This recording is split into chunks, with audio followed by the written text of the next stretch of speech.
Your title is Lord of Beasts. A voice echoed in Ethan's mind.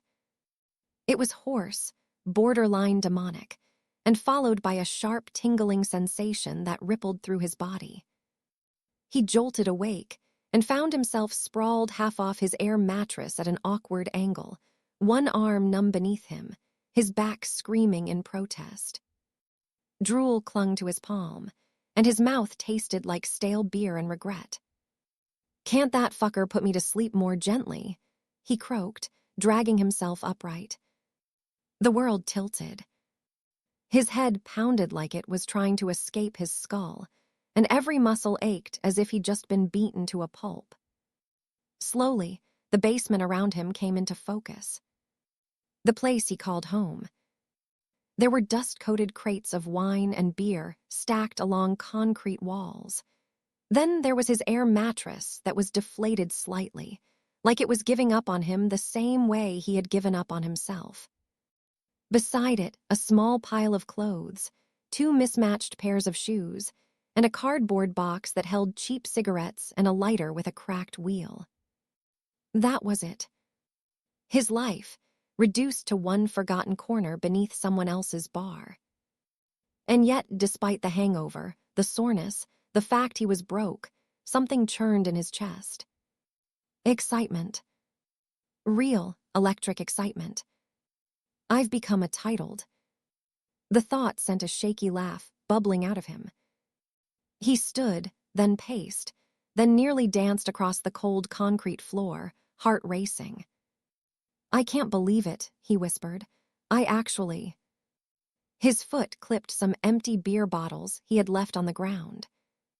Glass exploded across the basement with a sharp crack.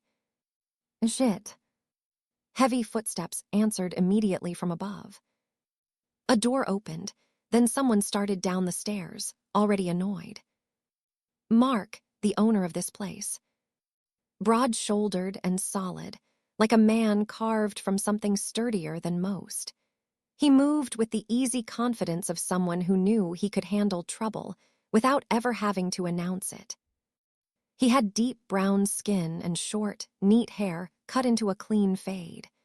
His rolled-up sleeves revealed thick forearms marked with old scars, the kind you didn't ask about. His dark eyes were sharp but warm. "What have you done now, Ethan?" Mark muttered as he descended the creaking steps. "And what did I tell you about leaving empty bottles lying around?" "Forget that," Ethan blurted. He couldn't stop grinning. "Mark, you won't fucking believe it, I heard it." Mark paused halfway down the stairs. "Heard what?" "The voice," Ethan said. "The one all the titled here, and I got a title, a badass one." Mark stared at him. "I wonder what I can do," Ethan continued, excitement spilling over. "Maybe I've got super strength or—" He sucked in a breath and let out the loudest, most dramatic roar he could manage, aiming it straight at Mark. The sound echoed pathetically off the concrete. It was loud, yes, but definitely nothing supernatural. Mark blinked. Ethan's grin faltered. "Lord of Beasts." A roar made sense in my head, but I guess that's not it. Mark sniffed. "First off, your breath stinks.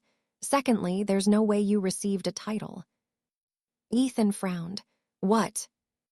"If you had," Mark went on calmly, "you'd already have abilities. It should be instinctive, like moving an arm.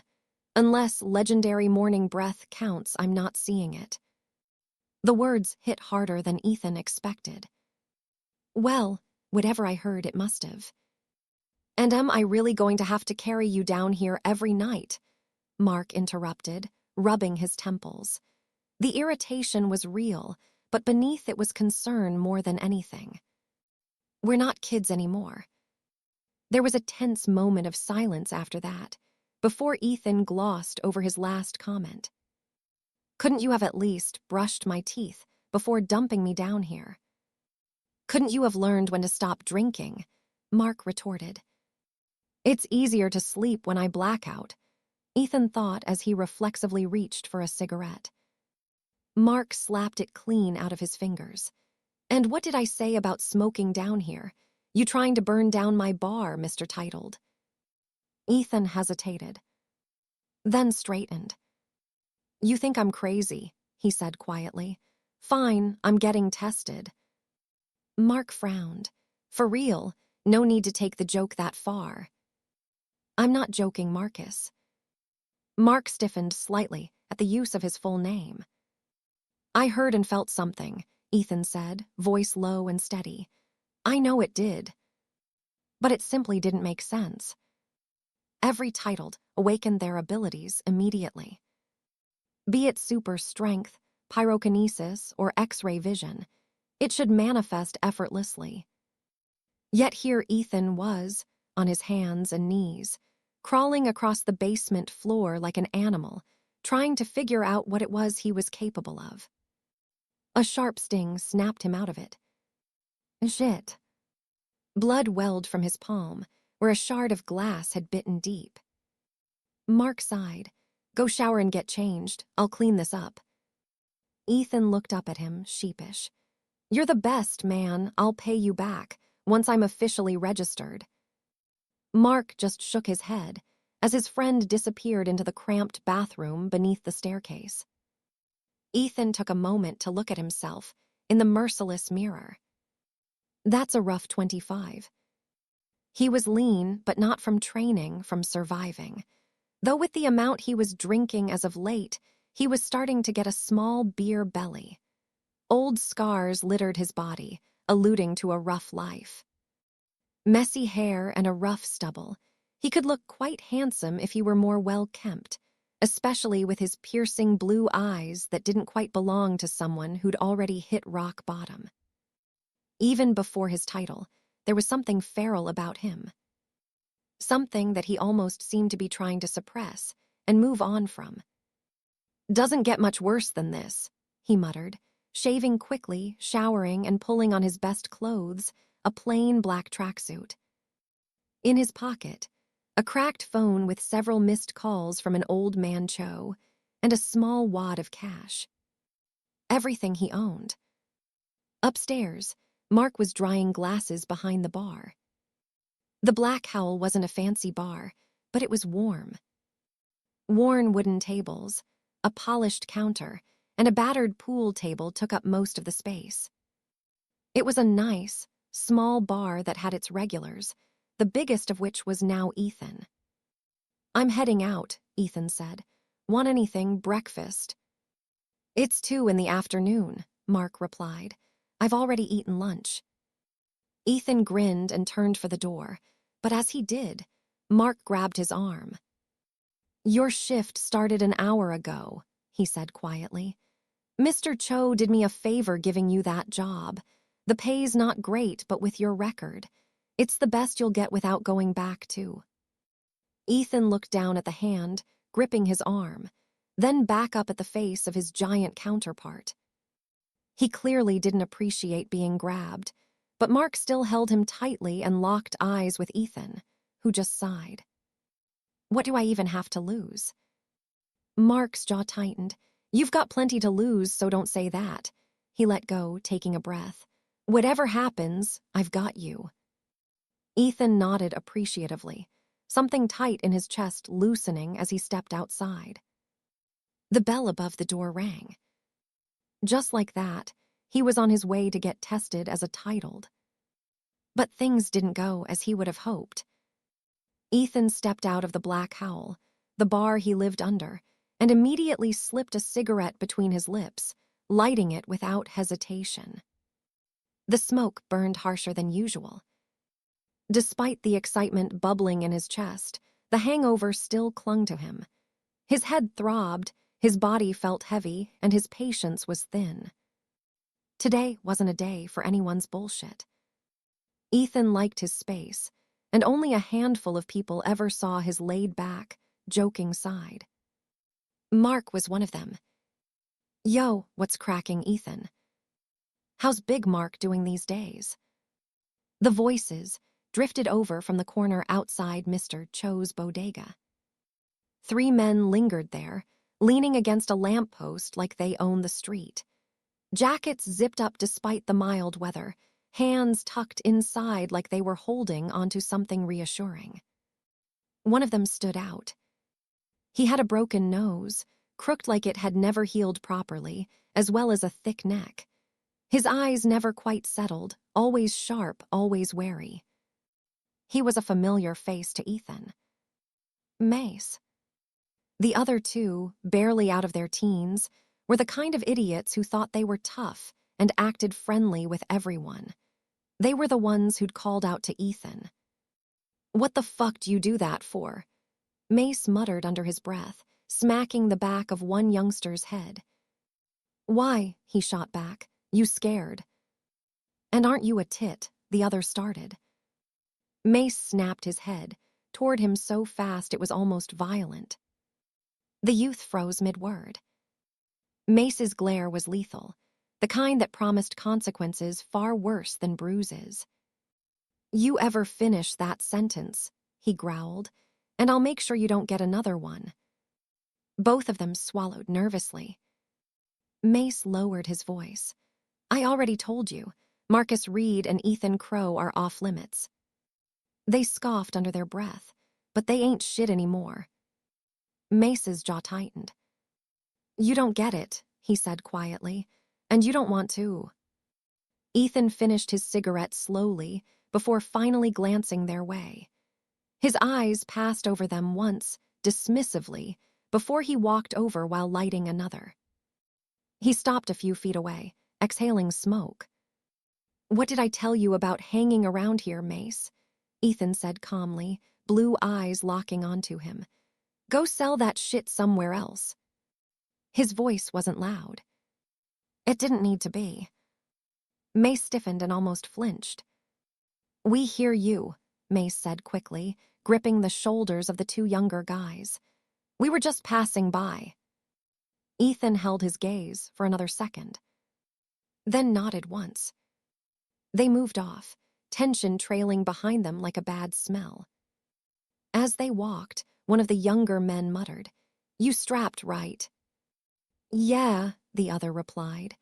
"Why don't we just beat his ass next time? And if that big fucker Mark shows up, we smoke him. Isn't he just a bartender now?" Mace stopped dead. He grabbed them both by their jackets and slammed them against the wall, eyes blazing. "You two are fucking stupid," he hissed. "They ran these streets before you even learned how to run product, before Ethan got locked up, before Marcus stepped away." He glanced back over his shoulder, lowering his voice. "Ethan might look like a washed-up drunk and Mark a bar owner, but together they were monsters. But that's not why we leave them be," he stated. "It's the boss's orders." That alone settled it. He released them and nudged them forward. "And besides," Mace continued, "that gun you have doesn't mean shit anymore. Not with titled running around and everything else going to hell. The best way to make money now is staying under the radar. You want attention, or you want cash." They didn't even answer, still shaken by the mention of the boss. Quick money was what they were after, not quick death. "I'm gonna check on the others," Mace said. "You two move the product somewhere else. Call me when you're done." He walked off, frustration rolling off him in waves. He wasn't afraid of Ethan or Mark. At least not anymore. If anything, it was the opposite. The memory of that day still burned, and just thinking about it made his blood boil. I don't get what the boss is thinking. But his hands were tied. Grinding his teeth, Mace pushed it down and went to check on the rest of his crew. Back at the corner store, Mr. Cho poked his head out just in time to see Ethan walking by. "What you doing? You late, boy," the old man snapped, waving furiously. "Where you going?" "That it, you know more work ettin'," he yelled, fed up with Ethan being late despite living on the same street. Ethan didn't turn around. He flicked his cigarette to the ground, crushed it beneath his shoe, and pulled his hood up. "Sorry, old man," he muttered. "I can't do that shit anymore. I'll make it up to you somehow." He raised a hand. A yellow taxi pulled over. Ethan almost never paid for rides. Usually, he jumped subway gates and disappeared into crowds. But today felt different. Today felt like a turning point in his life. He slid into the back seat. The titled association headquarters.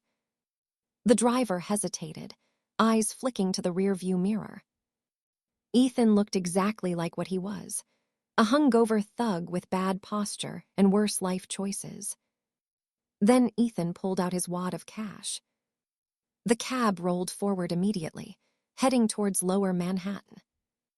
From Wall Street to government buildings wedged between steel and glass towers, it was historic streets layered with power and money.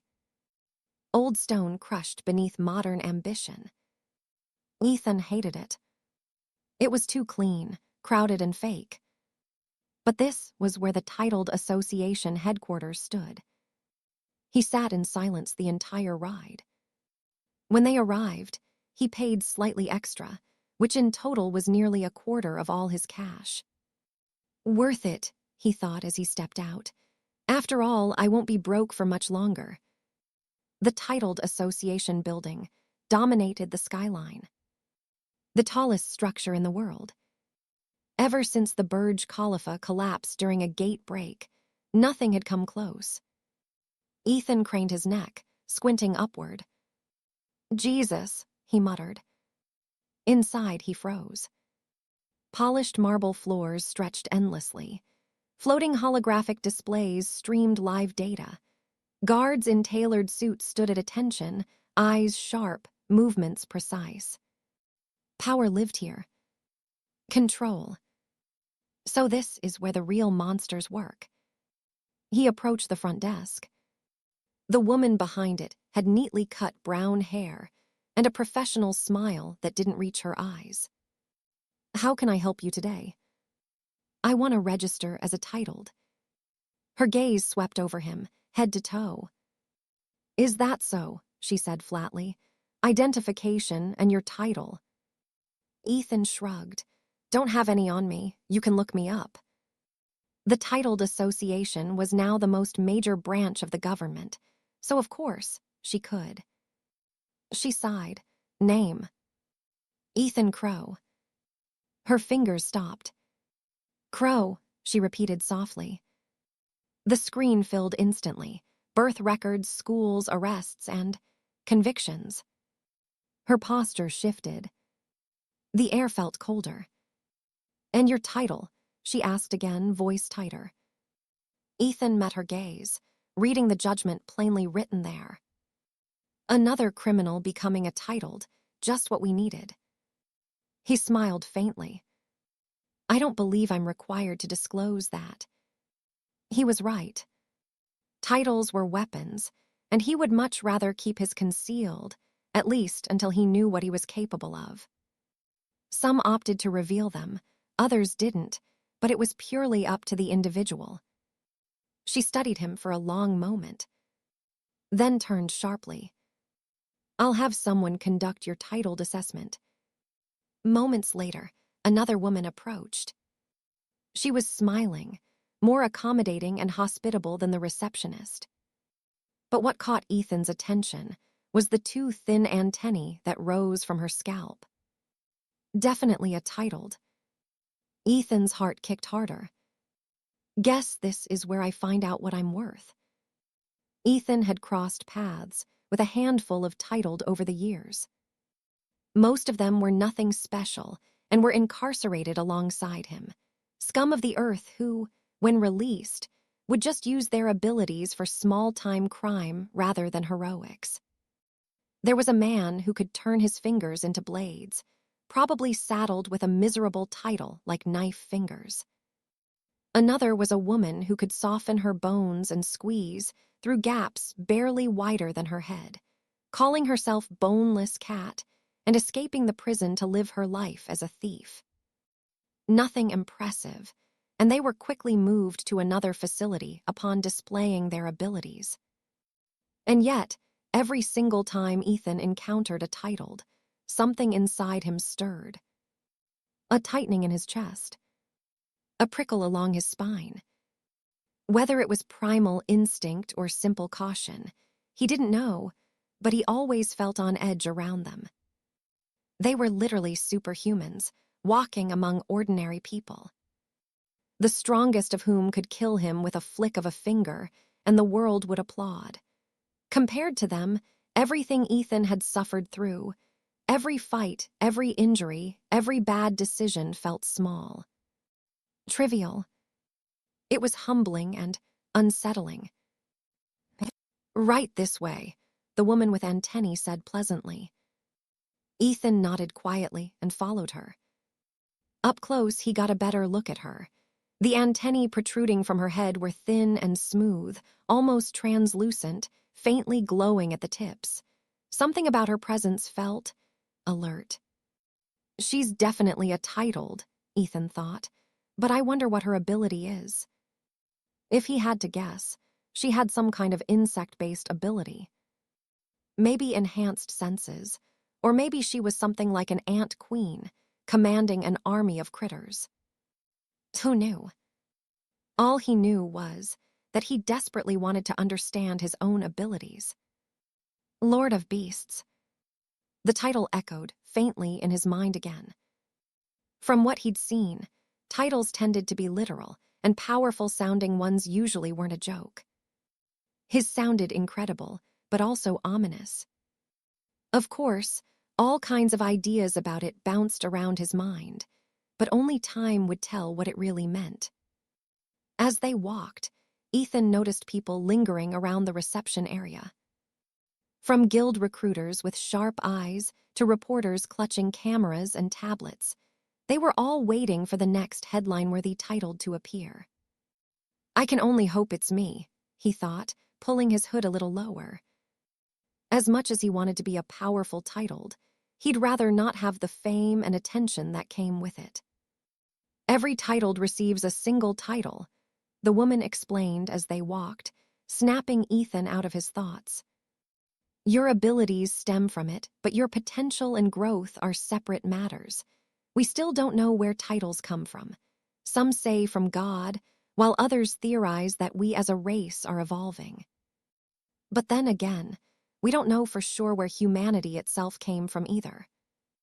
Ethan nodded along. There are generic titles that multiple people may share, sometimes even relatives, she continued. But most are unique. Here, we estimate a titled's potential and assign a rank from E to S. That doesn't always mean higher rank equals better combat ability, though. She glanced at him as they stepped into a lift. Some people keep their titles secret, others announce them proudly. Either way, it's your choice. It rose rapidly, ears popping slightly, before letting them off dozens of floors above. Then came another stretch of pristine corridors. For example, she added cheerfully, my title is Signal Hive. Ethan raised an eyebrow. My antennae allow me to emit and receive low-level mental signals, she explained. I can gauge emotions, intent, and stress levels in those nearby. I can also coordinate people more efficiently in a group. Support type, Ethan muttered. She smiled. Exactly, I'm barely D rank, not the most combat-oriented, but useful in other ways. She definitely talks a lot, Ethan thought. Still, he appreciated it. The silence would have been worse, and a lot of the information, though basic, was useful. Gates are becoming more frequent, she went on. If we don't close them quickly, disasters in the form of gate breaks happen, like the Dubai incident a couple of years ago that nearly wiped the city off the map. She paused for effect. It all started with an unstable A-rank gate in the dunes that went completely undetected. Ethan frowned. Now we can detect where and when these gates will form. Groups of titled are dispatched based on danger level, stability, and compatibility. She stopped walking. The same way we understand very little about these titles, we also don't yet understand the origin of these gates to other realms filled with monsters. She placed her hand on a door. But we do know this. The titled are the future, and without them this world would have long been destroyed by the gates. The door slid open. So let's see if you're one of us. Testing room 17 was stark and sterile. It had white walls, reinforced glass panes that looked over the city, and soft blue lights embedded in the ceiling. At the center of the room stood a pod sleek and cylindrical, lined with sensors and faintly glowing inscriptions. She operated a tablet, and the pod swept open. "Step inside," she instructed. "Focus on your title. Your abilities should manifest naturally, and we can get a gauge from the energy signature of your current rank and overall potential." She hesitated, then added, "For reassurance, we can't confirm your title even if you demonstrate its abilities." Ethan stepped into the pod. He had no doubts. He had imagined plenty of things while blackout drunk before, but not that voice. That voice had been real. Lord of Beasts. The pod sealed shut with a soft hiss. He closed his eyes. Lord of Beasts. Lord of Beasts. Lord of Beasts. He continued repeating it in his head and trying to focus inwards, but nothing happened. There was no response, no tingling sensation, no power. Minutes passed. His stomach sank. Why isn't this working? I thought this was it. I thought I could finally turn my life around. Eventually, the pod hissed open. Ethan didn't move. The woman watched him quietly. She'd seen this plenty of times, people convinced they'd received a title, only to face reality. "You never know," she said gently. "You may actually receive a title at any point." "But I did already," Ethan thought numbly. The walk back felt longer. The woman was polite but distant now, clearly convinced he had wasted her time. Seeing his disappointment, the recruiters looked away and the reporters sighed. As he made his way out, he noticed the receptionist's lips curl into something dangerously close to a smirk. Ethan left the building quickly. Outside, he lit a cigarette with shaking fingers. "What the hell do I do now?" he muttered, exhaling smoke. He couldn't face Marcus, Mr. Cho, or even himself. Did I imagine it? But why Lord of Beasts? Why something so specific? He took another drag. "I guess this is it," he said quietly. "Back to the basement." His thoughts drifted somewhere darker, getting back in the game and making some quick money, but he shut them down immediately. "No, we promised that was our last hit." He sighed, and with nowhere else to go, Ethan turned back toward the bar he called home, unaware that his title had yet to manifest itself. After leaving the association headquarters, Ethan wandered the city aimlessly, eyes constantly moving. Everything felt wrong. The streets were familiar, the buildings mostly unchanged, but the atmosphere had shifted. Digital screens flashed warnings about unstable gates in the city. Armed patrols walked openly, rifles slung without a hint of concern. Posters and billboards of famous titled covered brick walls like celebrity idols. It felt like another world, layered over the one he'd grown up in. He grabbed something greasy from a food stall, barely tasting it, then headed for the subway. His hopes of being a titled had been crushed in minutes, leaving a dull ache lodged deep in his chest. He jumped the toll gate on instinct and rode back toward Brownsville, Brooklyn. His hometown, one of the most violent districts in the city. Ethan knew these streets, the codes, the looks, the unspoken rules. He'd learned young when to run, when to stand his ground, and when violence was unavoidable. You adapted, or you didn't last. But even here felt off to him. 7 years in a cell would do that. This was where he and Mark had grown up. They were brothers in everything, but blood, and always getting into trouble together. The world had moved on while Ethan hadn't. Back in 2020, he'd been 18, a high school dropout who was deep into work that paid fast and ended badly. It was always him and Mark fighting, robbing, hustling. Until one job went wrong. It was supposed to be their last. They planned it for weeks. There was a notorious target, a time, an escape plan, and a bunch of money to be scored. But sirens, unexpected variables, panic, and bang! Someone got shot. Ethan took the fall. Despite being an infamous duo, they couldn't tie Mark to the crime, nor could they get Ethan to say his friend's name, even for a reduced sentence. Mark went legit, opening a bar with clean money. Ethan went to a maximum security hellhole. A few months into his sentence, the gates appeared. 2020 was the year the world changed. At first, it was whispers between cells and guards talking in hushed tones. Then, the insane footage and wild news on the communal TVs before they were shut off entirely. Monsters, burning cities, people with powers. Then nothing. All prisons around the country were put on lockdown during this crazy period. No visits, no calls, no news. Just concrete and steel. That just made his sentence more grueling, trapped alongside restless prisoners, many of whom had no hope of getting out. Ethan spent 7 years fighting almost daily. He wasn't part of any crew and didn't join any for protection either. Sleeping with one eye open became the norm, never sure if tonight was the night his bunkmate decided to test him. Living was torture. Mark sent money, wrote letters, and did what he could, be it out of guilt or brotherhood. He did his part. But for the last couple of years of his sentence, Ethan told him to stop. He didn't want to drag Mark back into that world or burden him. When Ethan was finally released sentence, reduced due to his young age at the time of the crime and the state of the world, only one man was waiting outside. Mark.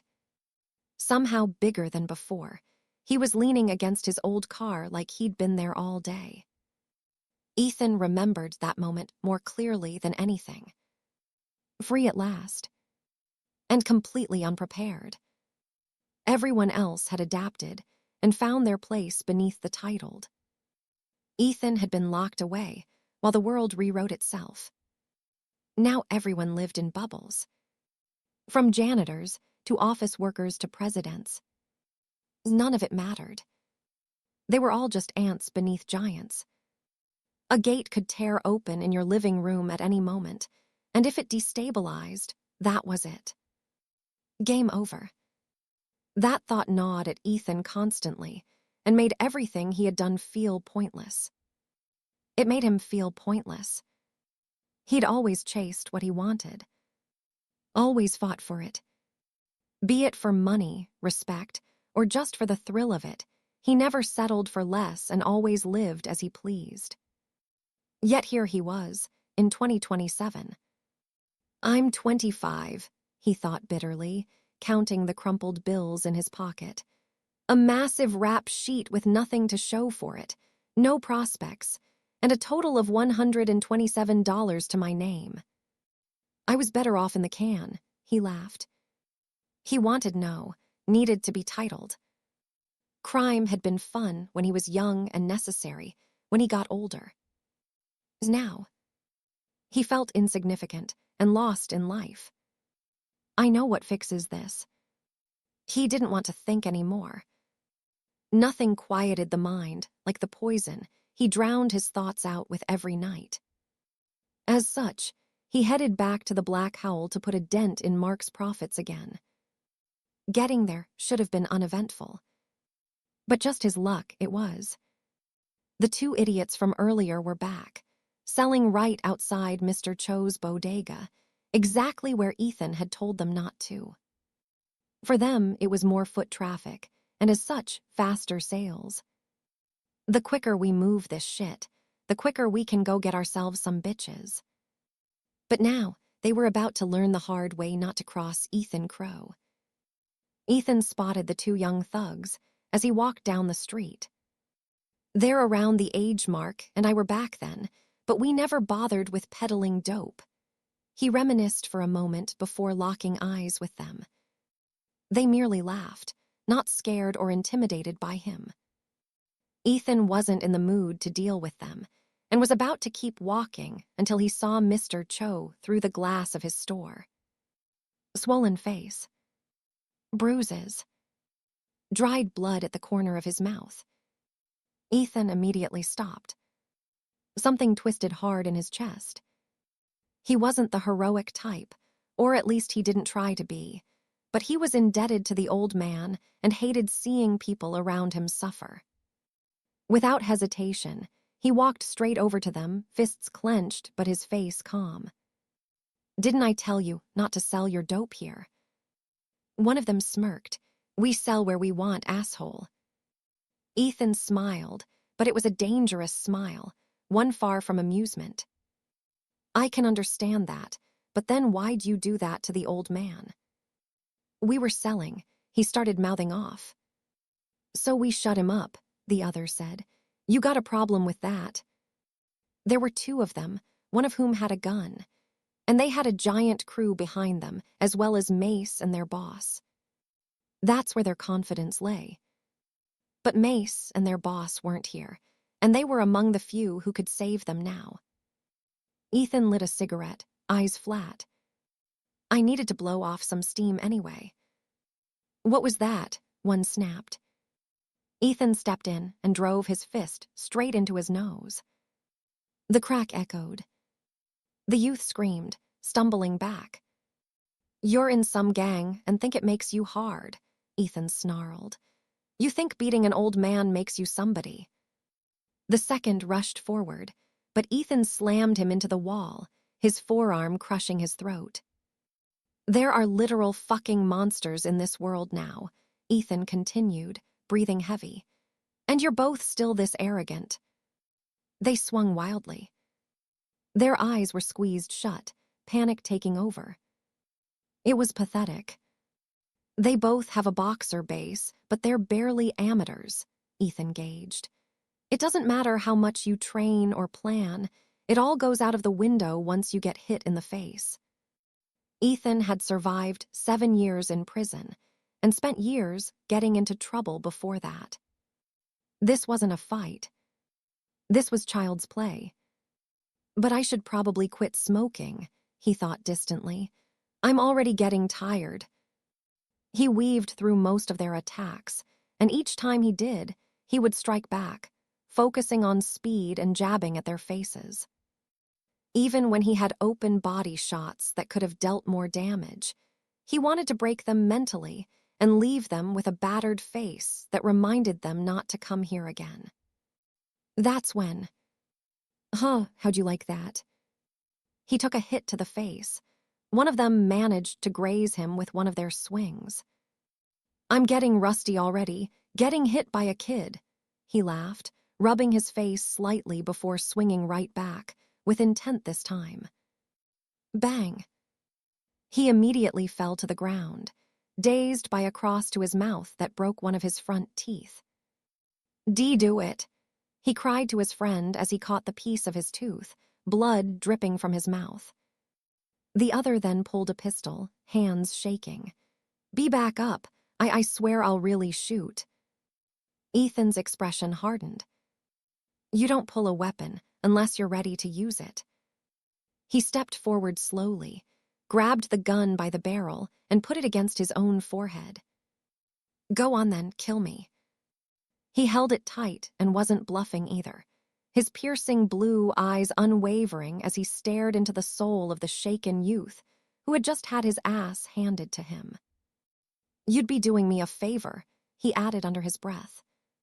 The youth was frozen in place, finger fumbling as he went for the trigger.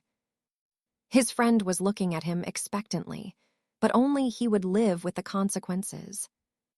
Is this really worth killing someone over? Do I want to rot in a cell for this? Can I even pull the trigger? All these thoughts were bouncing in his mind before Ethan lost his patience. He twisted his wrist and disarmed him in one smooth motion. He then elbowed him straight in the jaw before soccer kicking the other in the head while he was trying to get up. 2 brutal strikes, and both were unconscious. "I'll keep this," Ethan said, tucking the gun into his sweatpants. He then rummaged through their pockets and took their cash before heading inside Mr. Cho's corner store. "Hey, old man," he greeted him casually before placing the money on the counter. "If they come back," he said quietly, "just let me or Mark know." Mr. Cho nodded rapidly, clearly shaken by what he had watched through his store window. "Thank you, Etten." Ethan left straight after, laughing softly as crackheads descended on the unconscious dealers. Then he headed to Mark's bar. It was warm and bustling with its few regulars. Pool balls clacked, and glasses clinked as people chattered away. Ethan sat at the bar. "So," Mark asked carefully, "how was it?" "Don't want to talk about it. Give me the strongest thing you've got." Mark hesitated, concern etched deep, then poured. As Ethan lifted the glass, Mark grabbed his arm. Blood on his fists. "What happened?" he immediately questioned. "Kids beat up the old man. I just returned the favor." "You did what? Do you know who?" Ethan laughed hollowly. "Relax, I'm titled now, remember." Better to laugh than to cry. Mark just shook his head, seeing the cracks clearly. Ethan drank until everything faded, on the house, of course. But when Mark carried him down to the basement that night, Ethan wasn't sleeping like usual. Mark lowered Ethan onto the air mattress more carefully this time. The basement was quiet except for the distant hum of the bar above them, which was now empty after closing. Down here, the air smelled faintly of dust, old concrete, and stale smoke. Mark threw a blanket over him, lingering as he looked down at his friend. 7 years. It was hard to fathom. 7 years of concrete and bars, of fists and shouting and alarms, while the world outside tore itself apart and stitched itself back together into something unrecognizable. Gates, Monsters, titled. Mark swallowed. "And you missed all of it." He tugged the thin blanket higher over Ethan's shoulders, then stopped himself from doing more. There was no point. Ethan was slumped and likely wouldn't wake even if he shook him violently. Mark rubbed a hand down his face, thumb catching on stubble. This wasn't how it was supposed to go. He remembered Ethan before, lean but sharp, grin too quick, eyes always alive. The kind of guy who always talked his way out of trouble, and if his words weren't enough, let his fists do the talking. He was so full of life, yet always staking it all when push came to shove.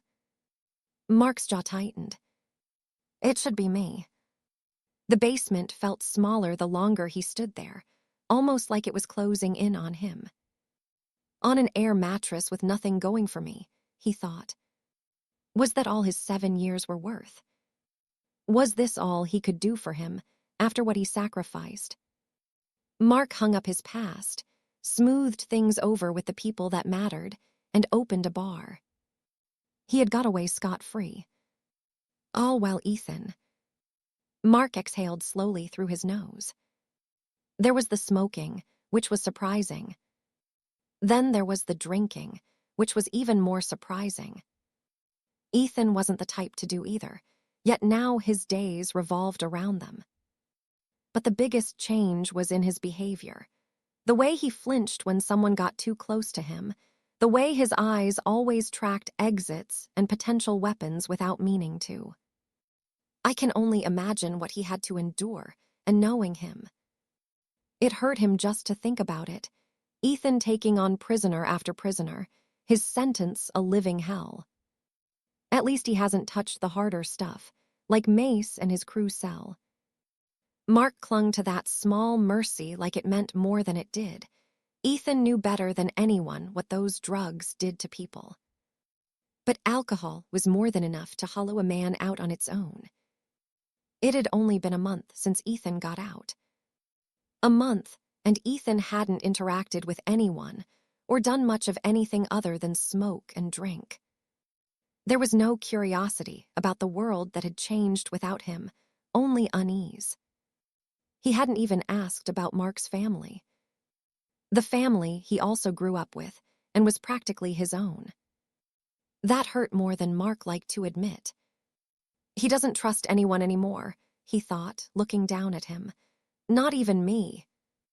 Ethan shifted slightly, brows creasing in his sleep, almost as if he was in pain. Mark's chest tightened. He always used to be reckless, but now, Mark thought grimly, he lives like he doesn't care if tomorrow comes. That scared him. More than anything else, gates, monsters, or foes from their past. Mark dragged a hand through his hair. And now this talk of receiving a title, what's that about? Logic said his friend had lost it, but a deeper part of him wanted to believe him. He'd known Ethan most of his life. From his grin, when bullshitting, to the way his eyes darted around to make something up, he knew the sound of lies. Today hadn't felt like that. If anyone wouldn't fake something like this. Mark let the thought trail off. He looked at Ethan one last time. Whether he's really a titled or not, he thought, turning away, I just want him to be okay.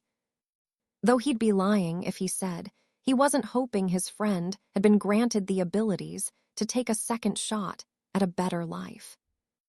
He headed for the stairs, leaving the basement in darkness. Unaware that at that very moment, Ethan Crowe was no longer sleeping beneath his bar at all. What the fuck is going on? Ethan's eyes snapped open. He shot upright, breath hitching, heart hammering in his chest. Didn't I black out? Where the fuck am I? The last thing he remembered was the bar, the burn of alcohol down his throat and slurring at Mark. He was an odd drunk, laughing one second, unraveling the next. Then there was nothing. That quiet of blacking out was unbeatable for the man who struggled to rest his mind. But now he was wide awake, sober, and painfully lucid. He looked around slowly. Trees.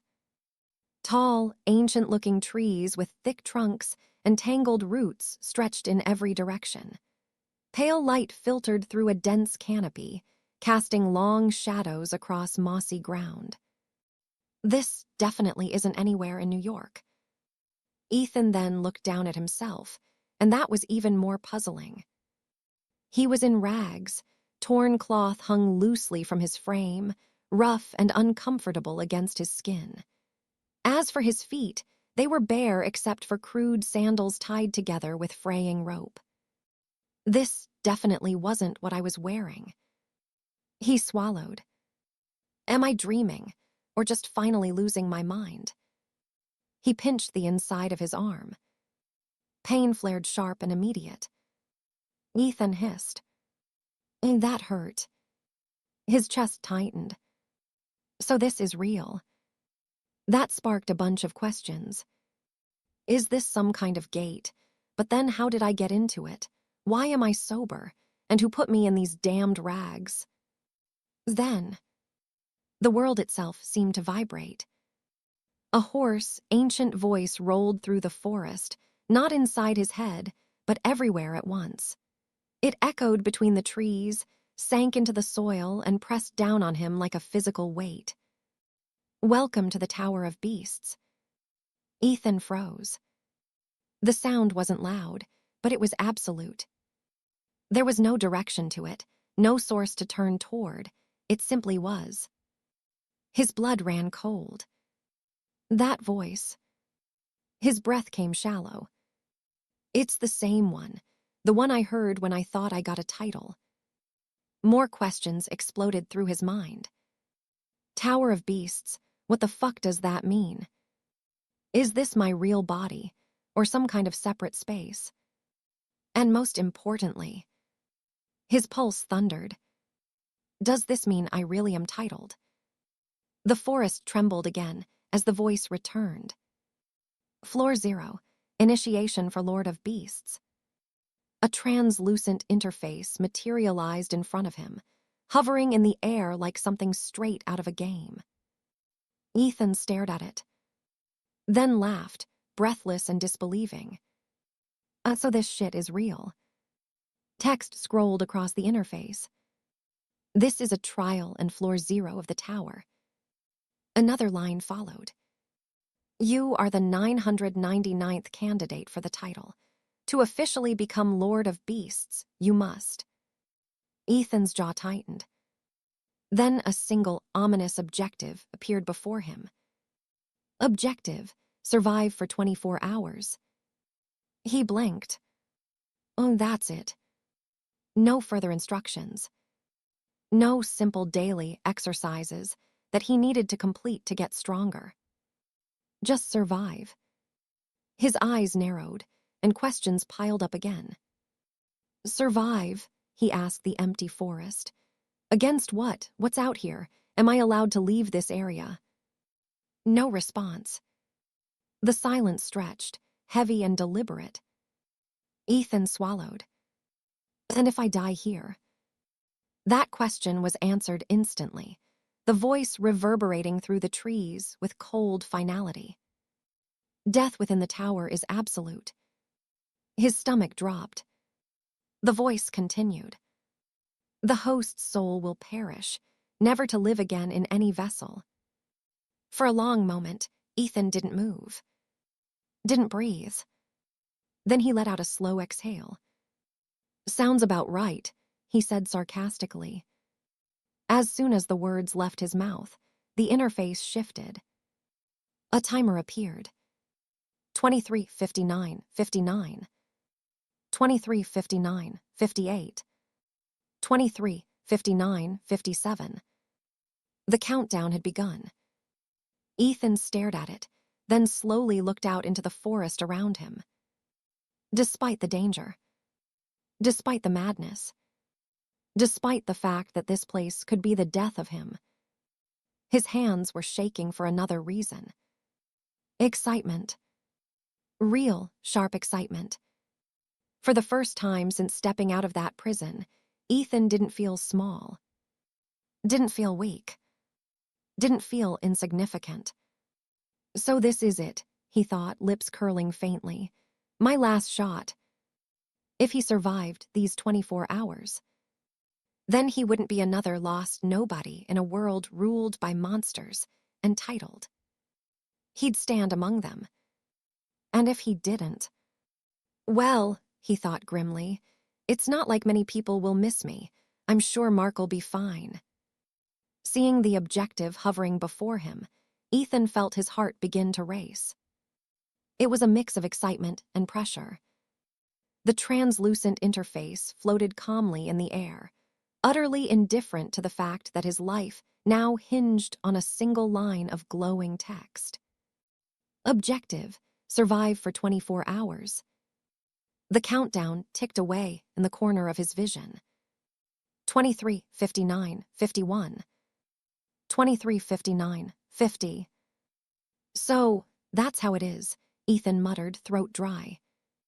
All he had to do was stay alive. The simplicity of it was what made his chest tighten. It was the kind of objective that left everything unsaid, like being thrown into deep water at night, with no idea where the shore was, or if there even was one. As if sensing his unease, the interface shimmered again, and another window unfolded in front of him. Current status. Name, Ethan Crowe. Title, Lord of Beasts. Titled rank, F. Strength, 8.5. Speed, 11. Stamina, 8. MP, 0. Beasts, 0-1. Skills, none. Ethan stared at it. Oh, that's it. No welcome package, hidden bonuses, or weapon he could use. Just numbers that reminded him that he was nothing special. A quiet line of information surfaced beneath the screen, not spoken, but understood instinctively. 10 represents the average stat of a healthy adult male at peak condition. As for the stats themselves, the names themselves were pretty self-explanatory. Strength covered raw power output through things like lifting and striking. Speed was across his movement, reaction times, and agility. Stamina was his endurance, but also his durability and recovery. Then lastly, and likely most importantly, MP, the resource for skills. He absorbed it instantly. Seems about right, he thought, though I figured my stamina would be worse after all the cigarettes. To summarize, he was slightly faster than average and barely average everywhere else. No mana. No skills. No beasts. No margin for error. I've beaten stronger and bigger men many times before. Numbers and stats don't decide fights, choices do, he told himself. But this wasn't the streets, a bar, or even a prison. This was something beyond logic entirely. That was designed to kill him the moment he made the wrong call. The screen lingered for a heartbeat longer, then faded. And the instant it vanished, Ethan immediately felt the atmosphere switch. There was no sound or movement. Something just felt wrong. The hairs on the back of his neck prickled as instincts surged to life, the kind carved into him by years where hesitation meant blood. Slowly, carefully, he began to move.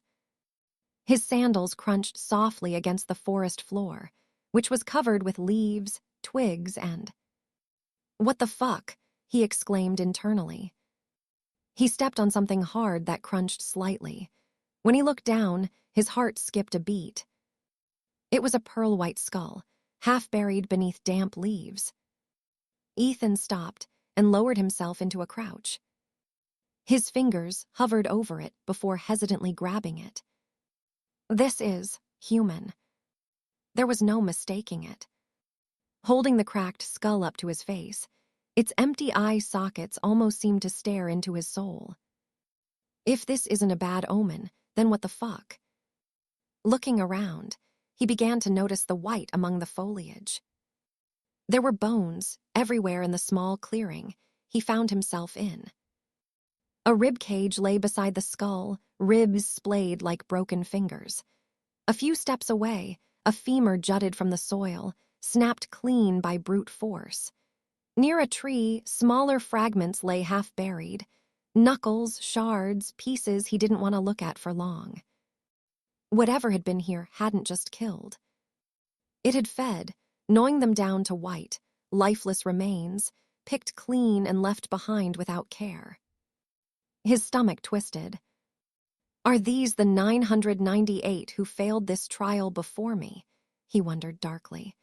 Or is it just other unlucky bastards who stumbled upon this place in their drunken sleep? The thought spiraled before he could stop it. Is this my actual body? He paused, scanning himself weirdly. I mean, it looks and feels like it, but that just creates more questions. Why am I not hungover? Where are my clothes? Why are my knuckles healed? No answers came, and it seemed as though the system was done talking, at least for now. Meanwhile, the sensation of being watched intensified, crawling up his spine like ice water. Then, a low growl rolled through the trees, cutting through the silence and yanking him out of his thoughts. Ethan felt it in his chest, before his ears fully caught up. Shit. He spun instantly, and that's when he saw the creature approaching him from between the trees. Gray-brown fur rippled over lean muscle as it stepped forth. Its yellow eyes were locked onto Ethan, who reluctantly maintained eye contact with it. A wolf. It certainly resembled one, but it was larger than he had expected a wolf to be from what he'd seen on animal documentaries or movies. I mean, it's not massive, but it's different. He couldn't put it into words, but ironically, he could feel it in his bones. This is no ordinary wolf. Its eyes were too aware, too sharp as it slowly approached Ethan, studying him intensely. And then text flickered into existence, floating above its head, just like the screen that had appeared before him. Ethan's breath caught. Beast status. Race, Ulfin. Growth stage, juvenile. Beast rank, E. Strength, 11. Speed, 13. Stamina, 10. MP, 0. His heart slammed against his ribs, but his immediate reaction was confusion. What the fuck is an Ulfin? It's clearly some sort of wolf. He then studied the rest of its status, while remaining ready for it to pounce at him at any moment. Its stats surpassed his, but not overwhelmingly so. However, that didn't factor in its physical advantages, from claws to teeth to who knows what else. It was also only a young beast, a so-called juvenile. But its youth didn't comfort Ethan. It terrified him. Wolves rarely hunted alone, and if the Ulfin's behavior linked as much as its appearance did. It's only a matter of time before more show up, fully grown ones at that. His jaw clenched. I'm fucked. The wolf stepped forward slowly, lips curling back to reveal a rack of sharp, yellowed teeth. There was no fear or hesitation in its abnormal eyes. To it, Ethan wasn't a threat. He was prey. If this thing is only E rank, the implication settled like lead in his gut. I'm more than just fucked. The Ulfin lowered its body, muscles coiling, claws digging into the dirt. Here we go. Ethan's instincts screamed at him to run, but logic crushed the urge immediately. Humans can't outrun most animals, let alone a wolf, at least not ordinary humans that hadn't received titles. And even if he could, running could very well lead him into something worse, like a whole pack of fully grown beasts. If I run, I give it my back and definitely die. If I fight, well, I probably die. His thoughts were as calm as they could be despite his predicament. Probably is better than definitely, I guess. The timer continued its merciless countdown. 23:58:03. 23:58:02. 23:58:01. Ethan planted his feet. He had no weapon or armor, just his body and will, yet he was oddly composed.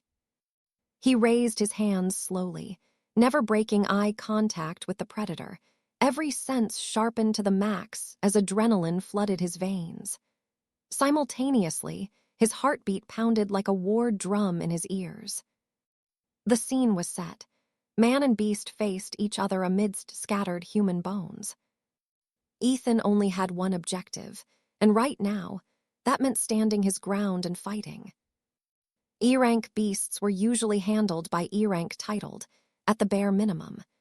These were people who would have weapons, training, and time to prepare. Someone unarmed, unprepared, and not even a titled like Ethan wasn't exactly the best fit to face a beast. And yet he stayed calm. Not because he was confident. Because panic had never saved him before, and wouldn't help him now either. He wasn't an expert, but one reassuring thought was that E rank was at the bottom of the ladder. It wasn't harmless, far from it, but with its youth and low rank, he had a chance. A slim one, but it was a chance nonetheless. And that was all Ethan needed to cling to mentally. It's just a glorified dog. I'll be fine. As if it could read his thoughts, the Ulfin lunged forward. Ethan jumped back just in time, heart slamming against his ribs as snapping jaws cut through empty air where his throat had been a moment earlier. That was close. His heels skidded on dirt as he regained balance, but that's when he realized something was off. The beast didn't press the attack, which didn't even seem to be one that it put its all into. Instead, It slowed and circled almost as if testing him. The wolf-like beast moved in a loose arc, paws silent, shoulders rolling with each step. Its sharp eyes never left him, never blinked, always measuring distance and weakness. A natural-born hunter. Ethan turned with it, refusing to let it get behind him. His gaze flicked constantly, not just tracking the beast, but the forest around it. Two things, he told himself, forcing his breath steady. One, are there more coming? Two, what the hell can I use? If humans had one advantage over beasts, it wasn't strength. It was tools. His eyes dropped instinctively. Sticks, too frail. Rocks, nothing big enough. Then, bones. Human bones at that. They lay scattered across the forest floor like discarded trash bleached white against dark soil. His stomach twisted at the thought of using them as a weapon, but it was his best bet. Meanwhile, something else was bothering him even more. This all feels staged, like I'm being tested and watched. It felt like the forest itself was watching him.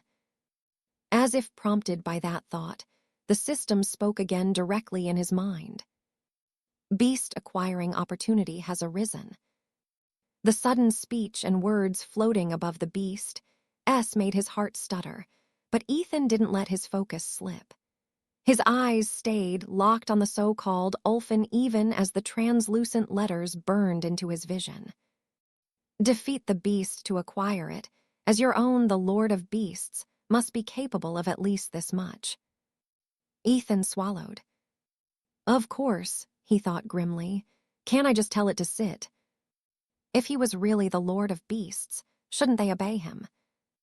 Locking eyes with the beast, that definitely didn't seem to be the case.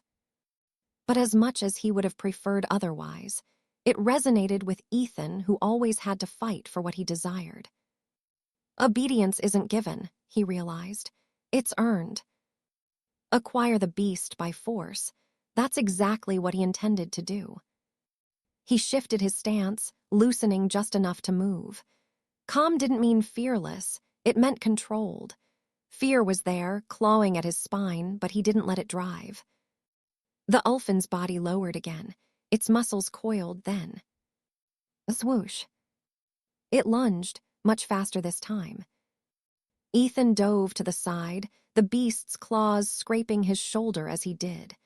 He winced at the pain as he hit the ground hard and rolled away. But his movements weren't blind. They had a purpose. He'd already seen it. A bone, thick and the longest he had seen around. It was around 1/2 meter or 20 inches, which was the best he had. His fingers closed around it mid-roll, rough and cold against his palm. He then came up on one knee, gripping it like a small baseball bat. A femur, he guessed. Discomfort flickered and vanished.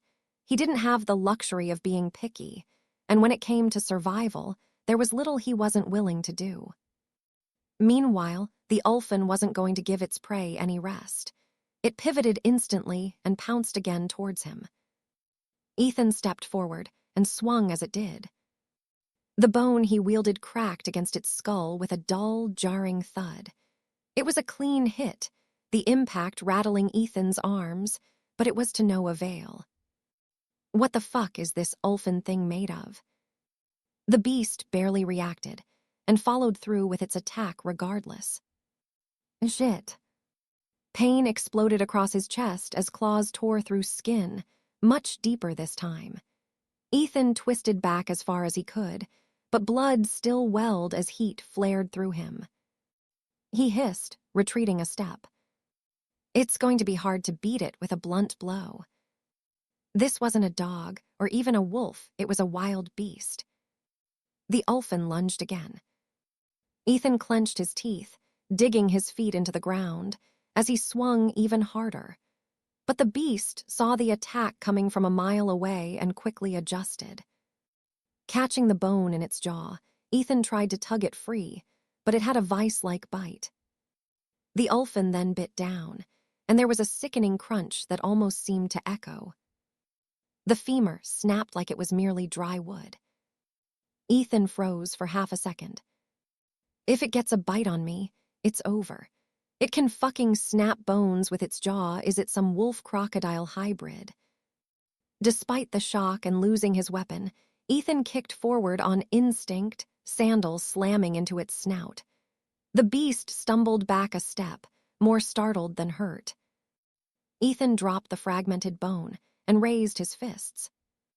No weapon, no tricks, no movie magic. He was fighting for his survival, and felt like the moment he looked away from the beast to try to find something else to wield, it would be all over. As such, he stepped in and punched. The impact jarred his arm all the way to the shoulder, his knuckles likely suffering more damage than the beast's dome. It then slashed back immediately, claws tearing through flesh with ease. He endured the pain and kicked, but then he suffered another slash. No matter how he tried to fight back against the Ulfin, he would lose the exchange, suffering deep gashes. His body screamed with every movement, lungs burning, muscles already shaking. This is bad, his mind snapped coldly. At this rate. This thing was close to a wolf. Wolves were built for endurance, and he definitely was. At this pace, he'd bleed out before it even started to slow down. The beast paused its onslaught of attacks and crouched, ready to finish it. Ethan forced his thoughts to sharpen and took the moment to collect himself. Think. The Ulfin pounced, and Ethan immediately dove. Not away, but backwards, snatching up a broken shard of the bone from earlier. He didn't try to escape. Instead, he let it hit him. The impact crushed the air from his lungs as its weight slammed him into the dirt. Claws dug into his shoulder and chest, pinning him down.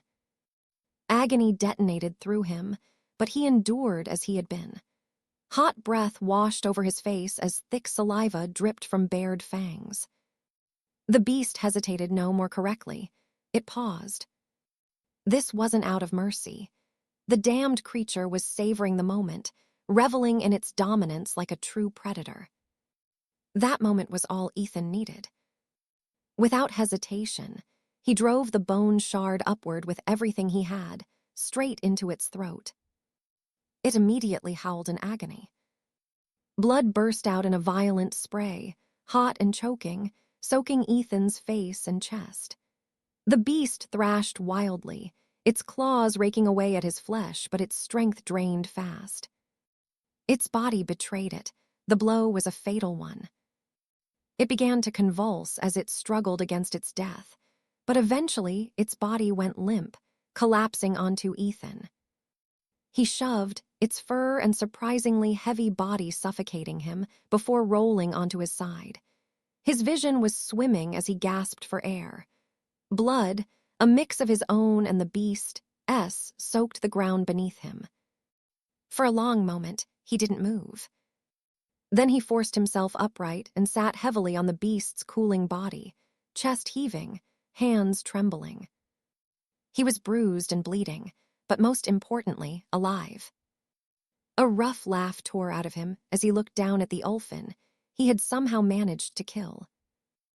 I could really use a cigarette right now. The forest stayed silent. Then the voice returned. Beast eliminated. Would you like to acquire this beast as your own? Ethan paused before answering. I guess so. Beast acquired. Beast capacity, 1-1. Ethan stared down at the corpse beneath him, blood dripping from his wounds. This was his first victory. Even though it felt like it had come through luck and a sprinkle of plot armor, he definitely wasn't complaining. The only thing that worried him was that this was only the beginning. Beast acquired. Beast capacity, 1-1. The notifications hovered in the air, glowing faintly against the shadowed forest. Ethan barely had time to register them before 2 more lines followed. Beast assimilation skill unlocked. 10 MP awarded. A sudden warmth bloomed in his chest. It wasn't painful. If anything, it was the opposite, soothing as it settled inside him. Threading through his veins, it spread around his body, sinking into his very muscles and bones. So this is MP. Ethan inhaled sharply, flexing his fingers as the sensation pulsed beneath his skin. Mana, energy, or whatever else, it's incredible. This was his first taste of the supernatural, and he couldn't help but be amazed. It was something entirely foreign, and it almost felt like he had a living entity with a life of its own swirling around his body. Not that he was complaining. It reduced the ache and pain in his body, though he didn't seem to be able to control whatever it was directly, at least not yet. When he focused again, the translucent interface unfolded before his eyes.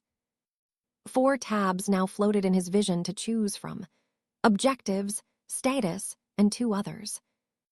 He opened status first. Current status. Name, Ethan Crowe. Title, Lord of Beasts. Titled rank, E. Strength, 8.5. Speed, 11. Stamina, 8. MP, 10. Beasts, 1-2. Skills, Beast Assimilation, D. Ethan stared. So I went from F to E rank. I guess that means I'm officially a titled now. The thought left him smiling to himself. 10 MP, a beast and a skill. Not a bad haul, though. Considering he'd almost died moments ago, he wasn't sure it was exactly worth it. Ethan then briefly checked the objectives tab to find that it was still that same single daunting objective, before navigating to one of the 2 new tabs. Beasts. Immediately, he was greeted by some new guidance. Beast capacity by rank. F, 1E, 2D, 3C, 4B, 5A, 6S, 7. So capacity scales with rank, Ethan noted, and becoming E rank unlocked another slot. I probably needed a beast to officially be considered a titled, or maybe it was the MP. Either way, I've still got a long way to go. A small, tired smile tugged at his lips. The fact that becoming an S rank was even a possibility lit a fire within him, though he would be lying if he said that beast capacity wasn't a little disappointing. I thought I'd end up commanding an army of beasts, but I guess 7 will have to do. Below the chart, a single entry pulsed faintly. Beast status. Name, NA. Race, Ulfin. Growth stage, infant. Beast rank, E. Beast potential, C. Strength, 10. Speed, 10. Stamina, 10. MP, 0. Please provide a name for your beast. Ethan didn't hesitate. Wolfie. The system accepted it instantly. He barely spared it a thought, since it didn't seem to matter. Instead, his attention was piqued by the additional information he now had about his beast. C-rank potential, his gaze lingered. So if I raise it properly, whatever that involves, it could be pretty useful. Then something clicked as he looked down. The corpse he sat on, the Ulfin he'd fought for his life against, had been a juvenile, not an infant. Its stats were also higher than his current beast, S. Understanding settled in quickly. So this isn't the same beast. I guess that makes sense. My title isn't Beast Necromancer. Ethan was accepting everything as if it were completely normal. Killing a beast gives me its race, he concluded, not the exact individual. That seemed bothersome. No undead army of beasts or instantly powerful pack. But how did he even use the beast he named Wolfie? It wasn't like he could summon it, at least not yet. Before he could dwell on it, new information surfaced beneath the beast status. Beast growth stages. The following are the 5 primary growth stages. Infant early life stage, underdeveloped body, behavior driven by basic instinct. Juvenile growth focus stage, rapid physical change and adaptation. Prime fully grown body, peak physical condition and development. Mature post-prime stage, fully stabilized biological functions and refined bodily control. Elder advanced age, onset of physical decline offset by accumulated experience. Growth stage significantly influences a beast's size, physical condition, biological structure, and overall capability. Ethan exhaled slowly. So this Ulfin, he looked down once again, was only a juvenile. It put things into perspective and made him realize that what he'd killed wasn't even close to its peak. A chill ran through him. Then another line caught his eye. Evolutionary shards, 1. So this is the currency. It wouldn't be a system without one. For half a second, a smile appeared. Then the rest of the information loaded. Evolutionary shards, on kill. E rank, 1 D rank, 10 C rank, 100 B rank, 1,000 A rank, 10,000 S rank, 100,000. Beast evolution costs, potential capped. E right arrow D, 100 shards D right arrow C, 1,000 shards C right arrow B, 10,000 shards B right arrow A, 100,000 shards A right arrow S, 1 million shards. Ethan's smile vanished. So to evolve one beast, I need to kill how many fucking beasts? His mind began with the calculations. Maths wasn't exactly his strong point, but this was simple enough, just counting the zeros. 100 E ranks just to hit D. Another 100 D ranks to reach C. And for S rank evolution, 10 S rank kills. That's insane, he muttered aloud. He let out a slow breath. I've got my work cut out for me. And that would only be the ranks of his beasts, who knew how that translated to his own rank. Then again, nothing in his life had ever been easy. Some people awakened broken titles and skipped straight to the top. Unfortunately, it didn't seem like he was one of them, and he would have to struggle his way to the top. But as much as he would have to endure, he wouldn't have it any other way. There was no point dwelling on things he was so far from. As such, his eyes shifted to the final of the 4 tabs on the floating system interface, the Skills tab. The moment he opened it, a massive branching structure unfolded before him. 3 main paths spread outward like the roots of an ancient tree. Only one glowed. The other 2 were locked, grayed out, their branches splintering into dozens of sub-skills he couldn't access. Yet, beast assimilation allows the user to integrate with acquired beasts. Effects vary by the stage of the skill used. He selected it, and more details appeared. Stage 1 minor assimilation, D, 25% stat inheritance, minor physical traits only. Cost, 1 MP plus 1 MP min heavy stamina drain unlocked.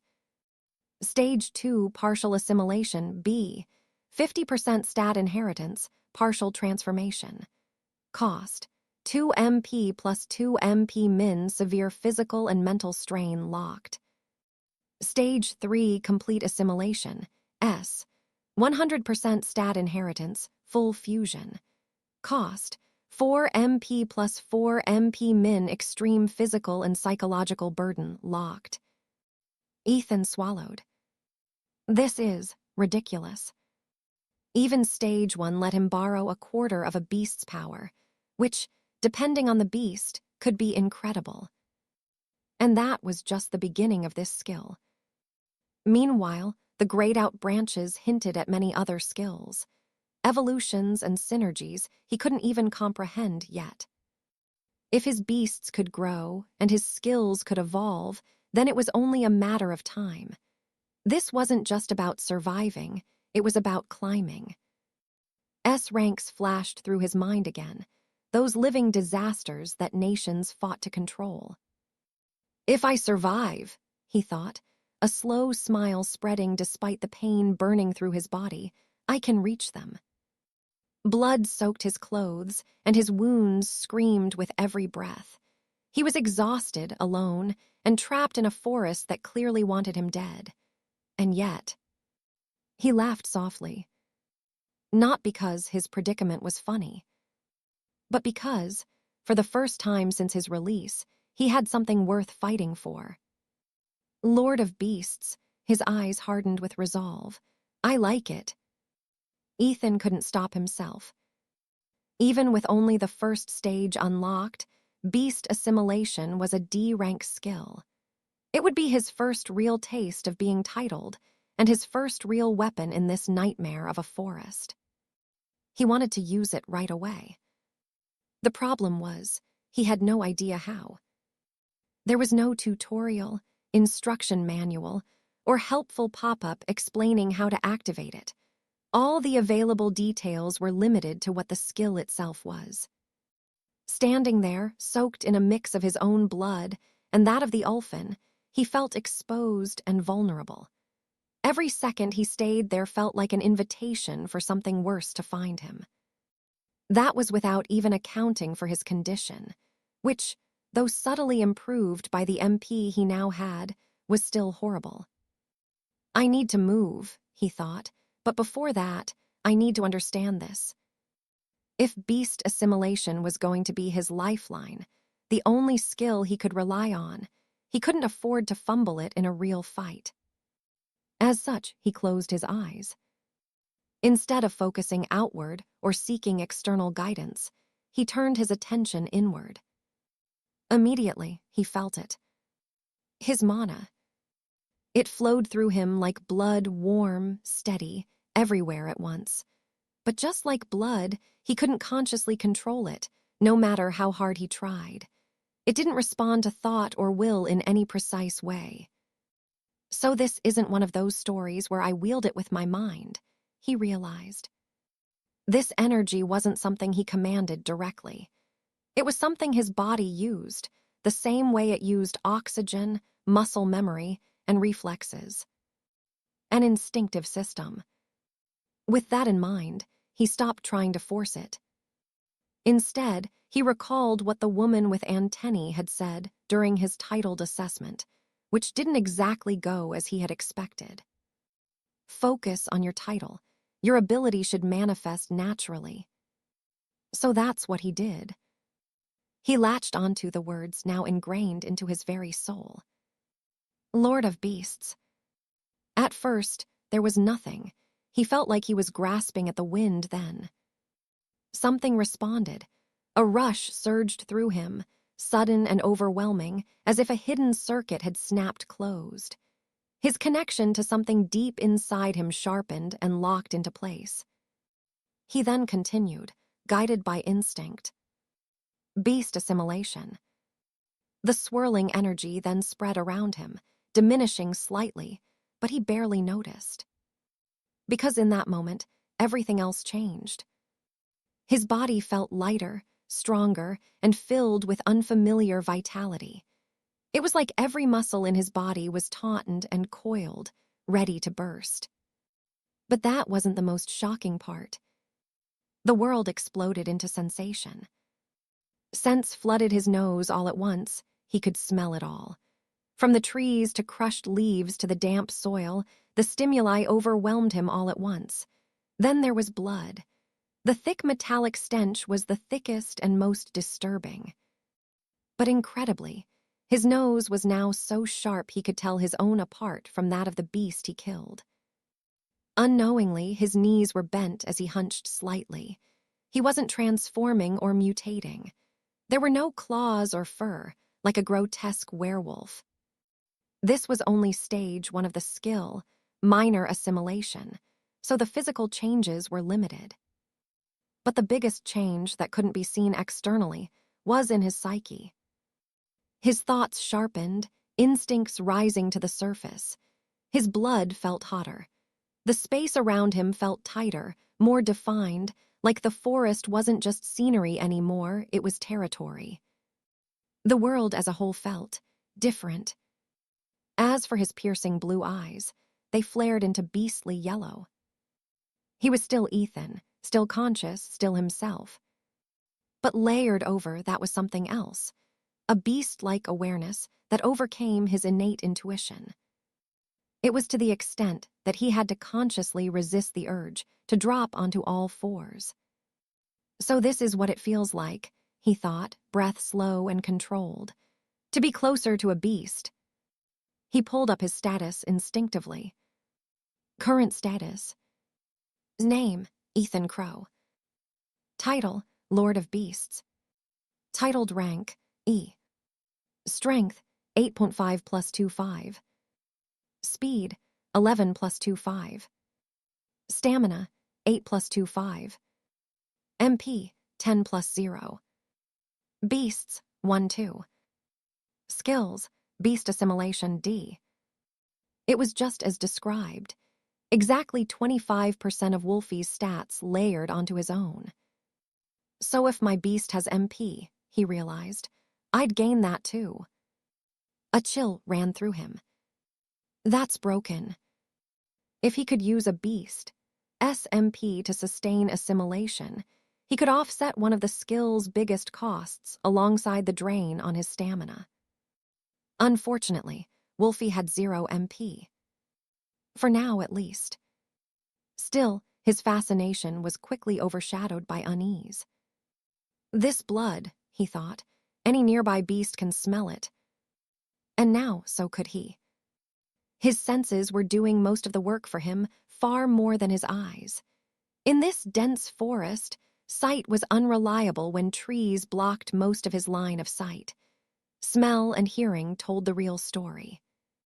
As such, he closed his eyes and focused on digesting the streams of sensory information. Every movement stood out. Leaves shifting, insects skittering, wings beating somewhere overhead, and there was something he felt faintly in the distance. That way. He moved immediately. His body obeyed without hesitation, lighter on his feet, faster than before. It wasn't overwhelmingly so, nor did he suddenly feel like an overpowered titled. The changes, though noticeable, were totally manageable, especially in his condition, which didn't even allow him to experience the full extent of his improved stats. As he ran, he listened cautiously and remained alert, making sure there were no other beasts in his vicinity. So far, there didn't seem to be anything, which was odd, but he wasn't complaining. The closer he got, the more certain he was that he was right about what he had heard. That's definitely water, flowing water at that, probably some sort of river. He pushed himself harder, covering a mile in a couple of minutes, and making the most of his enhanced stats. Only when the river came into view did he cancel beast assimilation. Instantly, the newfound energy in his body drained away, leaving his limbs heavy again. That had cost him half his MP, not that he had much to begin with. Yeah, can't keep that up long. He then took a moment to appreciate his somewhat serene surroundings, with the large river that wove through the forest that seemed to span infinitely. If I weren't surrounded by beasts in some fucked-up trial, this place would be pretty nice. Snapping out of it, Ethan returned his focus to what he intended to come here for. After checking for movement beneath the surface of the clear water and finding none, he stripped off his bloodied rags. Time to get cleaned up. It was risky, but what was much more risky was running around like a walking beacon with all that blood on him. That was practically asking for beasts to come for him. And so, without overthinking it, he jumped in, but as soon as his feet hit the water, he immediately regretted it. The cold hit like knives as every wound around his body screamed, but it washed off the blood that was already hardening. By the time he finished and climbed out, shivering, he checked the timer that ominously ticked away on his system interface. Less than half an hour has passed, time must flow slower in this hellhole. Ethan stared at the forest around him as he laughed quietly. Yeah, he thought, I'm probably fucked. Ethan finished cleaning himself and finally accepted an uncomfortable truth. Surviving 24 hours here was going to be difficult, to say the least. So far, things hadn't gone completely sideways, no sudden death or impossible enemies falling from the sky, but that just made it worse. Places like this never start with a nightmare. They ease you in, give you false hope, then crush you. All he could do was break down what he knew and take on what he could. I've heard that some gates are like entirely different worlds, while others are similar to Earth. Looking at the sky, floor 0 of the so-called Tower of Beasts seems to be like the latter. How it all actually works, only God knows. But Ethan didn't dwell on it, and had learnt that logic didn't apply when it came to gates and everything titled. There was also still so much about it all that wasn't understood, even by the association, let alone by him. It was a giant rabbit hole that would likely end up giving him an existential crisis, but it was something he could delve into another time. In the meantime, what unsettled him most was this whole trial thing. The game-like elements were obvious, but that seemed to extend beyond the system interface.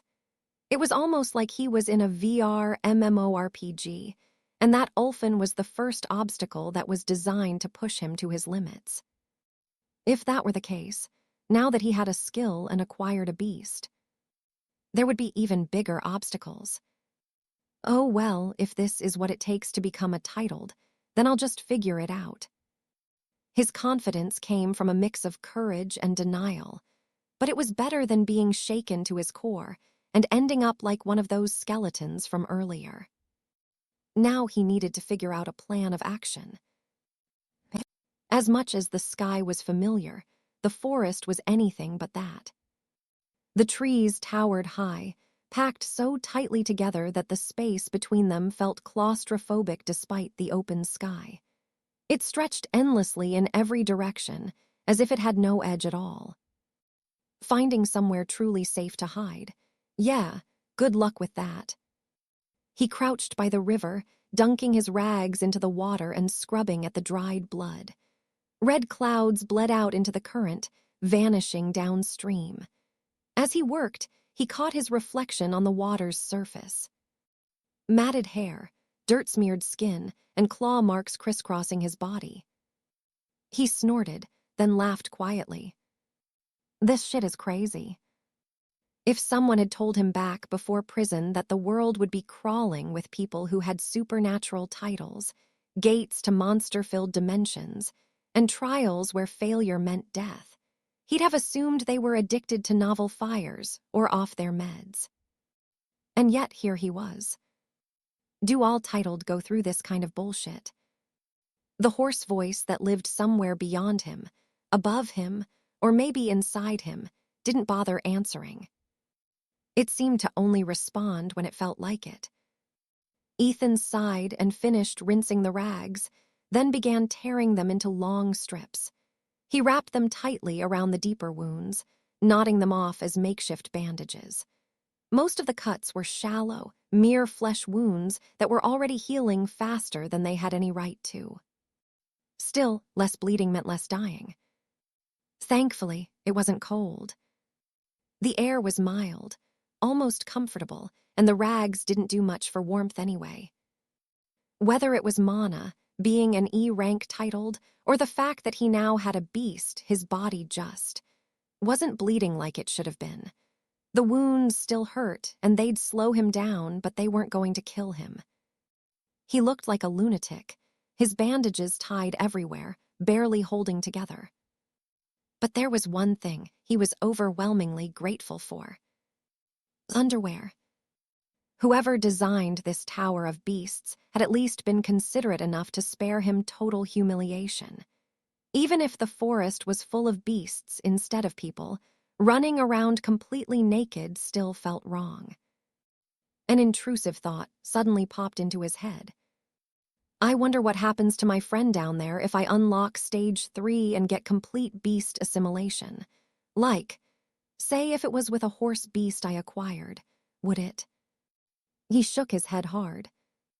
Survival first, experimental questions about hybrid anatomy later.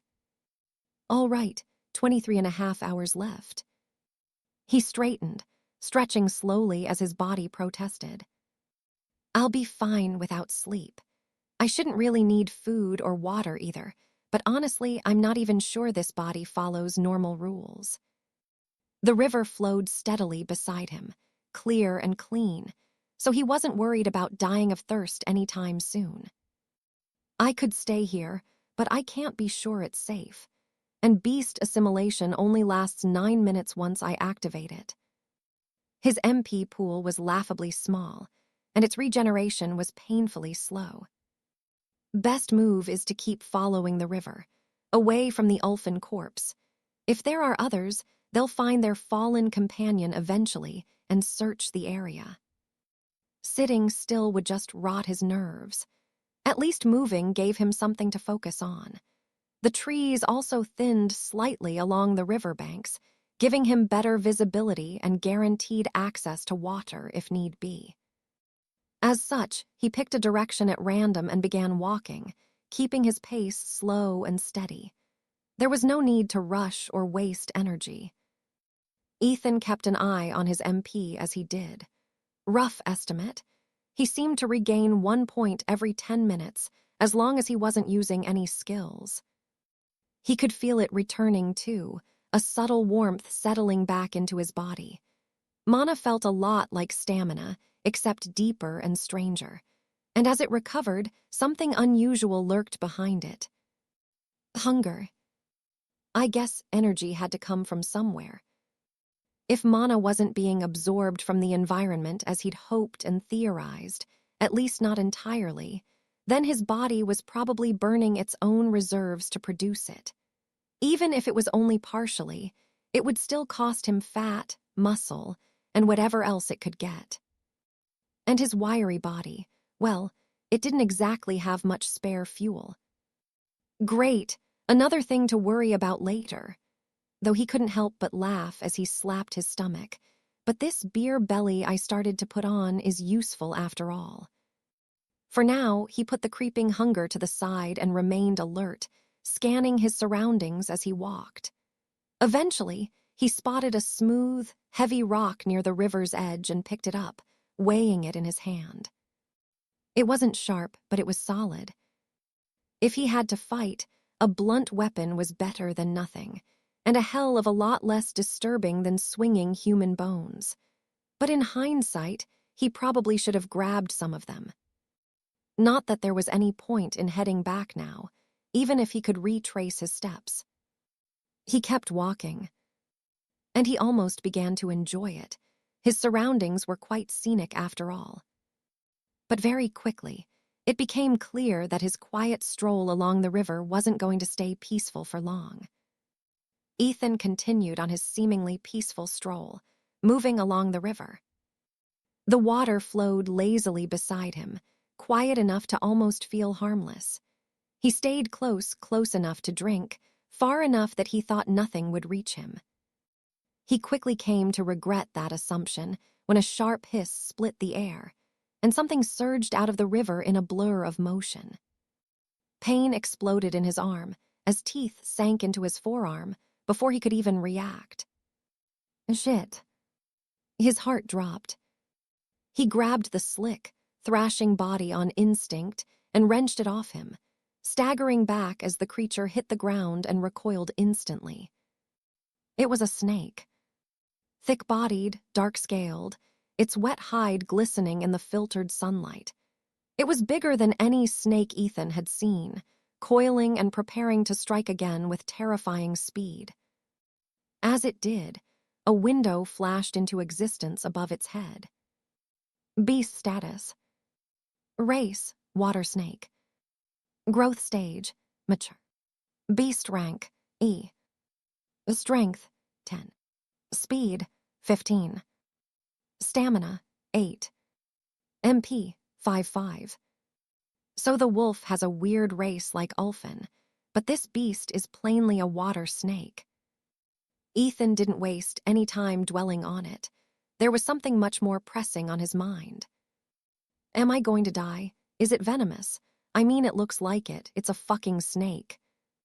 Ethan had no way of being sure, but he couldn't feel anything, at least not yet. But then why did the beast bite him? Either way, he couldn't run from it, so he had to face it. Beast assimilation. The energy inside him surged. His body lightened, muscles tightening as Wolfie's traits bled into him. His senses sharpened, the world snapping into vivid detail. Just his luck, that's when the snake used its MP. PSSSHHHH. A foul, overwhelming stench erupted from the creature's body like a physical wave. It was faintly visible, a thin green mist that assaulted his senses. Ethan immediately gagged. His enhanced sense of smell turned the odor into something monstrous. Rot, decay, stagnant water, and something chemical and wrong all slammed into his nose at once. His eyes watered violently, his head spinning as nausea rolled through him. Zerg. He staggered, fighting the sudden dizziness and urge to throw up. So that's what this damned snake uses MP for. Even without beast assimilation, the smell would have been awful. With a wolf's nose layered over his own, it was borderline incapacitating. Is it a snake or a fucking skunk? The beast hesitantly lunged again, using the moment of disorientation to its advantage. But unlike the Ulfin, this thing wasn't a predator. It didn't hunt creatures like him, probably sticking to smaller prey, like fish in the river. From its seeming lack of venom to its defense mechanism of emitting a repugnant mist, it wasn't built to kill, at least not a human-sized creature. That was something no status window could capture. The nuances of true combat and physical attributes. Ethan clenched his teeth and forced himself through the haze. His reflexes were faster now, and his instincts sharper. His body moved before panic could take hold. He twisted aside as the snake struck, its fangs scraping past his ribs instead of sinking in. In that moment, he brought the rock he carried down hard. Crack. The blow landed just behind its head. The timing was perfect. Immediately, the snake began thrashing wildly, and it released another wave of that nauseating musk as it tried to retreat toward the river. Not happening. Ethan pressed the attack. Each movement felt more natural now, almost effortless. His reactions were cleaner, his strikes heavier, his balance surer. He didn't flail and fight to live as he had against the Ulfin. He fought to kill. 2 more brutal swings caved in the creature's skull, and its body went limp. Ethan stood there, chest heaving, blood dripping from his arm and knuckles, the stench slowly dissipating into the forest air. A notification appeared. Beast eliminated. Another followed. Would you like to acquire this beast as your own? He stared at it for a moment, then shook his head decisively. No. The water snake beast had MP. That alone was tempting. But it wasn't a true threat, just dangerous in the right circumstances. And right now, he could only assimilate one beast at a time, so he wouldn't get any immediate benefit. There was nothing that stood out to him or enticed him about it, so he listened to his gut. Better to save the slot. Beast capacity, 1-2. As the adrenaline faded, the pain returned in full force. The snake's bite wound, as well as the others from the Ulfin, were bleeding badly now. Its saliva seemed to contain some form of anticoagulant that was doing exactly what it was meant to do. It literally made one's blood thinner, which had its medical uses, like preventing blood clots, but could be fatal to those with open wounds. He hadn't noticed it in the heat of the moment, but now it made sense. So that's why it bit me to begin with. Ethan grimaced and retreated from the river, sitting down with his back against a tree. On one hand, he was glad that it wasn't venomous. On the other, he was losing a lot of blood because of that damned snake. Ulfin and water snake. I wonder what else this shitty trial will throw my way. He kept beast assimilation active as long as he could. The MP drain left him feeling weak and tired, but he made use of the toughness and enhanced recovery while the skill was activated. Remaining alert even after the skill deactivated, he rested carefully. Every sound made his heart race, but so far, no other beasts had come his way, almost as if he had reached a checkpoint. After a little over an hour, he finally stood again. His bleeding hadn't stopped, but it had slowed and no longer felt life-threatening. Any normal, untitled human would have been dead by now, or at least bleeding out, delirious and begging for medical attention. Especially after an anticoagulant bite like that. But he was still alive, well, barely. He would be an idiot not to notice his superhuman level of recovery.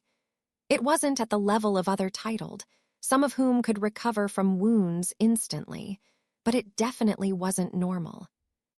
That was his biggest saving grace, which he thanked God for as he scanned his surroundings. The river no longer felt safe. Who knew what else might spring from it, but neither did the forest. Still, remaining still and waiting to be hunted felt worse. As such, he stuck to his original plan and resumed walking downstream, rock clenched tightly in his hand. When he checked the timer again, a dry laugh escaped him. Less than 2 hours have passed, he sighed, looking ahead at the endless trees as he continued on his way. Time bled together. Ethan was trying to avoid thinking about it, a habit he developed in prison. It'll feel like time's passing faster this way, he tried to convince himself, but he ended up cracking, and what he saw. Let's just say it wasn't exactly encouraging. 21, 1556. 21, 1555. 21, 1554. I've been walking for only an hour. It feels like I've just completed a fucking marathon. Remaining calm was a strong suit of the blue-eyed rebel, but even he was struggling to stay composed, given his condition, which was much worse than he had thought. The world was tilting as if he were walking after spinning around 100 times. His head felt light, but his limbs heavy, almost like his bones were replaced with lead. Even his MP was now recovering much more slowly, stuck at 710 for a while now. I can't continue like this. Even a normal animal would be tough for him to face now, let alone a savage beast. He needed to rest badly. The time he spent earlier after defeating the water snake wasn't nearly enough.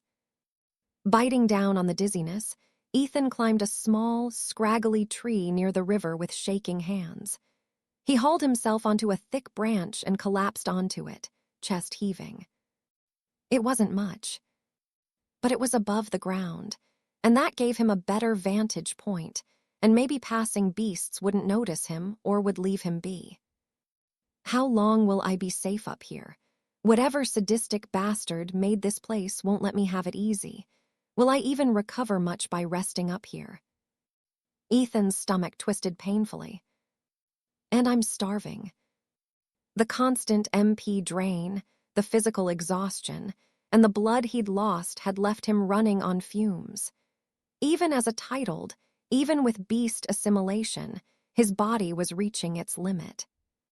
At this rate, his thoughts trailed off. He didn't finish the sentence. He refused to. Dying here, after finally seeing a path forward, after tasting what it meant to be titled, was unacceptable. That was when a notification appeared. Beast meat can have healing properties. As long as the beast is not venomous or poisonous, consuming it can also speed up stamina and MP recovery. Ethan blinked. then laughed weakly. Couldn't you have told me that earlier? Food. He needed food, not just river water and stubbornness. His first instinct was to go back to the ulfin and water snake, but retracing his steps meant danger, and the idea of eating either of them wasn't exactly appealing. So what do I eat? As if the forest had been waiting for him to ask that question, something moved between the trees beneath him. Ethan was starving after merely a couple of hours. But in the same way his body healed and performed unnaturally, it also required more fuel, especially if he wanted to recover his strength to satisfy the single daunting objective of this trial. So what do I eat? His question seemed to prompt the forest to produce his next foe, as moments later, he sensed movement in the trees beneath him. It started with heavy footsteps, then snorting and deep breathing. Ethan froze. A massive shape emerged from the underbrush, a hulking beast with a thick, bristled hide and curved red tusks that looked more like weapons from hell than teeth. A boar. It had dense muscles and was massive, with scars all over its body. Its eyes were small, beady, and dark as it rooted through the forest floor before turning toward the river. That's one big beast, and those red tusks. It lumbered closer to the water, grunting as it drank. Thankfully, it didn't have enhanced senses like the ulfin and seemed completely unaware of him, or at least pretending to be. There's no way this is a coincidence. The timing was too perfect, with the system giving him a hint on how to recover, and then it made an appearance. Aside from that, so far, he had only encountered one beast at a time, as if they were stages of a game. He was certain this forest had plenty more beasts, many of which would treat him as nothing more than a snack, yet this was only the third he'd laid eyes on after hours. It felt curated, like someone was watching, guiding, and enjoying the show. Ethan swallowed. He didn't have the luxury of questioning it. A window appeared above the beast's head. Beast status. Race, bloodtusk boar. Growth stage, prime. Beast rank, E+. Strength, 16. Speed, 16. Stamina, 16. MP, 6'6". I guess the race name makes sense, but those stats. Ethan knew taking down this thing would not be easy. Its attributes were balanced with no obvious weaknesses. It was also stronger than both the beasts he had faced so far, at least in terms of stats. His grip tightened on the rock in his hand. Perched in a small tree, Ethan held his breath as the boar finished drinking and turned back toward the forest. This was his chance. If I don't eat, I definitely won't last. And night was coming, which he was sure would make this hell even worse. Fuck it, he prepared himself. It's not like shit can get much worse. He waited, and time seemed to slow. One step. Another. The moment the boar was within range, and directly beneath the tree he was in, Ethan leapt. Beast assimilation. Wolfie's power surged through him mid-fall, and his body sharpened, instincts screaming. He raised the rock overhead and brought it down with everything he had. Crack. The impact reverberated up his arm, shooting into his shoulder before rattling his entire body. Pain exploded through his wrist, which took the brunt of the shock. It felt like smashing a pebble against a boulder. The boar barely staggered. Its skull absorbed the blow, hide thick, bone dense. So much for a surprise attack. It let out a furious grunt, shaking its head as Ethan landed hard in front of it. His knees screamed in protest, his ankles nearly buckling, but he regained footing and quickly backed away. Up close, the beast was terrifying. Easily over 100 kilograms of muscle and rage. Its blood-red tusks angled toward him, their points reflecting light and causing Ethan's heart to skip a beat. Their eyes locked. The beast's breath was hot and intense. Maybe I should have stayed in the tree. The thought barely finished before Ethan turned and ran. Straight for the river. Facing that thing head-on in his condition was suicide. He sprinted while the boar was still recovering from being stunned by his attack, lungs burning, legs screaming. He dived into the water without hesitation, greeted by a wave of cold. The current tugged, but he pushed through, swimming hard. In just a few seconds, he crossed it, hauling himself onto the opposite bank and scrambling to his feet. Thank God.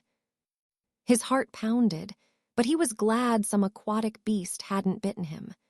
The boar stood on the other side, snorting furiously as it locked eyes with him again. Ethan laughed, breathless. Fuck you, piggy. What's scared of water? The boar stared at him for a moment, then it jumped into the river. Ethan's heart dropped. Wild boars were excellent swimmers, and he learnt that the hard way. The beast tore through the river with terrifying speed, water churning as it crossed faster than Ethan had. Oh shit. Ethan didn't wait to admire its swimming ability.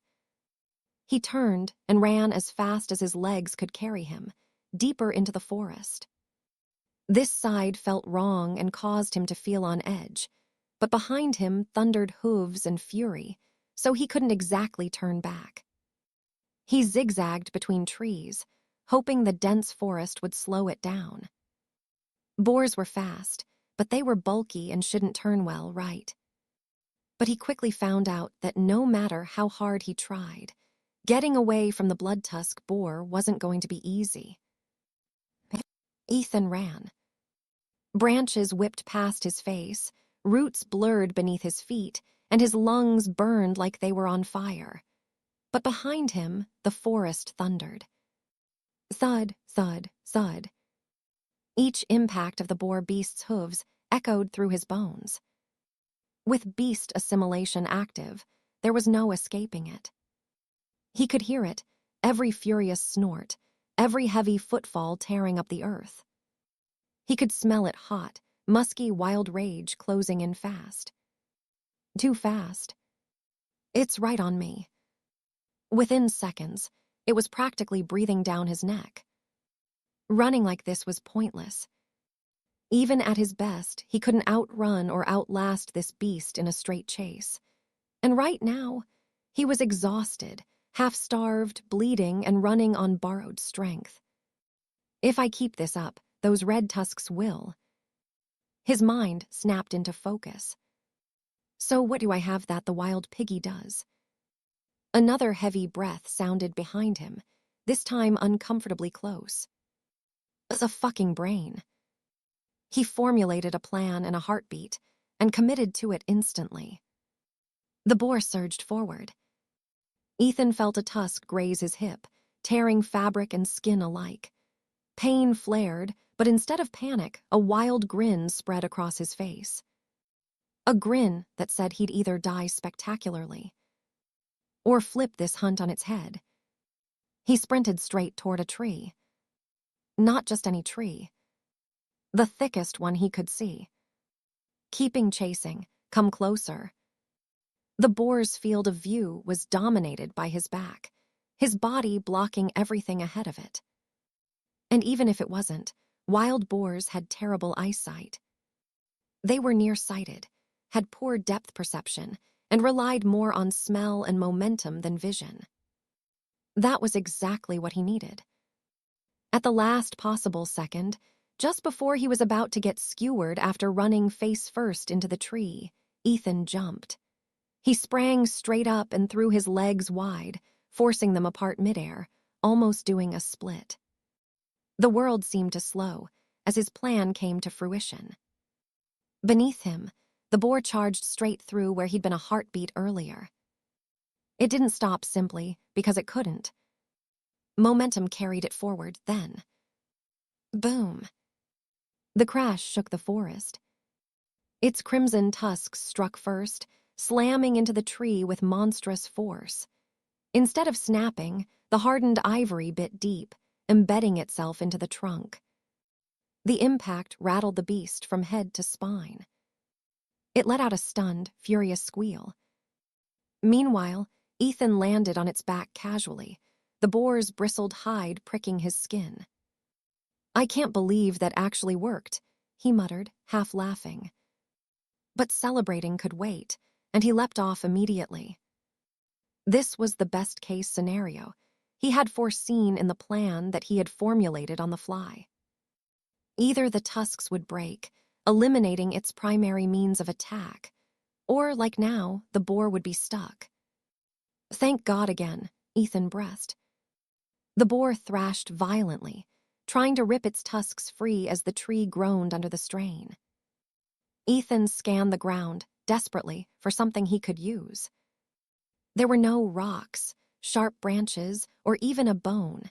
He would take anything after losing his weapon crossing the river. "Shit, come on, come on." Before him, the boar roared, muscles bulging as it tore at the tree, fury building.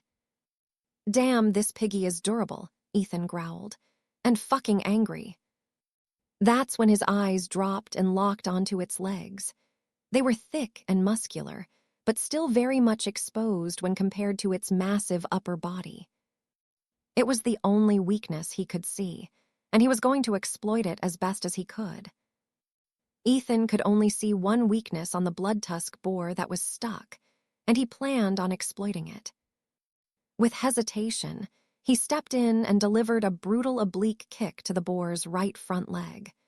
He drove down his heel with his full weight, targeting its knee joint with everything he had left. Thud.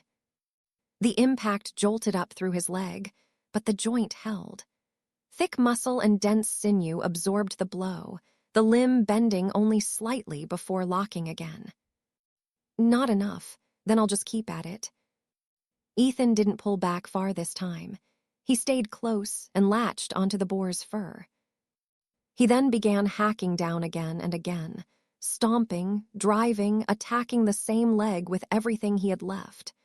Striking with his heel, shin, and foot, there was no finesse, just repetition and desperation. Each strike landed with a dull, meaty impact. The boar bellowed, thrashing, but its leg refused to give. Then, crunch. The joint finally gave way, folding at an angle no living thing should bend. The blood-tusk boar screamed as its leg collapsed beneath it. Ethan staggered back, breathing hard, his leg numb from the repeated impacts as the wounded beast began thrashing even more violently. "Movement," he thought coldly. "That's your biggest weapon." Blinding it was the other thing he had considered, though it barely relied on vision anyway. But this took away its speed, its charge, its terror. However, the beast was far from giving up and was still a dangerous creature that he couldn't write off just yet. On cue, the boar finally tore its tusks free, ripping chunks of bark from the tree as it stumbled backwards. Now on 3 legs, with one rendered useless, it turned to Ethan with rage burning in its eyes. Ethan beckoned it forward. "Come on, piggy," he taunted softly. It lunged, but it was slow and awkward as it dragged its broken leg. Ethan dodged easily, staying just out of reach, forcing it to move again and again until its breath grew ragged and its strength bled away. It was adapting to the loss of a leg, but it was no longer nearly as much of a threat as it had been. Meanwhile, the blue-eyed man proceeded to target its other front leg each time it attempted to ram its tusks into him. Both were on their last legs, but one more literally so than the other. And it was only a matter of time before. Crack. Another of the boar's legs gave way under the constant strikes and its own weight. The bigger they are, the harder they fall. Ethan was panting and had used the last of his strength to break 2 legs of the giant beast that, on paper, should have been impossible to defeat. Even he could hardly believe he had managed to, as it collapsed to the floor. It struggled to get to its feet, with only its hind legs remaining. There was no attacking now when it couldn't even stand anymore. As such, Ethan took his time, catching his breath as he savored the taste of taking down such a creature. But before his beast assimilation expired, after running out of MP and being overcome by fatigue, he got ready to finish the job. Finding a large rock that he could lift only with 2 hands, Ethan carried it over to the helpless beast. It struggled to move or attack as it looked up at the man, almost praying for mercy, but it found the maniacal smile of a predator. Ethan didn't hesitate, smashing the rock down onto the beast's dome. If their roles were reversed, he would be the one getting killed, so there was no need for guilt. This was his reward as the victor, taking the life of the other and feeding on its flesh, just like a beast. He managed to create a split in its hide, some blood splattering onto him, then he struck it again. And again. And again. The brain matter and blood didn't bother him, and he continued crushing the beast's skull with the large rock until... Beast eliminated. Another familiar message followed. Would you like to acquire this beast as your own? Ethan stared at it, chest heaving. He considered it, especially because of its stats, but the thought of assimilating with a boar made his stomach twist. No. Beast capacity, 1-2. He stepped back, wiping blood from his knuckles. Even if he acquired the beast, he assumed it would reset to an infant, just like Wolfie. An infant boar likely wasn't better than an infant wolf, especially since it wasn't a predator. More importantly, he had limited slots. Even if he managed to reach S rank, there were only 7. But in the pursuit of perfection, was he hindering himself?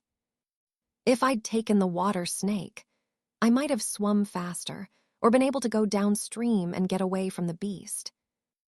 Hypotheticals like that in hindsight wouldn't help, and there was no point in dwelling on it.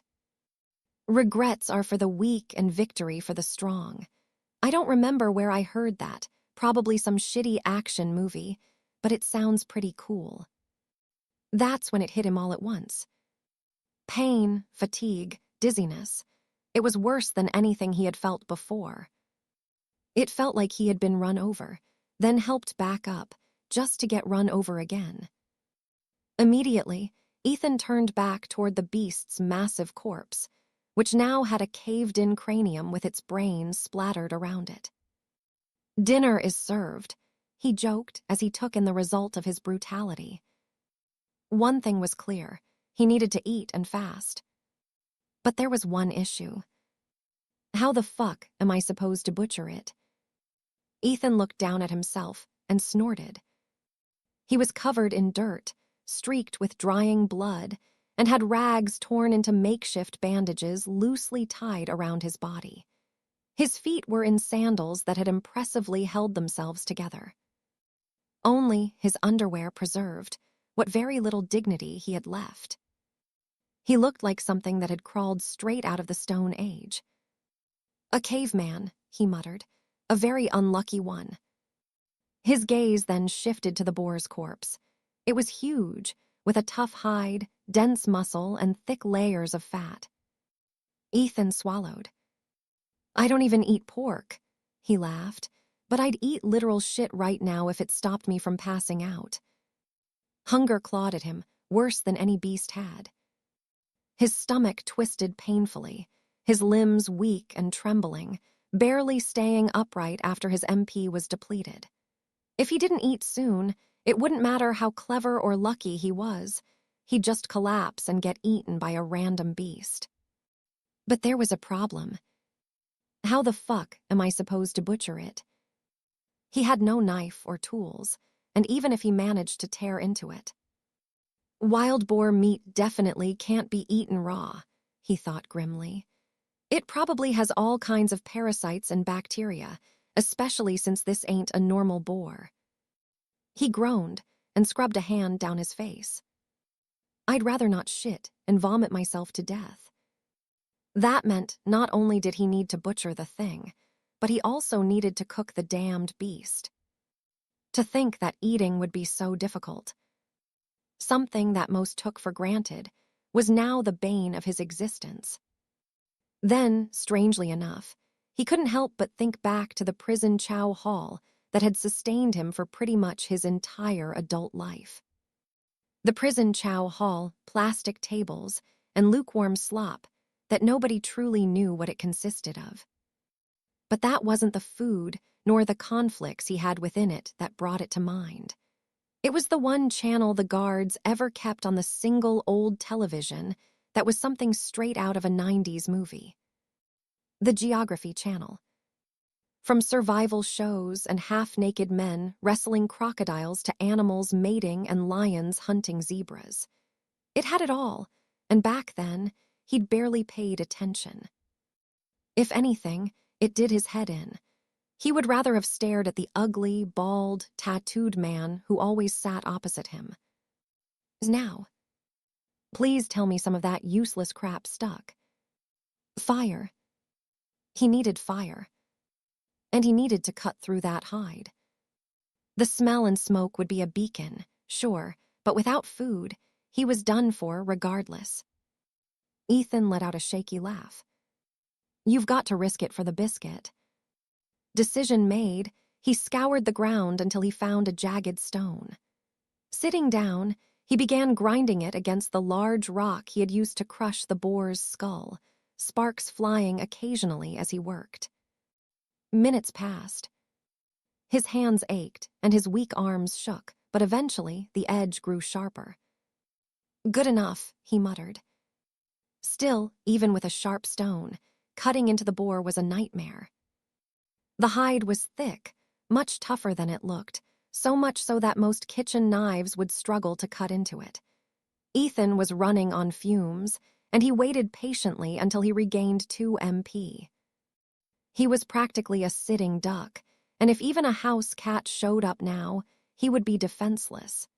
But in the same way this trial seemed curated to push him, he hoped its design would give him time to recover, just to throw even bigger beasts at him. Thankfully, that seemed to be the case, and as soon as he had the bare minimum MP to sustain beast assimilation for a minute, he activated it without hesitation. Warmth surged through him, strength flooding his limbs just enough to push through the pain and fatigue, though in his condition, it was nowhere near as effective as it should be. Immediately, he went for the underbelly that had a thinner hide and softer fat. The sharpened stone bit in slowly, stubbornly, as he hacked and sawed, his muscles screaming in protest. Fat split and blood seeped out. The smell was strong, earthy, metallic, overwhelming. Eventually, he managed to carve out rough strips of meat. They weren't pretty, but they were closer to something he could eat. Ethan then staggered back toward the riverbank, choosing a spot with fewer trees and better visibility. He gathered dry branches and snapped sticks. Then, after several frustrating attempts at creating sparks, he managed to coax a small fire to life. Bear Grylls, you are an absolute legend. A bit of a lunatic for willingly doing all that survival bullshit and even drinking your own piss, but it works. The flames flickered weakly. It was far from a bonfire, but it was enough. He skewered the meat onto sticks and held them over the fire, turning them slowly, watching the surface darken and sizzle. The smell wasn't great, but it looked edible, and that alone made his mouth water. But when he finally took a bite, he winced. Yeah, that's awful.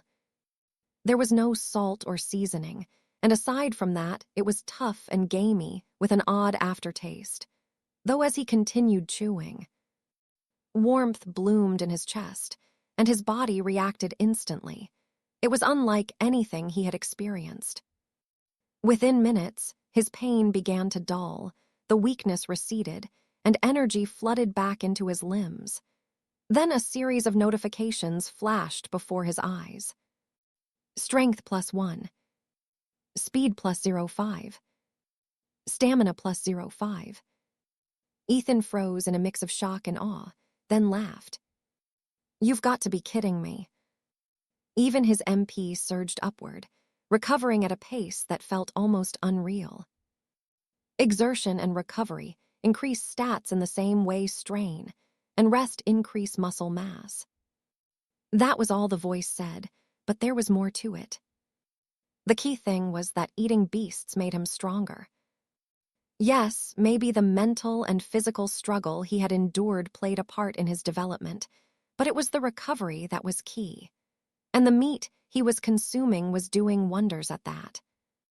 Either way, he was addicted to the feeling of progressing. Money and power were cool and all, but it was their pursuit that had been exhilarating, and Ethan now had a taste of what was possible as Lord of Beasts. He devoured the rest of the meat he had cut up without hesitation. By the time he finished, he felt human again. No, more than human. Even his wounds had sealed, and he had recovered as much as it might have taken a normal person weeks to in a matter of minutes. I wonder if I just keep eating beast meat, what the limits are. There was so much he wanted to explore, and he even contemplated returning to retrieve more beast meat from the giant boar corpse. But he had felt like he had eaten his fill, and it was the first bites that had the most benefit. After that, it had less of an effect on his body and was just filling his stomach. For now, his priority was survival. After that, he could train like a maniac and eat an entire zoo's worth of beasts. As such, not wanting to push his luck, Ethan kicked dirt over the fire, smothering it completely. He then cleaned himself up in the river as best as he could, and moved on before the smell of cooked beast meat could draw anything dangerous. Thankfully, nothing came. Continuing downstream, he looked up and noticed the sky begin to shift subtly. It was still bright, but it reminded him of what was coming. From the 24-hour timer to the sun moving in the sky, it was fair to assume that this replicated Earth's environment. And if that was the case, it was only a matter of time before nightfall. Ethan continued downstream, forcing his breathing to steady as he gathered his thoughts. All right, start from the beginning. He had spawned at around what seemed to be sunrise, and from the sky and weather, he could make another inference. If this place is mimicking reality, then it's probably mid-spring. If that were true, then sundown would hit roughly 12 hours into the trial. Barely a quarter of that time had passed, which went to show just how long 24 hours felt in such a torturous environment. The sun was still high, warm, and reassuringly slow as it crawled across the sky. He needed somewhere to pass the time while limiting his encounters with beasts, and the only thing that came to mind was trees. I'll hide up in one like I had earlier and save my energy for the night, which I'm sure is going to be fucked. The boar beast hadn't noticed him earlier, so he assumed most ground-dwelling creatures wouldn't. And even beasts with sharper senses, like ulfins, would be visible long before they reached him. If he stayed elevated, stayed still, he could hide and react to any threats. At least that was the logic behind his decision. Ethan found a sturdy tree and climbed, wedging himself into a thick crook between two branches, where he had a clear view in multiple directions. Leaves rustled softly around him as he settled in. He exhaled slowly. This might actually work. If he stayed hidden and quiet, all he needed was to wait out the timer. He even felt sleepy after just eating, as if his body wanted to rest. It wasn't deep, both because of the uncomfortable branch he lay on and the environment he was in, but it was something. He fell into a strange half-sleep, like he was in class and had stayed up the night before. Every sound tugged at his awareness as he fought the urge to close his eyes, which was ironic, considering the last thing he remembered before waking in this place was blacking out. If this is a dream, he mused vaguely. Could I sleep and even dream inside a dream? Wouldn't that make this some kind of inception? Well, whatever this was, it wasn't an ordinary dream, and it made his repeated nightmares feel pleasant in comparison. He couldn't help but reminisce about his life and be amused by the absurdity of what he was experiencing. But that's when his eyes snapped open and his body shot upright. The forest was too silent. There were no chirping birds or insects, and even the wind that flowed through the leaves had died down. He could feel the tension in the atmosphere, almost as if warning him of danger. Then something moved, but it wasn't below him, it was above. His body went rigid, and his senses sharpened as he struggled to his feet, not wanting to lose balance and fall off the tree. Of course it wouldn't be that easy. The branches all around him began to sway, as he began hearing shaking amongst the trees and leaves. It started from one direction, then another, and another. He was baffled about what was closing in on him. Then he saw it. Dark shapes leapt from branch to branch with effortless grace, silhouettes briefly outlined against the pale sky before vanishing into the leaves again. His stomach sank. "Oh, you've got to be kidding me." He scanned the surrounding trees frantically, heart pounding harder by the second. They were everywhere, and it felt so hopeless that it was almost amusing. So much for hiding out in a tree, he thought bitterly. His plan had unraveled in a matter of minutes. Creatures he never would have expected in a forest like this emerged, proof that logic had no real place in this damned trial. It was as if whoever was running it had watched him, laughed, and gone. Yeah, no. Patch the tree exploit. Ethan found himself latching onto the opportunity of becoming a titled, but cursing the sadistic bastard who was responsible for this suffering, though he quickly snapped out of it. A series of chittering sounds echoed through the branches as the creatures surrounded him. It was high-pitched and only grew louder as they came into view. Fucking monkeys. There wasn't one or two, but a whole swarm. They clung to branches with long limbs, tails coiling and snapping like whips. Their eyes glittered with sharp, unsettling intelligence. Some were small and wiry, others broad-shouldered and heavy. But all of them moved in eerie coordination. They didn't attack, they just watched and gauged Ethan. Of course, he thought, tree-dwelling beasts coincidentally show up just when I got comfortable. His grip tightened on the branch. So far, facing beasts on the ground hadn't been great, but trapped in a canopy with creatures born into it, that would be plain stupid. A slow, humorless smile crept onto his lips. "Well," he whispered, pulse roaring in his ears, "I guess I'm fucked." And that's when one of the most humiliating experiences of his life began. 12:06:32. 12:06:31. 12:06:30. Ethan lost count of how many times he nearly died. At some point, he stopped seeing the forest as a place, but as an ordeal, a living, grinding thing determined to wear him down. The monkey beasts made that clear first. One moment, he was chilling in a tree, and the next, one of them suddenly grabbed him by the hair before he could react and flung him to the ground. Then it began, a beating he would never forget. After landing with a thud, he didn't even have time to get up to his feet before the monkeys began wailing attacks on him. They weren't trying to kill, nor were they interested in eating him as prey. They were simply playing with him. They hooted and screeched as they punched, kicked, and flung him between themselves like a toy. One of the larger monkeys even launched him in the air, then let him fall and pointed at him, laughing.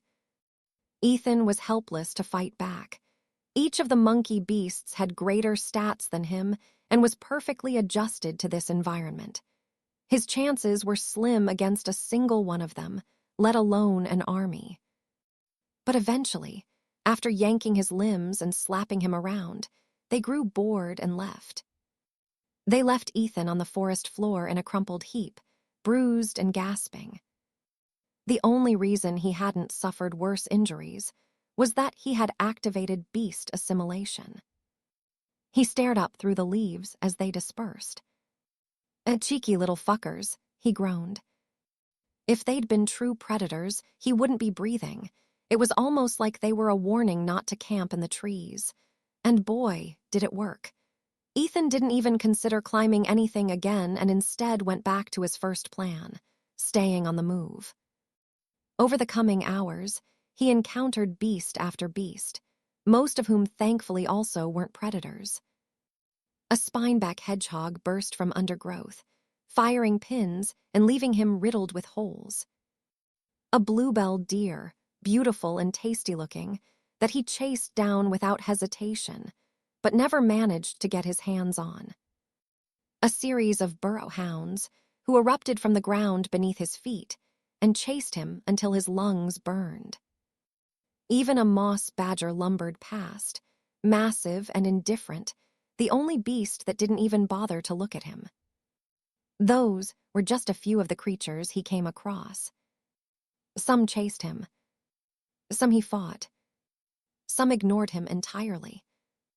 And between them all, he would be given a convenient respite period. Before he knew it, he had covered dozens of kilometers and had no idea where he was. In every direction, there were endless trees, and the more he moved, the more lost he became. Meanwhile, his body grew heavier with each encounter. From reopening wounds to his muscles screaming for rest, his condition wasn't great. Though with beast meat and MP, he was managing. Worse than any pain or fatigue was the mental exhaustion, the constant tension, the looming threat of beasts that could appear from anywhere at any moment. Still, he had no major injuries. And despite everything, he refused every opportunity to acquire another beast that appeared after a kill. All of them were E-rank, just like Wolfie, he reasoned. After the reset to infant, I won't benefit anything, and there's no way to know what their beast potential is. Would it come back to bite him in the ass? Maybe. But for now, he was more focused on survival and stuck to his decision to keep the slot for a beast that stood out to him. He also needed to gather evolutionary shards for his beasts, so it was best to focus on Wolfie, at least to begin with. Checking the timer for the first time in a while, a breath escaped Ethan, who would be lying if he said he didn't wish this hell were over. 7 years locked up, he murmured. I can handle 12 more hours. Then he looked up at the sky that had burned orange, then red, before now bleeding into darkness. Half the trial had passed, but now remained the harder half, and he wasn't exactly looking forward to it. The cold began seeping into Ethan's half-naked body almost immediately, but that was the least of his worries. Not only would he have less visibility with the fading light, but the nocturnal beasts would be waking up. Those are usually the bad ones. 12 hours in the dark would feel far longer than the first half ever had, and there was nowhere safe, not the trees, the ground, or the river. He also couldn't keep beast assimilation active long enough to rely on enhanced senses. As such, he crept through the night with a wooden spear he had crafted in one hand and a jagged stone in the other. He was wrapped in rags, covered in dirt and dried blood, but he had given up on attempting to clean himself to mask his scent. He was even more of a caveman now, almost as if he was losing his civilized humanity by the hour.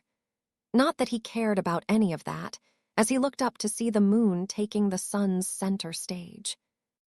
Of course it's a full moon, he groaned internally. As if on cue, he began to hear echoing howls and all kinds of beast sounds and movement in every direction. Great, Ethan muttered. Just great. That was when the first beast of the night found him. He didn't hear it, smell, or sense a thing when something suddenly slammed into him from above. Pain exploded as iron claws dug into his shoulders, lifting him clean off the ground. The world dropped away beneath his feet as air rushed past his ears. What the foo? The owl beast was enormous. Its wingspan blotted out the moon as it beat upward, talons clenched around him as if he was nothing more than a small prey, like a rabbit or a mouse. Owls didn't make noise, and were unexpectedly fast and ruthless silent killers. Ethan struggled as the beast effortlessly flew him into the air, above the canopy of trees. He looked around him at the giant forest while fighting to break free of its claws, but he quickly stopped struggling as the beast flew higher. "You wouldn't be so kind as to drop me off gently," he spoke as he looked up at the giant bird. A familiar window appeared above the beast's head, but before he could look at it, things took a turn. The owl looked down at Ethan with its glowing orange eyes, almost as if it could understand what he had said. Then, suddenly, it released its grip on Ethan and dropped him. "That's not what I meant," he yelled as he plummeted to the ground. He was helpless as he fell through leaves, branches, then nothing. Thud. The ground rushed up and knocked the breath straight out of him. Ethan lay there gasping for air, body aching, vision swimming. If not for the split-second beast assimilation he'd triggered before impact, and the trees breaking his fall, his spine would have snapped. "That skill has saved my ass more times than I can count," he thought shakily. "I really," he wheezed, forcing himself upright, "really need more MP." But it seemed as though it wasn't over just yet. The owl cried as its eyes locked onto Ethan, who caught a glimpse of its orange eyes in the air. "It's coming back." A swoosh. The creature swooped back in with incredible speed, its talons raking across his arms and slicing through his skin like paper. Ethan hissed in pain as blood sprayed, but he didn't panic. Instead, he focused. If he had honed one thing in this damned trial, it was his composure. And even though he hadn't even seen the owl's beast status, he remained calm and gathered what he could. "So it dropped me to weaken me, and after realizing I was too big to carry around. Now it plans on hacking away at me until I can no longer defend myself." It was a cruel method of defeating a larger prey, and it would work against most creatures. Ethan might have been among them when he first awoke in the Tower of Beasts, but he had begun to change without realizing. Focusing on his elfin senses, the world sharpened and stimuli flooded in. That's when he found it. No matter how silent it flew, no matter how well it blended into the dark, it smelled. Everything did, and to an elfin, nothing was invisible. As such, when the owl beast dove again, Ethan swung his stone wildly. But he missed, and pain ripped across his bare back as its talons tore into him. "That fucker," he gritted his teeth and adjusted, just like a beast fending for itself in the wild. Instead of chasing its speed, which he would never be able to match, he waited and predicted. As soon as he caught the scent of the swooping beast, he struck with the stone as hard as he could. It connected. The impact sent the owl spiraling down, crashing into the forest floor in a mess of feathers and shrieks. On the ground, without its speed and element of surprise, it was prey. Ethan didn't hesitate, and though his arm felt numb from the attack, he quickly followed up on the beast with his wooden spear. He drove it straight through it, stabbing down with both hands. Silence fell. Then came the notifications he had come to enjoy. Beast eliminated. Would you like to acquire this beast as your own? Ethan stood there, chest heaving, blood dripping down his arms. Thanks for the evolutionary shards, he muttered. And no, I don't want it. His movements were sharper and cleaner now, especially while using beast assimilation. His stats had improved slightly, but that wasn't the cause. It was his hard-earned experience being carved into muscle memory. But his body paid the price. More wounds, more bruises, more pain. Still, he moved on, and as much as he wanted to eat the owl that was the closest thing he would likely find to a chicken, he didn't feel safe.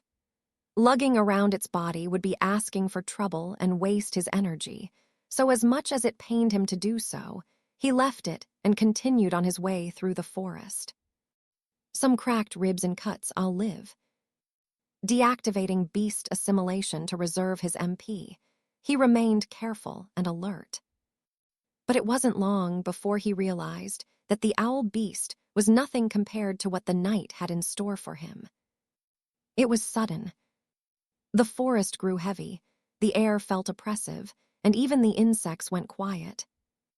Ethan felt it before he saw it. The pressure of a presence, one that made his instinct scream. Then, as the creature responsible came into view, and its beast status hovered above its head, Ethan's heart sank. A D-rank beast. It was the most fearsome beast he had seen by far, yet all he had to say was, "You've got to be fucking kidding me." Bears weren't supposed to be nocturnal. They were usually diurnal, meaning active during the day, or crepuscular, roaming at dawn and dusk. But bears were nothing if not adaptable. They shifted their habits when it suited them. And apparently, tonight suited this one just fine. Ethan felt it before he saw it. The forest seemed to lean away from something massive moving through the undergrowth. Branches cracked, and leaves shook as a deep, wet breath rolled through the darkness like a warning drumbeat. Then the familiar translucent screen slid into view above its head. His heart dropped straight into his stomach. Beast status. Race, graveback bear. Growth stage, mature. Beast rank, D. Strength, 30. Speed, 22. Stamina, 24. MP, 1010. As fuck me. Ethan didn't even try to soften it. This wasn't just the strongest beast he'd seen. It was a giant fucking bear to boot. Moonlight spilt across its form as it stepped into view, and it was easily 3 times Ethan's size. Its hide was thick and dark, scarred with old wounds that spoke of battles won long ago. Muscles and dense blubber rolled under its fur with every movement, each step deliberate and confident. Its claws were curved like sickles, digging into the soil, and its muzzle was broad, teeth yellowed and thick, breath steaming faintly in the cool night air. As for its eyes, they were sharp, intelligent, and amused. This thing wasn't starving nor desperate. It was curious. I am so dead, Ethan thought flatly. He didn't stick around to admire it. The instant the status window appeared, Ethan activated beast assimilation, pain flaring through his veins as his body shifted into the familiar Ulfin-enhanced state. Without hesitation, he ran as the world around him sharpened. Darkness peeled back as his vision adjusted unnaturally, shadows separating into shapes, scents layering over one another in dizzying clarity. But he wasn't sightseeing, he was fleeing. Meanwhile, heavy footfalls thundered behind him. They weren't rushed or frantic, they were almost leisurely. Makes sense, it has double the speed stat I do normally. Then suddenly, the pressure spiked, and Ethan felt a chill run down his spine. Using its MP, the ground shook as the beast burst forward. A bear's most terrifying attack wasn't finesse, it was overwhelming force. A sudden, explosive charge meant to end things instantly. Weight, claws, momentum, all crashing together in a brutal embrace. Bear hug. The beast lunged. Ethan twisted at the last second. Instead of being crushed outright, a massive paw slammed into his side. Crack. Agony detonated through his ribs as he was sent flying like a rag doll, smashing into a tree hard enough to rattle his teeth. He hit the ground in a coughing heap, blood spraying from his lips. It had swatted him like he was nothing more than a fly, but Ethan was still relieved. If he had been caught in its attack, it would have been all over. As for the bear, it let out a low and satisfied huff, watching as its prey struggled. It's toying with me. Despite that realization, Ethan remained calm and forced himself to breathe, every inhale a knife to his side. Fuck, he wheezed. I'm done for. He couldn't think of a single way that he could beat this beast. Of course, facing it head-on was suicide, but there was no clear trick or weakness that he could exploit either. This was a predator, a giant D-rank one at that. Its stats are crazy, and it's a bear for God's sake. Even at E-rank, I would be fucked. This was the third predator he had faced. The Ulfin had been tough, the owl beast had caught him by surprise, but this was on an entirely different level. No matter how much he had changed, he hadn't suddenly become an overpowered titled. To S-ranks, this bear would be like an insect, something they could kill with no effort, but to me. He couldn't help but feel overwhelmed and start to lose his cool, but he quickly snapped out of it. There was no point feeling sorry for himself. No one was coming to save him. I have to figure it out, just like I always have. And that's when he heard it, a distant chorus of howls that his Ulfin-enhanced senses latched onto instantly. It's a pack of Ulfins or wolves, or whatever the fuck. Ethan could feel it, a dozen presences moving through the forest with purpose. Wolves are not exactly nocturnal either, but more crepuscular. They also often hunt at night, and Ulfins were close to wolves in every other way, so this made sense. That's when a crazy idea sparked in his mind, a gamble that would either pay off exponentially or cost him his life. If I'm assimilated with Wolfie, even at the minor stage, maybe they'll think I'm one of them. It sounded insane. But insane was all he had left. With a groan, Ethan staggered to his feet and broke into a sprint, straight toward the howls. Then, guided by instinct, he threw his head back and forced a ragged, wolfish howl from his throat. The sound was cracked and imperfect. Under different circumstances, he would have laughed at himself, but for this, it did the job. It carried, echoing in the forest and drawing the attention of surrounding beasts, including the pack he intended to call over. He could almost feel them begin closing in on him quickly, not that he slowed down. Behind him, the bear followed, and that was enough to keep him running for his life. But unnervingly, it was unhurried, curious, and confident. That's when Ethan arrived at a clearing in the forest, one that was large and felt like it had been prepared as a stage for what was about to take place. The clearing opened up suddenly. Moonlight flooded down, and yellow eyes ignited the opposing darkness. 1, 2, 5. A dozen Ulfins stepped from the shadows, their forms lean and scarred, fur bristling as they assessed the scene. Their beast statuses hovered above their heads. Ethan skimmed over a couple to find that they were all E-rank. Their growth stages were also prime or mature, so their stats surpassed the juvenile Ulfin he had faced initially. Ethan was now in the center of the clearing. In front of him was the pack of Ulfins, and behind him was the graveback bear. Silence stretched tight enough to snap. He was blood-soaked and barely upright, his heart hammering like it wanted out of his chest. Meanwhile, his head swiveled between the bear and the pack, unsure whether they would team up and split his corpse or fight each other. The answer became clear when one of the Ulfins, the largest among the already giant wolves, stepped forth and snarled. But not at Ethan, at the bear. Another followed. And another. The pack shifted, bodies spreading out instinctively, forming a loose ring around the ursine beast. Ethan's eyes widened. No way. The graveback bear roared, and moments later, the clearing descended into chaos. Ulfins darted in and out, snapping at the bear's legs, harrying it from every angle. They moved like a living organism. One feinted, another struck, a third retreated before the counterblow could land. The bear swiped, claws tearing through air and fur alike, sending one wolf tumbling broken into the dirt. Another was the victim of its bear hug, crushed under its weight and squealing. But for every wolf hit, two more replaced it. They went for joints, for eyes, and for any openings that appeared, going for the kill on the beast as they fought in unison.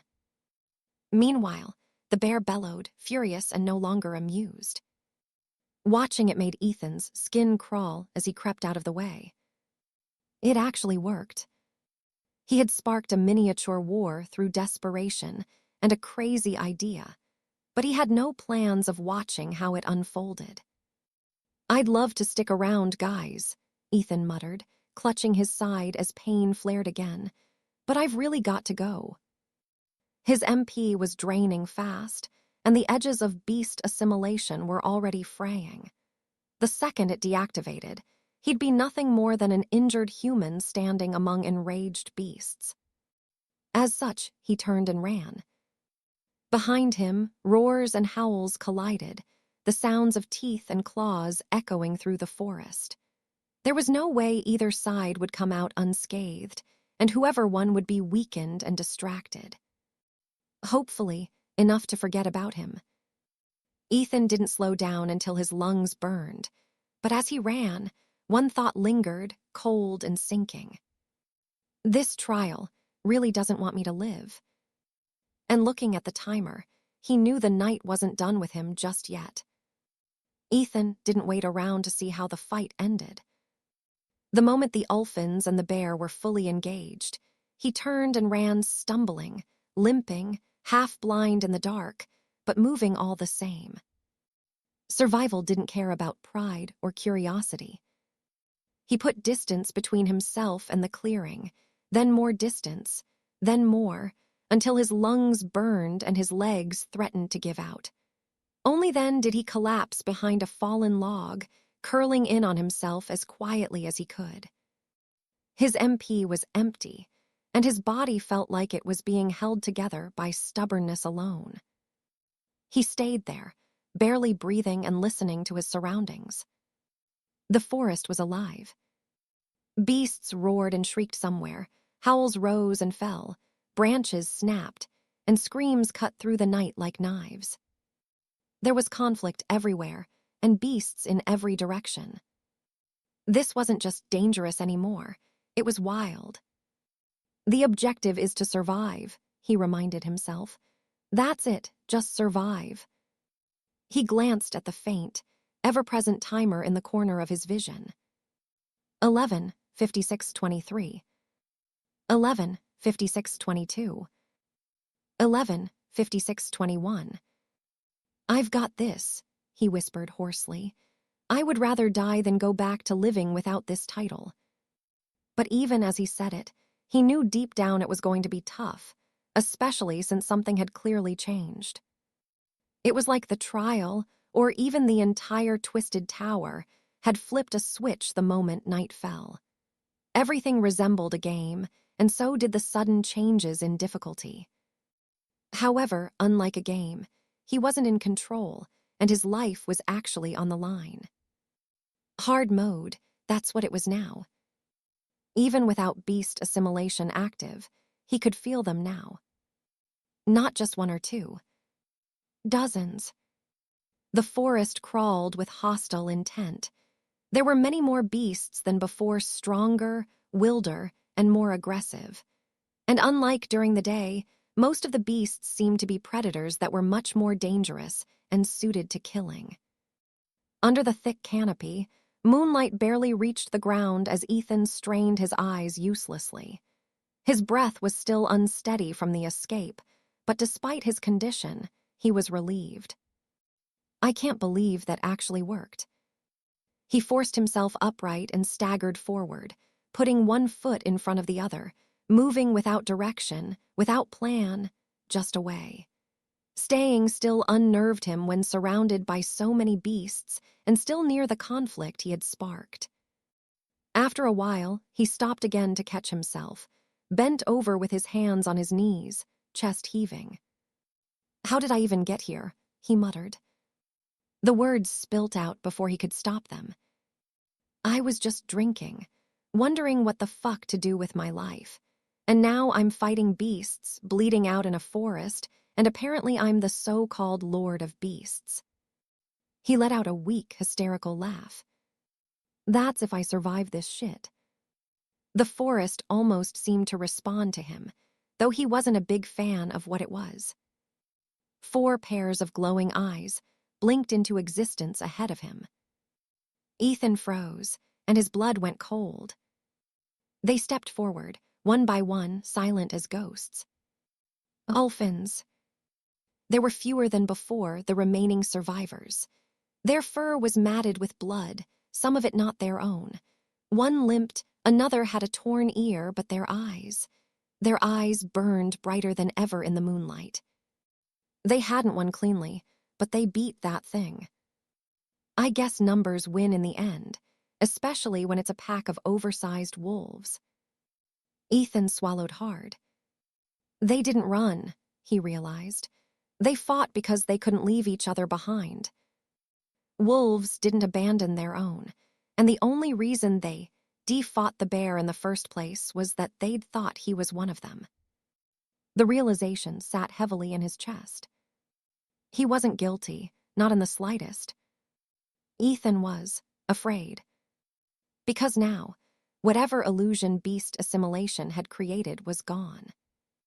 His MP was still empty, his body was broken, and he had no weapon. But unless he had some sort of firearm, he doubted he could face even one of these fully grown Ulfins, even in their condition. This is the worst possible scenario, he thought dimly. I couldn't be more fucked if I tried. The Ulfins lowered their bodies. Growls rolled through their throats, low and vibrating, no longer uncertain. They were accusatory and intelligent, clearly understanding that they had been tricked. Ethan took a step back. He began, but there was no taking his way out of this. In an instant, he went from possibly one of their own to prey they had a vendetta against. They lunged at him. Ethan turned and tried to run, but it was pointless. He was exhausted beyond belief, and even if he wasn't, his chances were slim to none against 4 of these beasts. If anything, all he had done was give them his back as their claws tore into him. They knocked him forward into the dirt, one of the large Ulfins pinning him under its weight. He screamed as pain exploded through him. "I'm not dying here." He trashed wildly, struggling from under it and scrambling to his feet from sheer desperation and adrenaline. Ethan then went wild, flinging his fists and kicking wherever he could manage. Fighting with everything, he had left rage, fear, denial. It didn't matter. They were faster and stronger, the full moon above driving them into a frenzy. Their attacks were ruthless and coordinated. Teeth sank into Ethan's arm while another raked at his leg. Eventually, his body gave in, and no amount of adrenaline or willpower could help muster the strength to keep fighting. Even after falling to the ground, he tried to crawl away, but a paw slammed onto his shoulder. Another pinned his leg. Another clamped down on his wrist. The Ulfins held him there. That's when they began slowly eating him alive. It was torturous. They picked at his flesh, gnawed on his bones, and watched as he writhed in agony, almost as if paying him back for their fallen brethren. Ethan screamed until his throat burned raw, until tears streamed down his face, and his voice broke into nothing but hoarse gasps. Pain drowned everything, thought, time, hope. Above him, through blurred vision and moonlit branches, the timer floated calmly, with almost half the time still remaining. That's when the helplessness and reality sank in. I guess this is it. The thought came achingly, as all the hope and ambition he had came crashing down. This fucking trial was impossible from the start. He cursed whatever sadistic bastard created this place as he began succumbing to darkness. It's not like I'll be missed, was his last thought before a series of notifications flooded his mind and fading vision. Failure to meet objective. Death in Tower of Beasts will result in the destruction of the soul and death in reality. 999th candidate has failed in completing the trial to receive the title Lord of Beasts. Error. Error. Error. The messages stacked, overlapping, flashing faster and faster. Something was clearly wrong, not that Ethan had time to think about it. Everything went black as his far-from-pleasant life flashed before his eyes.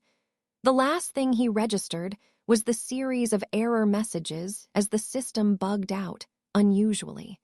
Then there was nothing. Ethan jolted awake with a strangled gasp, his body slick with cold sweat, his heart hammering like it was trying to claw its way out of his chest. For a split second, he couldn't breathe. He could still feel it, teeth tearing into flesh, claws pinning his limbs, the slow, deliberate agony of being devoured. Bolting upright, he froze and took in his surroundings. From the low ceiling, the cracked concrete walls, and the smell of dust and damp, it became clear where he was. He had never been so glad to wake up in this shitty basement. His chest rose and fell rapidly, trying to calm himself after literally being eaten alive. I'm alive. His hands flew over his body, frantic, fingers digging into skin as he checked himself again and again. There were no missing limbs, shredded flesh, or exposed bones. Nothing. Aside from a dull headache, the familiar aftershock of last night's drinking, he felt fine. Better than fine, actually. The hangover that should have been crushing him felt oddly muted, like it had been turned down a notch. No way. That couldn't have been a dream. It had been too real, though he couldn't recall all the details. His mind felt fuzzy and his memories hazy, almost as if trying to forget what had happened. It was normal not to remember what occurred in a dream, but this was different. He could still smell the blood, feel the pain, and hear the sounds of his own screaming. Meanwhile, his head throbbed, not physically but deeper. It was as if his mind itself were aching, as if it had lived through something impossible while his body slept.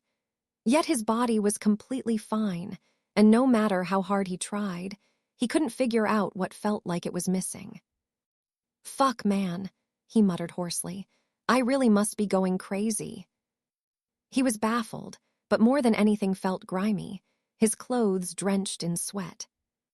With a shaky breath, Ethan headed for the shower beneath the stairs. He took his time. It wasn't like he had anywhere to be. No job, no obligations, no prospects. He was the definition of living for the sake of it and thought that was finally about to change. With a title, not only would he not have to worry about money, but he would have a new purpose and... There's no point dwelling on it. Slowly, he steadied his breath while looking at himself in the mirror.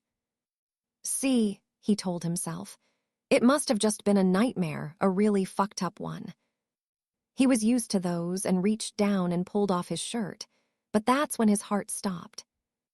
What the fuck? The first thing he noticed was that he seemed to be in better shape than usual. His growing beer belly had vanished, and his abdomen was a bit more defined. But that he could attribute to not eating much the day prior, and maybe teaching those thugs a lesson had burned off an abnormal amount of calories. What was unmistakable, however, was the tattoo on his left pectoral.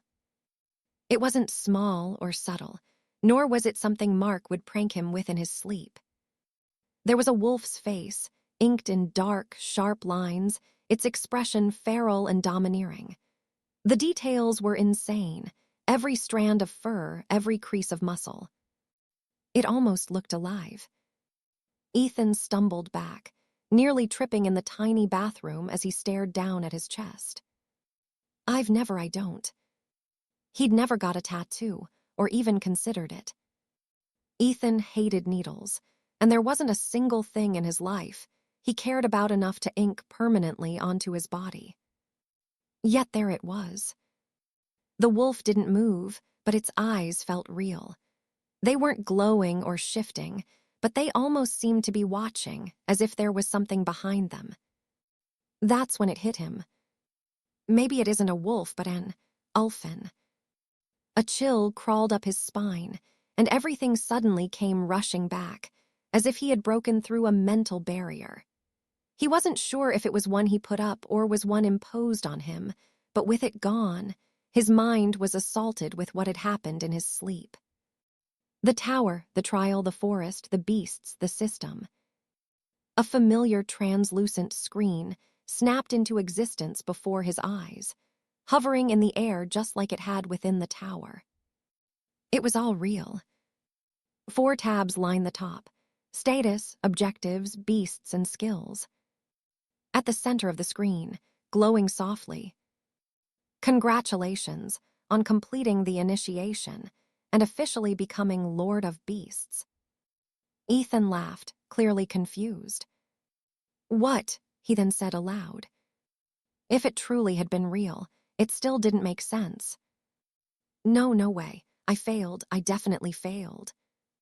He could still feel phantom pain where wolves had gnawed into him, his nerves screaming in remembered agony. "So what?" he muttered, bitterness creeping into his voice. "You're just gonna pretend that didn't happen." The screen shifted. "You failed the initiation, which was designed to identify an individual with all the required qualities." He scoffed. "Yeah, thought so. But what qualities are you looking for, a fucking invincible human?" The system continued, without acknowledging his comment. "However, you were the final remaining candidate. You were also the only candidate to survive longer than 3 hours." Ethan blinked. "So basically, you cut your losses," he said slowly, piecing it together. "Realized the initiation was completely over the top and just handed me the title anyway." "That is correct." He stared at the words for a long moment. He didn't know whether to feel angry, relieved, or insulted. The only reason he was still alive was sheer luck. It was a troubling thought, but in the end he smiled. "Either way," he said quietly, "I'll take it." His heart thudded as he raised a hand and hesitantly reached toward the interface. His finger passed through empty air and then stopped, touching something solid. Immediately, he let out a sigh of relief. I was starting to think I was losing it. It didn't appear in the mirror, which only made the whole thing feel more unreal, but the sensation was undeniable. Swallowing, Ethan tapped the first tab. Current status.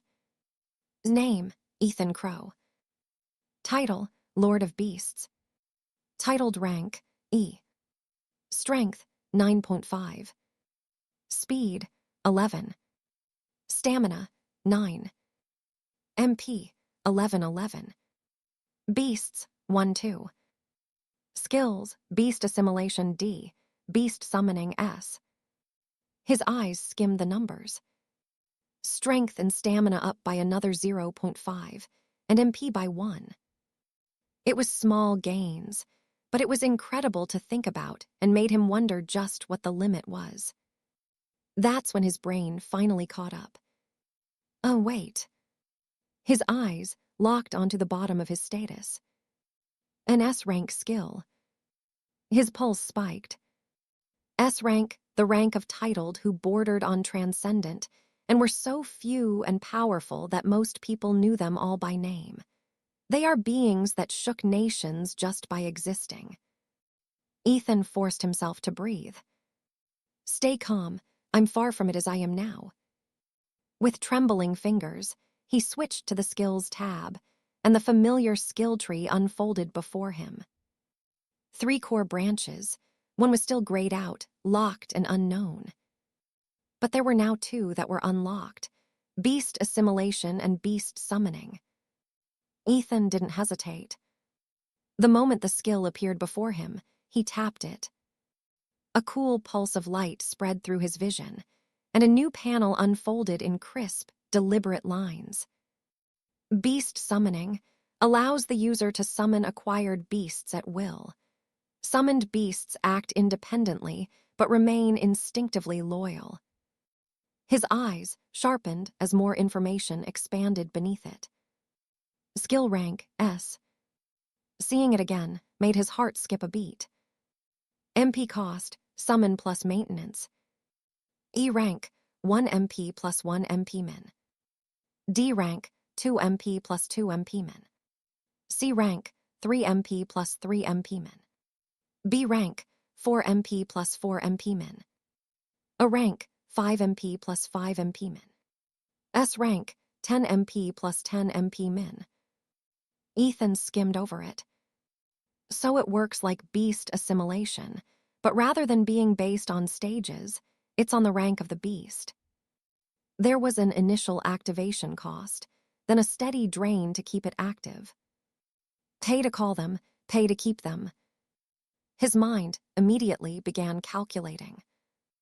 E-rank beasts are pretty cheap, but with my amount of mana, I can summon Wolfie for what? 10 minutes. And in that time, if he also wanted to use other skills, his mana would run out even quicker.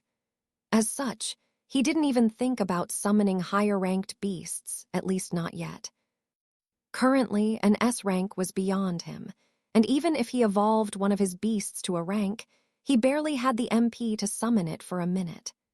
Still, Ethan couldn't help but imagine having a series of powerful beasts at his disposal once he progressed further. Lord of Beasts, now the title is starting to live up to its name, he thought to himself as he continued reading. Rules and considerations. MP drain is cumulative when summoning multiple beasts. No hard limit on the number of summoned beasts. Dismissal is instant and stops maintenance costs. Beast assimilation cannot be used on summoned beasts. If MP reaches 0, all summons are forcibly dismissed. Damage persists between summons and requires recovery. Death is permanent, and fallen beasts are lost forever. Ethan's expression slowly shifted as each line settled in. So basically, as long as I have enough MP and don't let my beasts sustain too much damage, I have a small army of beasts. The rules and considerations all made sense. The only one that was troubling him was that beast assimilation couldn't be used on summoned beasts. I guess next time I'm in that damned tower, I should probably acquire another beast. Reality tempered his excitement quickly. At my best, I either have 10 minutes of slightly enhanced physical abilities or have an infant beast that is pretty much a slightly enhanced wolf at its current rank. It was hardly world-shaking. Beast summoning, though S rank, scaled brutally with resources, and its power depended entirely on the strength of his beasts and the size of his MP pool. Which meant his titled rank staying at E, despite the skill, made perfect sense. Still, there was potential. A lot of it, that was all he could ask for. He switched to the Beasts tab. Beast status. Name, Wolfie. Race, Ulfin. Growth stage, infant. Beast rank, E. Beast potential, C. Strength, 10. Speed, 10. Stamina, 10. MP, 0.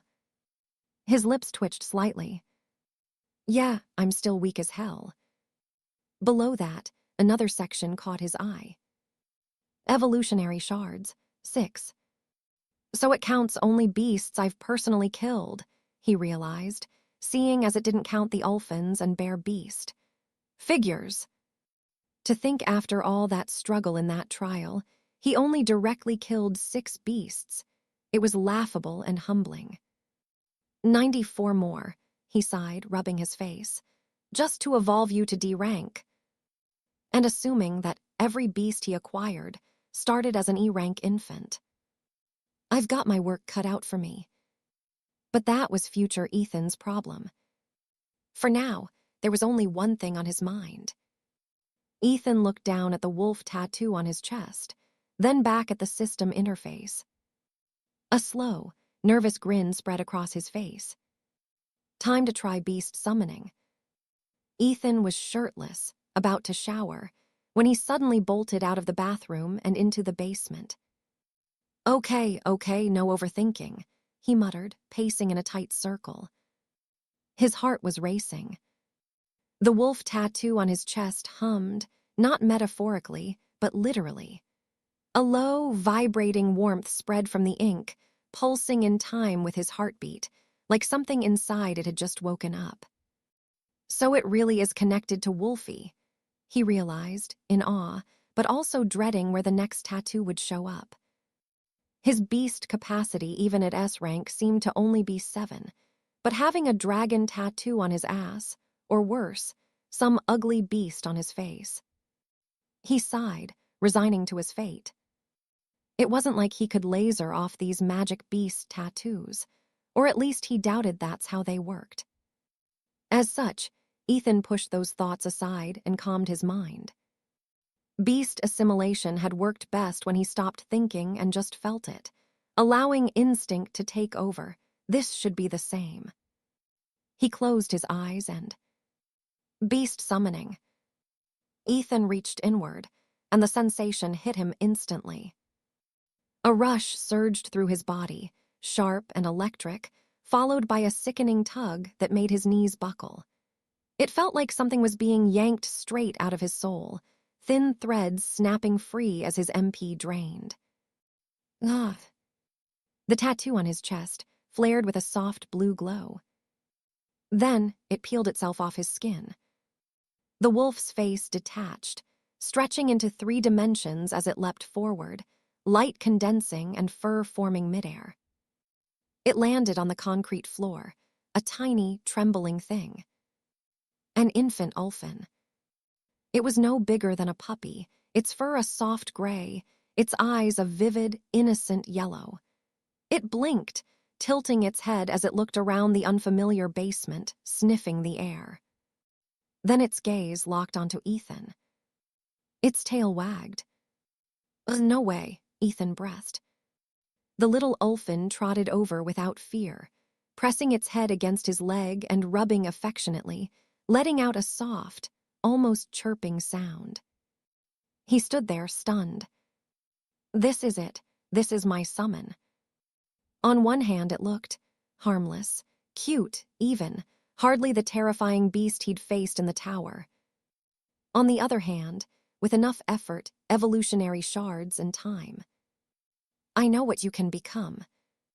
A chill ran down his spine as he recalled its brethren picking away at his flesh. Then, suddenly, the Ulfin's eyes widened. It was like a switch flipped. The infant beast suddenly took off, zipping around the basement like a hyperactive child freed from a cage for the first time. It leapt, skidded, and bounced off walls with shocking strength for its size. Hey. The Ulfin attempted to bark in response, but what came out was a strange, croaky half-howl that cracked mid-sound as it slammed into a crate. A crash echoed as a case of wine bottles toppled over, glass shattered, and red liquid spread across the floor. You little shit. At first, its excitement was amusing. But then Ethan remembered that it was a literal beast that would grow into a force to be reckoned with. And worse, it clearly wasn't listening to him. Wolfie, sit. The wolf skidded to a halt, stared at him for half a second, then took off again. Wolfie, stop that. No matter how hard he tried to communicate, it didn't listen, barking in response as it wreaked more havoc. Hey, motherfucker, I summoned you, so listen. He had enough and lunged, missing as the small wolf darted past him. What followed was less a chase and more a full-on scuffle, Ethan slipping on spilt wine as the infant beast bowled into him. They tumbled to the ground, the Ulfin pinning him. Ethan stared up at the ceiling, breath knocked out of him, while a puppy-sized monster stood triumphantly on his chest. "You've gotta be kidding me." That was when footsteps sounded on the stairs. Mark came downstairs to the sound of shouting, shattering glass, and what sounded like someone crashing into furniture. Ethan had been out cold for nearly half a day, which was longer than usual, but he assumed his friend just needed the rest or the space. Since getting out, that wasn't uncommon, so he hadn't checked on him until the noise started. Now, taking the steps 2 at a time, he reached the basement just in time to see Ethan shirtless, sweaty, and on the floor, wrestling what looked like a puppy. "What is it this time?" Mark snapped. "And when did you bring a dog in?" He stopped mid-sentence because Ethan was laughing. Not the dry, empty smirk Mark had grown used to, nor the forced chuckle he used when things got too quiet. This was genuine laughter, bright, unrestrained, and almost boyish. For a moment, Mark just stood there. Ethan and the Ulfin also froze. The blue-eyed man then grabbed the beast by the scruff of its neck and lifted it into the air before getting up to his feet. Despite its strength, it was still just an infant Ulfin, so it wasn't much heavier than an ordinary puppy. "Mark," Ethan said, grinning, "guess who's actually a titled this time? You see this? This here is my summon." The beast attempted to bare its teeth at Mark, but it came out as an awkward, gummy grin. Mark just stared before sighing deeply. "Where did you get this mutt from?" he asked. "And if you were a titled, you think summoning a puppy's gonna help much?" His gaze shifted to the broken bottles. "And why'd you make a mess again? That's the premium stuff this time." Ethan opened his mouth, then paused, trying to think of a way to prove he wasn't crazy. "If that's not enough," he said, "then explain this tattoo on my..." He stopped as he looked down to find bare skin without a tattoo. The only thing on his chest was a lingering scar from a not-so-pleasant encounter in prison, which Mark noticed. "Guess the tattoo disappears while the summon's active," he thought before laughing. Mark rubbed his temples. "Ethan." "Don't worry, I'll get reassessed, and this time I'll prove it." Mark frowned. "Are you for real? What could have possibly changed overnight?" "A whole fucking lot," Ethan murmured as he headed back toward the bathroom, Wolfie padding happily after him. "I'm sure he thinks I've lost it, hell, I would too," he smiled. "But it will all become clear eventually. For now, I need to figure out what I've become." As such, he didn't bother explaining to Mark what he had experienced over sleep, nor did he have any plans to, at least for the time being. And honestly, Mark's confusion and concern were funny. He closed the bathroom door and focused. Ethan could already feel the drain on his MP, and without overthinking it, was able to undo the summoning. He watched as Wolfie dissolved into blue light, then, in the mirror, observed the energy flowing back into his chest as the tattoo reappeared in the same spot. He didn't stop there, curious to see what he looked like with his other skill active. Beast assimilation. Warmth immediately flooded his body. The tattoo heated, power spreading through his limbs as his posture subtly changed. His shoulders hunched and his gaze sharpened. His reflection looked feral. Closing his eyes, he focused on scent and sound alone, and just like that, he knew where Mark was. It was almost like a bat's echolocation, where he had an image in his mind of all solid matter in his surroundings. The smell helped, adding a dimension to it. Now accustomed to this minor assimilation with Wolfie, the new stimuli did not overwhelm him. Instead, his brain organized them, from Mark's muttering to the smell of cleaning supplies and wine. It felt like he was viewing the world from a third-person perspective. "Is Ethan actually losing it?" Mark murmured as he swept up glass. "Or did he really become entitled? If he did, wouldn't that make him, He shook his head. "There's no way. I just want him to adjust and be okay. And if that mutt makes him happy," he sighed, "I guess we can keep it." Behind the bathroom door, Ethan smiled. "Just you wait, buddy." He released beast assimilation, finished showering, and got dressed. As he stepped out, a deep sense of déjà vu lingered, but this time things were different. This was a real turning point in his life. Ethan showered quickly, like he feared that if he slowed down, the confidence buzzing in his chest might evaporate. He threw on the same plain black tracksuit from yesterday and checked his pockets before heading upstairs. He had the usual: a little cash left, a pack of cigarettes, a lighter, and a broken phone he hardly used. The bar was quiet this time of day, and made yesterday feel like a bad rerun. "I guess the other alcoholics aren't off work yet," Ethan thought to himself as he locked eyes with his friend. "So," Mark said from behind the counter, watching him carefully, "you're really going to get tested again?" Ethan met his gaze and nodded, a calm, confident smile tugging at his lips. Mark opened his mouth, but hesitated.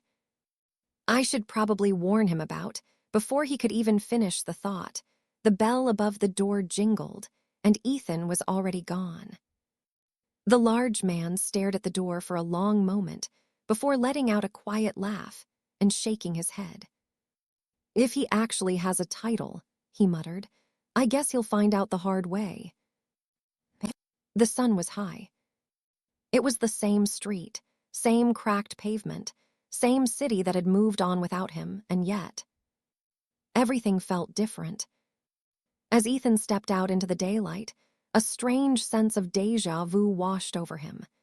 Yesterday, he'd walked this same path filled with frustration and empty hope. Today, he'd already died once, at least in his mind, and returned with an even stronger sense of confidence. The first thing he did was slide a cigarette between his lips and light it, inhaling deeply. "I doubt this'll affect my stamina much," he thought dryly. "And I'm entitled now. If I'm scared of cigarettes, I might as well give up." More than anything, they grounded him. Before Monster Manor, the shithole prison that broke most people, Ethan hadn't touched anything that dulled his mind. Reckless or not, he'd always wanted control. Then cigarettes became currency cancer, sticks that people fought over. They tasted like shit, but somewhere along the way, he'd developed a taste for them. Now that he was released, anything that numbed his thoughts while he was around Mark felt necessary. Mark was the only person he trusted enough to watch his back while he drank himself unconscious. Funny thing was, even in prison, he'd never touched alcohol. His first drink was in the Black Howl, and he recalled hating the taste and the burn in his throat, but gulping it down anyway. Lost in thought, Ethan exhaled a cloud of smoke and flicked the half-finished cigarette aside as Mr. Cho's store came into view. He pushed the door open. "What's up, old man?" he greeted casually, grabbing a bag of chips and a cold drink. "Hello, Etten," Mr. Cho replied, visibly stiff. The fear from yesterday still lingered in the man's eyes, but to Ethan, that already felt like a distant memory. He dropped more cash than needed on the counter. "Keep the change." Walking back outside, he cracked open the soda, feeling oddly light. Life's really different now, he thought. I'm a fucking titled, one of the chosen, a literal superhuman. The thought made him grin. Today's gonna be a good day, he said aloud before. Ethan. The voice alone wiped the smile off his face. This fucker again. It felt like he was actually repeating the day prior, though things were not about to go as he expected. Ethan was hungry. He hadn't eaten much the day prior, and his new and improved titled body likely needed more fuel. Some chips and a drink as a late breakfast would do just fine to begin with, but of course, someone had to ruin it for him. Ethan. Mace was walking over, crooked nose as ugly as ever, sharp eyes locked onto him. His fists were clenched, and he wasn't exactly smiling. Is he that pissed 'cause I beat up those 2 kids he is running around for him? Ethan straightened. Doesn't matter anyway. I'm a titled now, and even before that. Pain exploded in his stomach. GHK. Ethan doubled over as Mace's fist buried itself into his gut, the blow knocking the wind clean out of him. The soda slipped from his hand, bursting open as it hit the ground. Since when could this bastard hit like that? Ethan staggered back, sucking in air as he raised his fists. He hadn't even seen the punch coming, yet his blue eyes burned as they locked onto Mace. Couldn't you just let it go? Mace asked, jaw tight. Let what go? Ethan shot back, retreating a step despite himself. Those 2 idiots selling here. Ethan might have if they hadn't touched the old man, but he didn't need to explain himself to anyone. Instead, he scoffed. Didn't feel like it. Mace sighed. You're forcing my hand. I left you and your friend alone, but now. My friend, Ethan laughed hoarsely. You mean the one who smashed your face? You're lucky we retired from this street bullshit. Otherwise, you wouldn't even look me in the eye. It was a bluff, and Ethan knew it. That first punch had made one thing painfully clear. Mace was different from the person he had been before prison. Almost too different. I think your mind's still stuck 7 years ago, Mace said calmly as he stepped closer. We run all of Brooklyn now. Is that so? Ethan questioned calmly, before suddenly swinging his fist. Mace didn't dodge, attempt to block, or even flinch. His lack of reaction was so unusual that Ethan even hesitated as his fist slammed into his chin. It felt like punching a brick wall, and pain immediately shot up his arm. Thank fuck I held back last second, otherwise I would have broken my hand on his face. That confirmed it for Ethan. So you're a tit. Mace blurred forward. His hand clamped around Ethan's throat, lifting him clean off the ground before slamming him into the brick wall of Mr. Cho's store. Don't worry about what I am, he growled. Worry about what I can do. Ethan clawed at his arm, pounding uselessly against something that felt like solid steel. This world changed, Mace continued coldly. And we run this part of the city now, so just keep your head down and stay out of our way. He released him. Ethan collapsed to the ground, gasping, clutching his neck as spots danced in his vision. Next time, Mace said, stepping away, I won't be so nice. Ethan could only stare up at him. The difference between them was terrifying. Mace could have crushed his throat without effort, and it seemed like he wanted to, but was holding himself back. There wasn't a single way Ethan could have hurt him. Even with beast assimilation and a weapon, he still would have been helpless. How the mighty have fallen, Mace laughed, walking off. Ethan stayed down for a moment longer. Then he laughed too, though there was a dangerous look in his eyes. So he's a titled, Ethan muttered as he pushed himself up, wincing. And a strong one. His body screamed in protest, back aching, neck throbbing. The pain and humiliation were one thing, but it was the fact that he was so powerless against Mace that bothered him the most. It would likely be the same with most titled. After all, he was only E rank. That realization came the hard way. Guess I need to grow faster, was all he said to himself, but he definitely wouldn't forget this. Are you okay, Etten? Mr. Cho called from the doorway. Seeing the man who laid waste to two others with ease the night prior be overpowered so easily, Mr. Cho was shaken even more than his store when Ethan was slammed into it. The blue-eyed man just nodded, pulling up his hood and already walking away. Despite his rumbling stomach, he left his spilt drink and bag of chips and retrieved another cigarette, like the addict that he was. Exhaling smoke slowly, Ethan couldn't help but be on edge.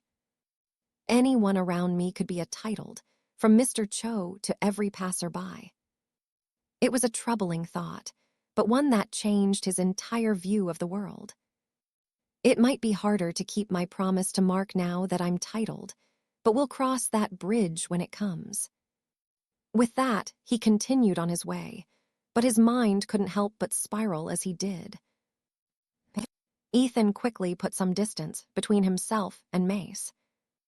As he did, he could feel the gazes of others on him. A few onlookers lingered on the edges of the street, pretending to scroll through their phones or stare into shop windows. Others didn't even bother hiding it, their eyes following him until he turned the corner. The people who lived around here knew the rules. Keep your mouth shut, mind your own business, and whatever you saw, you didn't see it. But that didn't change the bad taste in Ethan's mouth. What the hell have you been up to, Mace? His thoughts whirled, despite his best efforts to rein them in. From titles to ranks to affiliations, just how much had it changed the criminal underworld he was once a very small part of? I mean, it makes sense for there to be criminal titled, and if these powers truly are given at random, there's probably a bunch of them. But what does that mean for me? He had no interest in that world. He and Mark had dabbled in as youths, but that wasn't to say it couldn't drag him back in. They're practically getting a free pass. With the chaos ensuing in the world, the focus was on dealing with the gates and occasional gate breaks. As long as they remained under the public radar, they could do as they pleased. Selling drugs, facilitating prostitution, and who knew what else. But where did Mace fit into that picture? He was roughly the same age as Ethan and Mark, and had always been slimy and cautious. Sucking up to those above him and trampling those beneath him, he always looked out for himself. With a strong title to boot, it was no wonder he rose the ranks and was part of the gang that supposedly ran Brooklyn. Ethan could wrap his head around that all, even without knowing the details of the current landscape. What he didn't understand was, why did he hold back? It wasn't just a little, either. If Ethan were in Mace's position, if someone had messed with his people, his money, his territory, he would have erased the problem completely. At the very least, that meant beating them until they never even showed their face again. That was without factoring in Mace's vendetta against Mark, and by extension, Ethan. Yet he had let him walk, which meant one of two things. Either Mace was afraid of something or someone who had an interest in them.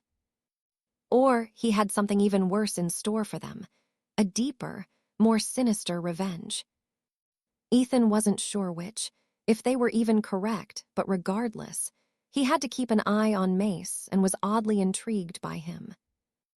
I'd bet he isn't even registered as a titled.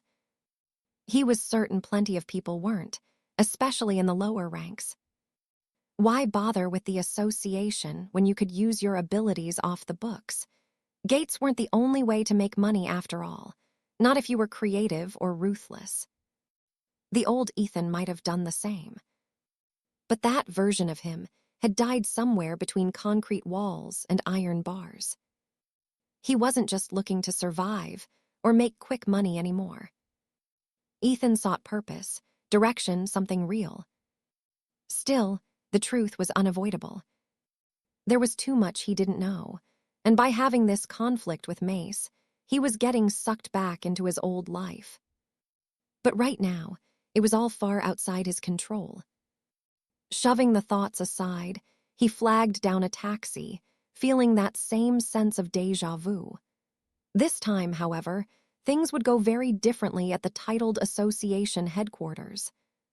The cab rattled along the road as the city blurred past. Ethan leaned back in the seat, then casually brought up the system interface. A translucent blue screen flickered into existence in front of him, which only he was able to see. It hadn't appeared in the mirror was one thing, but it also hadn't appeared to Mark, which confirmed it to him. As he interacted with it, he noticed the taxi driver glance into the rearview mirror multiple times before frowning. Ethan didn't care, nor did he mind being thought of as crazy. He was kind of getting used to it at this point.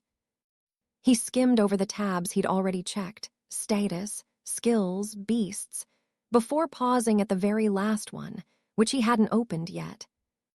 Objectives. Curious, he pressed on it, and a single line appeared, stark and ominous. Objective, return to the Tower of Beasts. Ethan stared at it.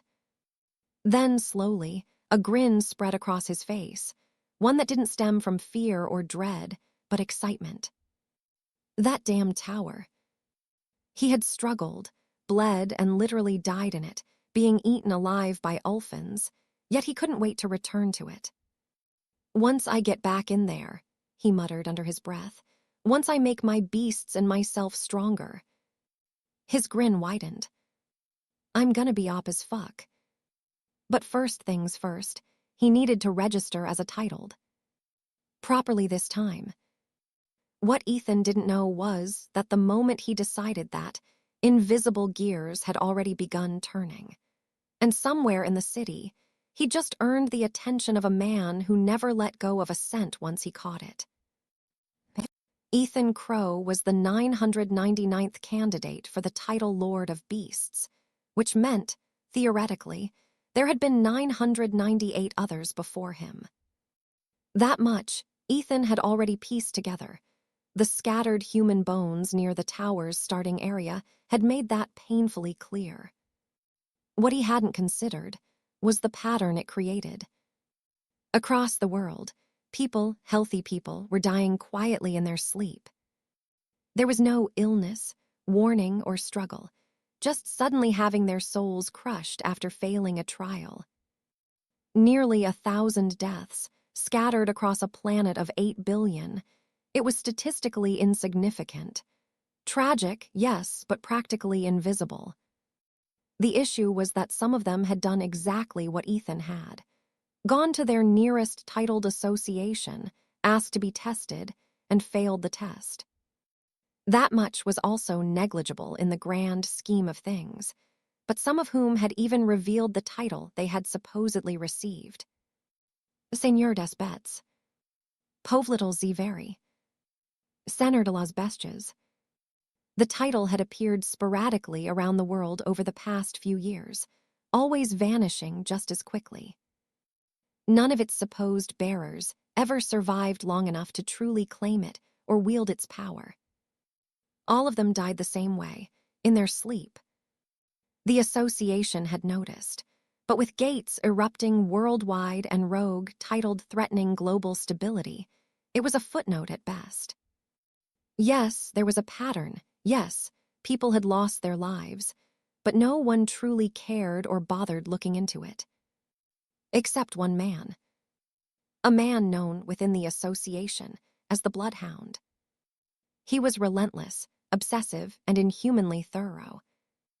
On something that most wouldn't even give a second glance, he kept logs of names, dates, and locations.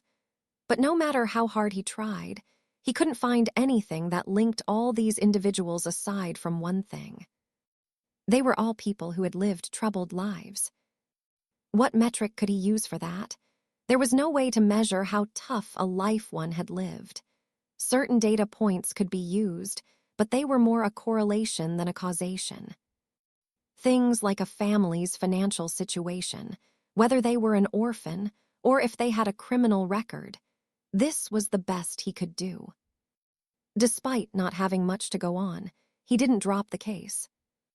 He continued receiving the names of those who claimed to be titled and failed their assessment, while applying that additional lens. And now, One of those flagged names hadn't died overnight. Instead, that same man had walked back into the association, building the very next day.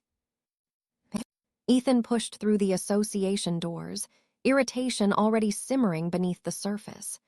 The same woman sat at the front desk, short brown hair, empty smile, zero patience.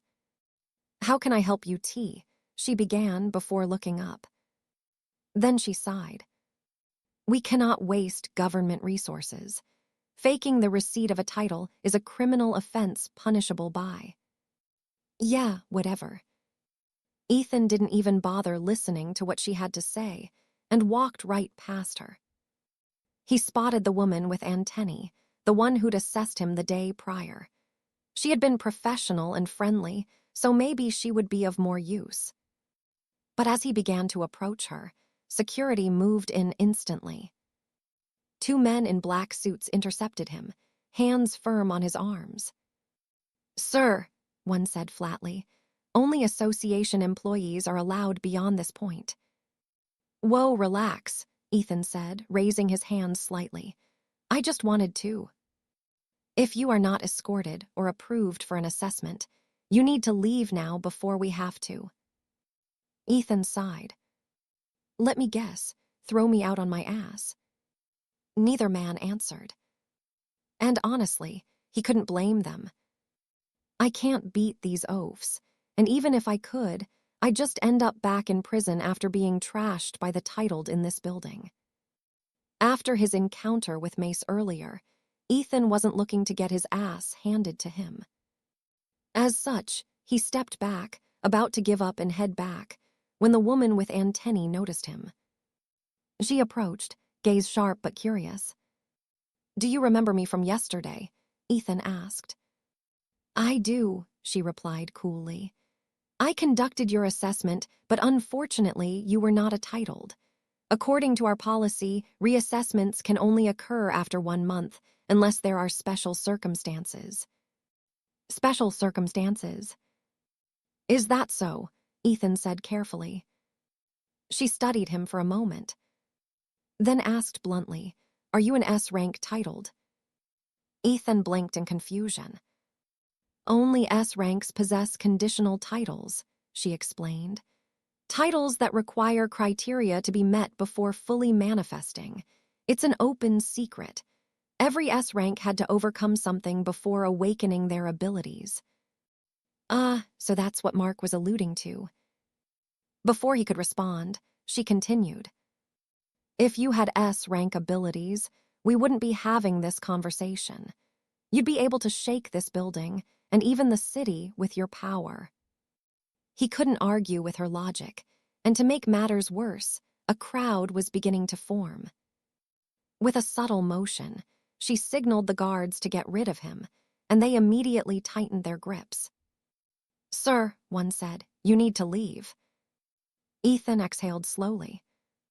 Of course, things didn't go as planned. The guards moved to escort him out, and Ethan resigned himself to it. But that's when things took an interesting turn. Detective Holt, known across the association as the Bloodhound, was already inside the headquarters. That alone was rare. The man didn't move unless there was something worth chasing, and Holt didn't believe in coincidences. Not anymore. Not after decades of following trails that others dismissed as random or unfortunate. Every mystery had a shape, and every pattern had a scent. When Ethan Crowe stepped through the association's front doors for the second time in 2 days, Holt felt it immediately. His heart began to race. Interesting. The obsession he attempted to suppress stirred back to life, sharp and hungry. Closing cases, unraveling mysteries, pulling truth out of the dark and holding it up to the light until it screamed. Holt stood off to the side, wrapped in his trusty long cloak and detective hat. With a pipe and a monocle, he looked like a caricature straight out of a Victorian novel. The look was intentional. People underestimated him based on his appearance and assumed he was playing a character. That was how he liked it. His thoughts ran wild, as he observed Ethan from a distance. Could it be that he's an S rank now? Holt's amber eyes narrowed slightly. No, he doesn't feel like it. Then Holt inhaled slowly and froze. But his eyes and that smell. It was faint, and something that most titled wouldn't notice even if they were actively searching for it, but nothing got past his nose. A beast. Holt didn't move as he continued to watch the blue-eyed man. Strangely enough, nobody else seemed to notice his presence, despite how infamous he was. His concealment was top-notch, completely slipping past everyone's perception. He smiled faintly. Then the scene unfolded exactly as he'd hoped. The receptionist dismissed Ethan, an assessor turned him away, and security moved in perfect timing. A swoosh. A sudden gust of wind tore through the lobby as Holt made his move. In the blink of an eye, he crossed the space between them, cloak fluttering as he appeared beside Ethan as though he'd always been there. Detective Holt. Recognition exploded across the room. Gasps rippled through the growing crowd, eyes widened, and even the guards stiffened instinctively. He was one of the most famous titled in the country. At your service, Holt said calmly, tipping his hat. Ethan blinked. Who's this cringy fucker? Unlike the others, Ethan didn't feel awe. He felt pressure, a suffocating, primal tension that pressed down on his shoulders and crawled along his spine. The man beside him was tall and muscular, with a rough stubble and amber eyes that almost glowed. There was something unnatural about him, almost like a literal wolf in sheep's clothing. A predator among men. Holt didn't speak to the guards. With a mere glance, they released Ethan immediately. Hello, Mr. Crowe, he then said pleasantly. If you'd follow me, I'll personally complete your titled assessment. Ethan did everything in his power not to activate his skills. His body screamed at him to prepare, to defend itself, to unleash the beast within. It felt like standing inches away from something monstrous, something that could tear him apart without effort. Even if he had, it would have been like arming a toddler with a fork, which just added to his unease. But underlying it all was confusion. How does he know my name? It wasn't difficult to find someone's name in the current age, where information and personal data were so easily accessible, especially with his rap sheet. The real question was, why does he know my name, and what does he want? They locked eyes in a tense standoff, but Ethan struggled to maintain eye contact with the man's amber eyes or read much of anything from him. All he got from it was one thing. This man is way beyond me. Taking a breath, he calmed himself down. Everyone else clearly recognized Holt, taking pictures of him, and as the initial unease faded, something else surfaced recognition.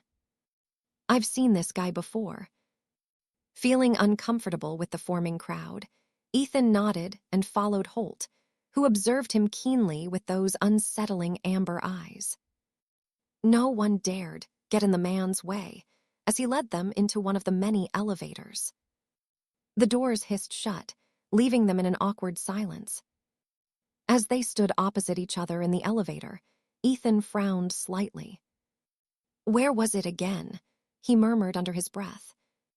My action figure, maybe my book, Holt suggested casually. He snapped his fingers.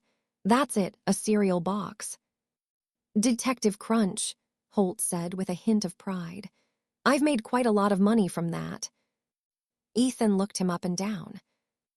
Despite the goofy public persona, a kid-friendly detective solving mysteries on morning TV, those eyes told a different story. They were the eyes of a monster, of someone who had read people down to their bones and witnessed horrors most couldn't imagine.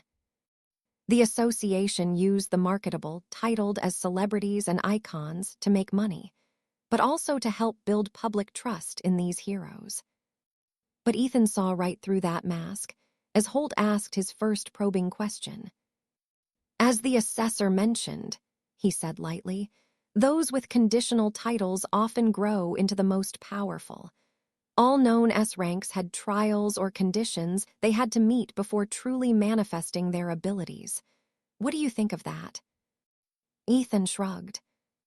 He was surprised that the man heard everything despite not noticing him, but he answered calmly. Makes sense. Holt didn't respond outwardly, but his mind was racing. Every reaction, or lack thereof, was carefully noted and filed away in his mind. No curiosity or fear. Strange. Holt already knew more about Ethan Crowe than Ethan likely knew about himself, but he was still struggling to get a read on the man before him. Despite being alone with one of the most powerful titled alive, Ethan remained calm. I've already died once. What's the worst that can happen? Was what the blue-eyed man was thinking to himself. He even smiled faintly. But that smirk only deepened Holt's curiosity as they exited the escalator and entered an empty testing chamber. I'm not sure how much your last assessor explained, but these pods are state-of-the-art technology. They dissect everything about you, from physical attributes like bone density and muscle mass to any form of supernatural energy within your body. Ethan just nodded his head at Holt's explanation. So it aligns with physical stats and MP. Holt then opened the pod using the control pad within the testing chamber and instructed him to enter it. Ethan hesitantly complied. As odd as this all was, he was getting reassessed despite the association's policy. This probably wasn't the usual special circumstance his previous assessor had meant, but he would take it. The pod sealed shut with the same soft hiss, and he focused inwards, as previously guided. Lord of Beasts. Lord of Beasts. Lord of Beasts. Then, after a couple of seconds, the pod slid back open, much quicker than it had taken last time. That was a good sign that he was actually a titled this time, but Ethan already knew that. He had no reason to doubt the system tied to his title, and already knew what rank to expect. Stepping out confidently, Holt stared at him intensely, eyes flicking between Ethan and the tablet in his hand. So, Ethan asked, breaking the silence, what's my rank? E rank, Holt replied, with D rank potential. Ethan nodded. There was no shock or disappointment on his face, which Holt caught immediately.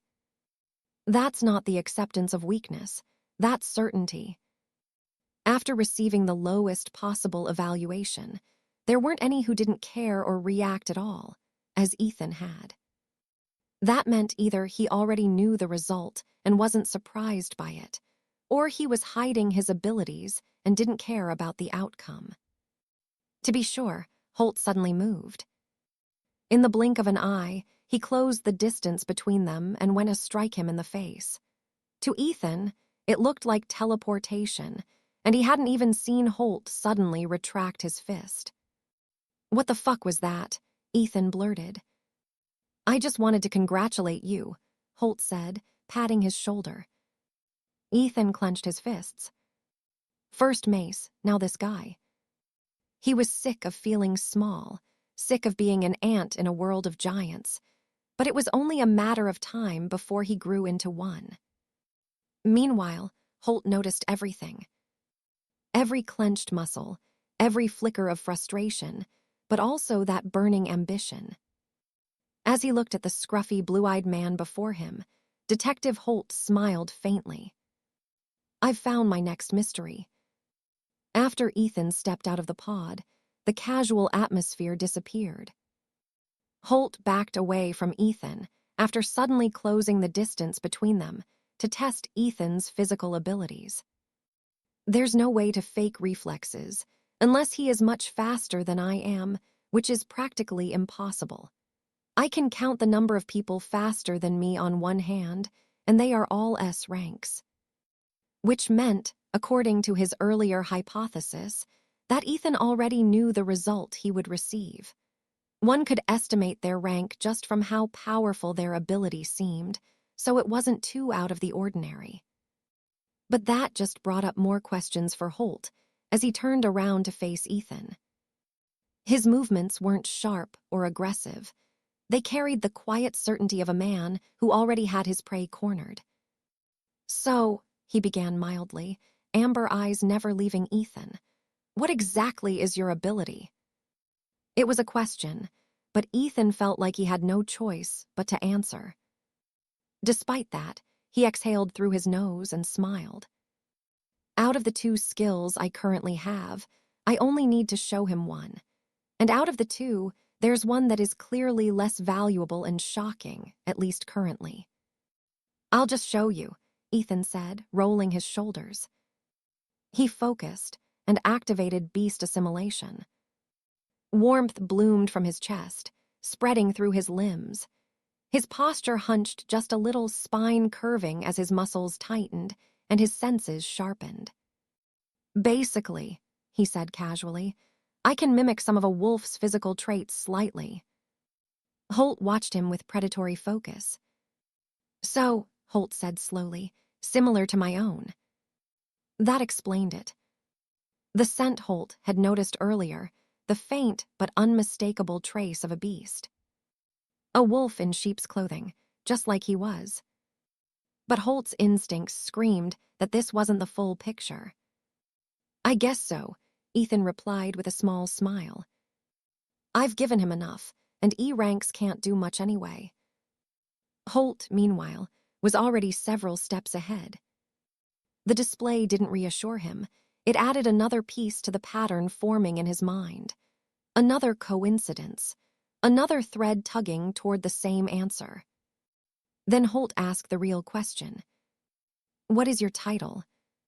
The words were calm, but the pressure was not. Something monstrous surged out from Holt, invisible yet overwhelming. His shadow twisted unnaturally against the wall, stretching, warping, forming the vague silhouette of a colossal creature behind him. Ethan's knees buckled. His breath hitched, and for a split second he thought he might actually fall. I don't have to reveal that," Ethan forced out, teeth clenched, "if I don't want to." The pressure vanished instantly. Silence followed, then moments later Holt laughed. It wasn't mocking or cruel. The man just seemed genuinely amused. "He's quite mentally strong," Holt thought, "but that's to be expected. 7 years in Blackgate Penitentiary, the country's most infamous prison for non-titled monsters, a place that housed the worst humanity had to offer. Most men came out broken, and some didn't come out at all." Holt then said lightly, "That's very true." Just like that, the forming monster disappeared. He leaned back, casual again, as if he hadn't nearly crushed Ethan to the floor moments earlier with his aura alone. His amber eyes, however, never stopped studying him. Continuing conversationally, he asked, "Does Seigneur des Bêtes ring a bell? Maybe Povlittle Ziveri, or Senor de las Bestias?" Ethan shook his head quickly. "I'm not great with languages." Holt smiled faintly. "Then how about Lord of Beasts?" Ethan tried not to react, but he failed miserably. As much as he kept a straight face, nothing got past Holt. He smelled the fear, heard the subtle hitch in Ethan's breathing, and noticed the cold sweat tracing down his spine. That was all the confirmation he needed. "Well," Holt said pleasantly, tipping his hat, "it was nice meeting you, Mr. Crowe. I'm sure we'll meet again soon enough." And just like that, he was done. Holt handed him off to another association employee to finish the formalities before Ethan could ask any questions. She was a friendly woman, still visibly shaken from being in Holt's presence, and treated Ethan with surprising kindness. Most people were like that after encountering the bloodhound. The only ones who weren't starstruck were powerful titled, those who saw Holt not as a legend, but as a peer. Ethan received his card. Name, Ethan Crowe. Titled rank, E. Then they issued him a standard association phone location, tracking enabled, gate assignments included, with the option to register for paid gate clearances. He gratefully accepted it, and anything was better than the shitty, cracked phone he currently had and barely used.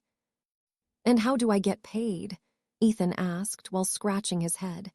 "If I don't have a bank account." The woman blinked.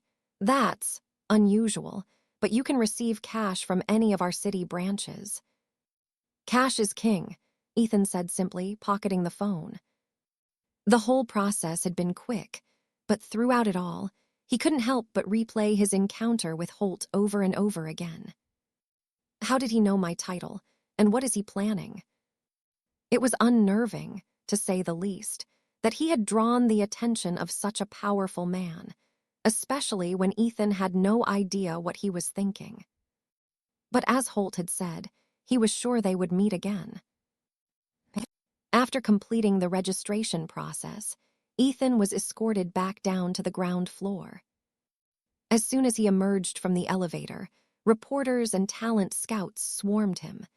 After all, he had drawn the attention of a renowned rank titled.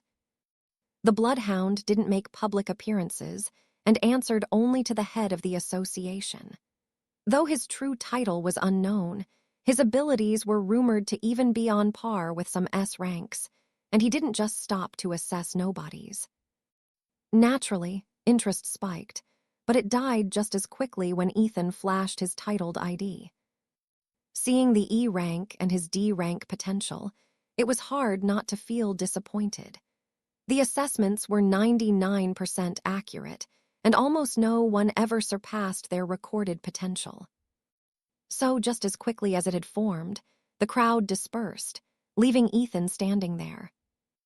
They'll all be interested in me after I clear every floor of that fucking tower and have a bunch of S-rank beasts. He laughed quietly, pulled his hood up and walked away. This was perfect. No one knew what he was capable of, that he could summon beasts, that he could grow stronger while he slept, that he was still miles away from his full potential. Well, maybe one man did, but he could worry about Holt once he got stronger. It's only a matter of time, Ethan thought as he headed home. Meanwhile, as Ethan rode a taxi back toward Mark's bar, questions and plans colliding in his mind, the man who had marked him stood before someone far more dangerous. General Harold Whittaker sat behind his desk on the top floor of Association headquarters. He was a tall man with cold green eyes, and despite his steel-gray hair and aged face, his body was very well built. His office overlooked the entire city, and the interface on his desk mapped every active gate, every registered titled, and every international communication line. One of the most powerful men on the planet. "So, Lucas," Whittaker said without turning, "what have you got for me?" A man stepped out of the shadows behind him. "Not much," Holt replied calmly. "I'm working on a few ongoing cases." He listed them methodically. The rogue titled network in this city's underworld, infighting within the Golden Lion Guild, rumors of a hidden S rank in Russia. Whittaker listened intently, but was confused. "Is that all?" he asked. "Knowing you, the only reason you're in this building is because you're following a trail." No one could read Holt like this old man, and with a gesture, Whittaker pulled up today's registrations. There was no one above C rank, and nothing that caught his eye, except one name. "Crowe," Whittaker said. "Does he connect to your underworld investigation?" Holt smiled faintly. "There are no coincidences in this world." And with that, he vanished, leaving the general staring at Ethan Crowe's profile just a moment longer before returning to his work. Ethan sat in the back of the taxi, watching the city blur past the window as the meter ticked upward. Every second felt expensive, and he'd spent most of what little cash he had left just getting here. Worth it, he told himself. It probably wasn't, but his mind wasn't on money or the city. It was on Mace and Detective Holt, the difference between them replayed in his head over and over. Before Mace, Ethan had felt helpless. But Holt hadn't even felt like he was on the same playing field. They're both titled, so what's the actual gap? He didn't even truly understand the difference between the titled ranks yet, at least not in practical terms. As such, he pulled out the association phone and began tinkering with it again, scrolling through menus. Gates in the surrounding area, posted payouts, threat assessments, and nearest association branches. It was a lot. But he only had E-rank clearance, and signing up for a gate right now. That would be suicide. One thing had become painfully clear today. He was far too weak. So instead of browsing jobs he couldn't take, Ethan opened the association guidelines. If he was going to survive in this world, he needed context.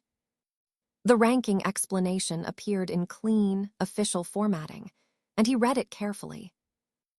E-rank slightly beyond peak human capability, with limited skill usage and manageable threat levels to prepared fighters.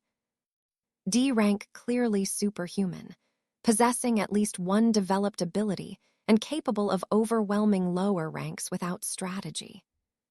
C-rank a dominant combat entity with refined abilities, high durability, and the power to decisively crush D-ranks. B-rank a high-level threat with exceptional physical and magical control, capable of dismantling entire lower-rank groups alone. A rank an elite force operating on a vastly superior scale, requiring coordinated high-rank opposition to confront safely. S-rank a catastrophic-level existence, whose overwhelming power and mastery make them nearly impossible to challenge without equal strength. Ethan leaned back slightly. That kinda helps, he muttered under his breath. Though it was lacking details or anything quantifiable, especially S-rank. It almost sounded like the association didn't even try to evaluate them properly, almost as if to say, they are on another level. But that led to another question. How does that translate to my system stats? As if responding to the thought, a notification flickered into view. Adjusting to association guidelines. The following are average total base stats per rank, incorporating physical stats and MP.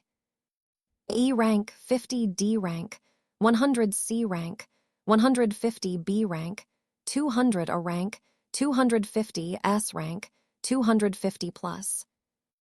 Ethan blinked. Even the system doesn't have a proper gauge for S ranks. It was just 250 plus and entirely open-ended, leaving him unsure what to expect. Another line appeared. Disclaimer: these are average base stats, which is the addition of strength, speed, stamina, and MP. It is before any skills or buffs are used to amplify them. As such, it is not an accurate measure of titled during combat. That makes sense, but isn't exactly useful. The system ignored his remark and continued. Stats are only one marker of capability. Skill quality and synergy play a greater role. Most E-ranks possess only one basic skill, if that, with many limited to minor physical augmentation. Ethan nodded as he read the system's prompt. It made total sense, and the best example he had was Mace. He hadn't just been strong, but he had some form of exterior hardening skill that made him far more dangerous than his stats might suggest. Combat prowess also couldn't be measured by numbers, so stats weren't the be-all and end-all. Another message followed. In combat, an E-rank can defeat a D-rank under favorable conditions, both among beasts and titled, and the same for the other ranks. However, it is borderline impossible for an A-rank to defeat an S-rank. Ethan let out a slow breath. Good to know. So gaps weren't absolute until they were. Below S rank, skill matchups, strategy, environment, all of it mattered. But S rank, that was a wall. Ethan absorbed it all greedily. Before today, rankings had been background noise that he didn't bother paying much attention to. But now he was one of them, a titled, even if barely. So basically, he did the math in his head. As I am now, I'm barely better than an average guy in good shape. It was a harsh truth, but one that was better to face now than before he got himself into shit. A firearm would still very much ruin my day, he muttered dryly, recalling those two youths who worked under Mace. On that train of thought, I wonder if a bullet would even work on that fucker while he's in that hardened form. Then that raised another question. What rank would he be? Looking back at the ranking classification used by the association, he was likely C rank. Though Ethan had hardly pushed him or seen much of what he could do, so it was pretty much a guess. But what made him terrifying wasn't just his stats. Just like the system said, skills matter more than raw numbers. Ethan looked at his reflection, faintly, in the taxi window. He had beast assimilation, beast summoning, and most importantly, growth potential. I can't wait to run it back with that fucker once I get stronger. With that thought in mind, the taxi slowed and they had arrived. Ethan paid, stepped out, and stared at the familiar exterior of the Black Howl. The tension that had sat heavy on his shoulders all day loosened slightly. His expression shifted. Concern and calculation faded as a small smile tugged at his lips.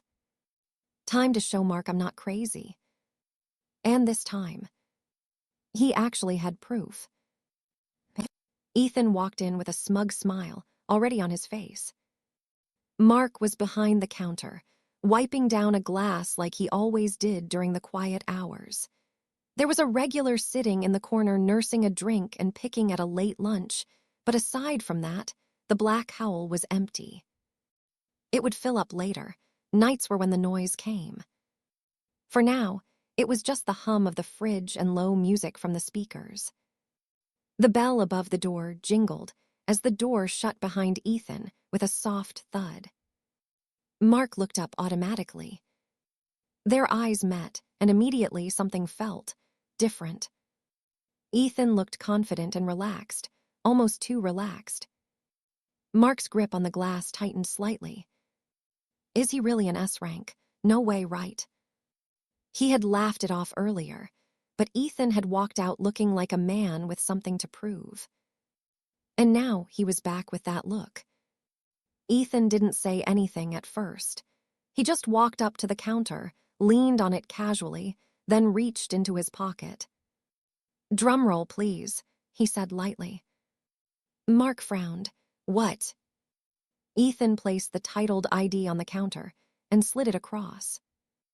As he did, Mark's heart skipped for half a second, thinking he was in the presence of a walking nuclear weapon. Then he looked at the rank. E rank. There was silence. Mark didn't know whether to be confused, disappointed, or relieved. E rank, he said slowly, with a conditional title. Ethan folded his arms, still smiling. "Long story," he said. Mark stared at the card again. How does that even make sense? But underneath the confusion, something else surfaced. Relief. Ethan wasn't crazy. He wasn't hallucinating. He hadn't snapped under the pressure of the last few years. That alone felt like a win. Still, E rank. Mark leaned back slightly, processing. E rank titled were barely better than normal humans, slightly above peak physical condition at best. Some had one weak skill, while others barely had anything beyond minor physical enhancement. In gates, they were support at most, bag carriers, assistants, or an extra pair of hands. A trained soldier, even unarmed, had a real chance against most E ranks. The difference wasn't overwhelming. The only reason they mattered at all was because only titled could enter gates. That made them useful, especially in lower-ranked gates. Outside of gates, the military and authorities still held weight, always ready for sudden gate breaks. To most titled, the military was still a force to be reckoned with, but to the higher ranks, even tanks and heavy artillery weren't a threat. What did an army matter when an S rank could destroy a small city? But E rank, he might as well become a construction worker. Mark sighed.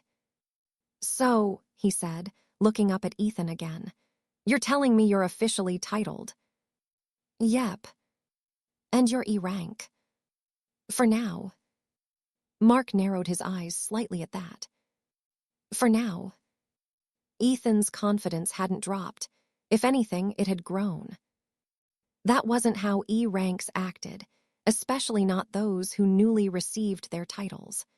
Most were overwhelmed and nervous, trying to figure out how to monetize their basic enhancements. All right, Mark said finally, crossing his arms. Start talking. Ethan grinned wider. And that was when the questioning began. Mark didn't even pretend to ease into it. The second the initial shock passed, he leaned forward over the counter, eyes bright. So, he said eagerly, what's your ability? There it was, the question of the hour. It was still surreal to him that his best friend, his brother, was now one of the titled.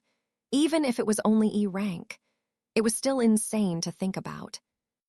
Ethan scratched the back of his neck casually. I can summon a dog, he said. Mark blinked. A dog. Yep. That's it. Ethan shrugged. Pretty much. Mark stared at him, waiting for the punchline that never came. But I need you to keep that a secret, Ethan added, his tone shifting slightly. Mark's brow furrowed. Why? He was confused, but Ethan's eyes were steady and his expression stern. Mark caught it immediately. His friend wasn't joking. All right, he said after a moment, if you're serious about it. Ethan nodded appreciatively. He was already unnerved by Detective Holt.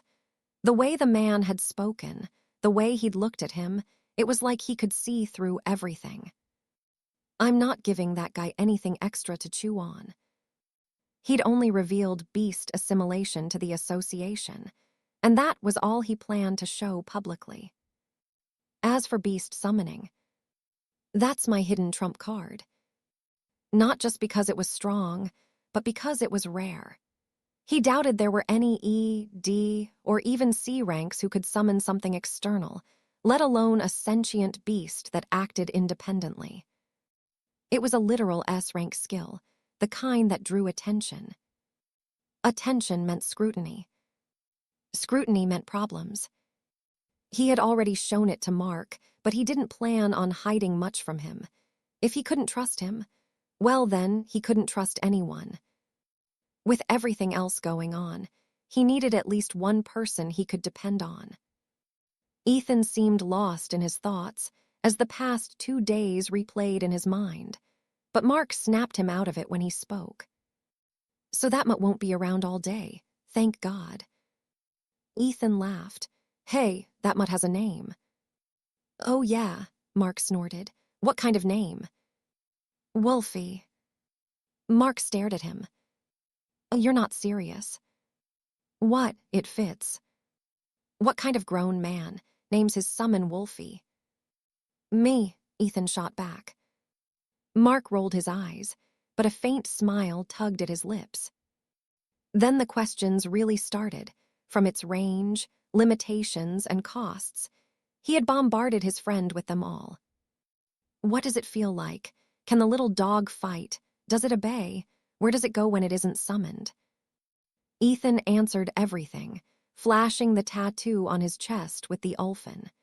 He explained it all as best as he could without mentioning the system, or the tower, or explicitly stating his title. It wasn't about trust, it was about caution. I've got a feeling Holt's going to keep snooping. If that man started digging, the less Mark knew, the safer he'd be. Or at least that's how he rationalized keeping part of his ability secret. Then, halfway through what felt like a police interrogation, Ethan held up a hand. Pause.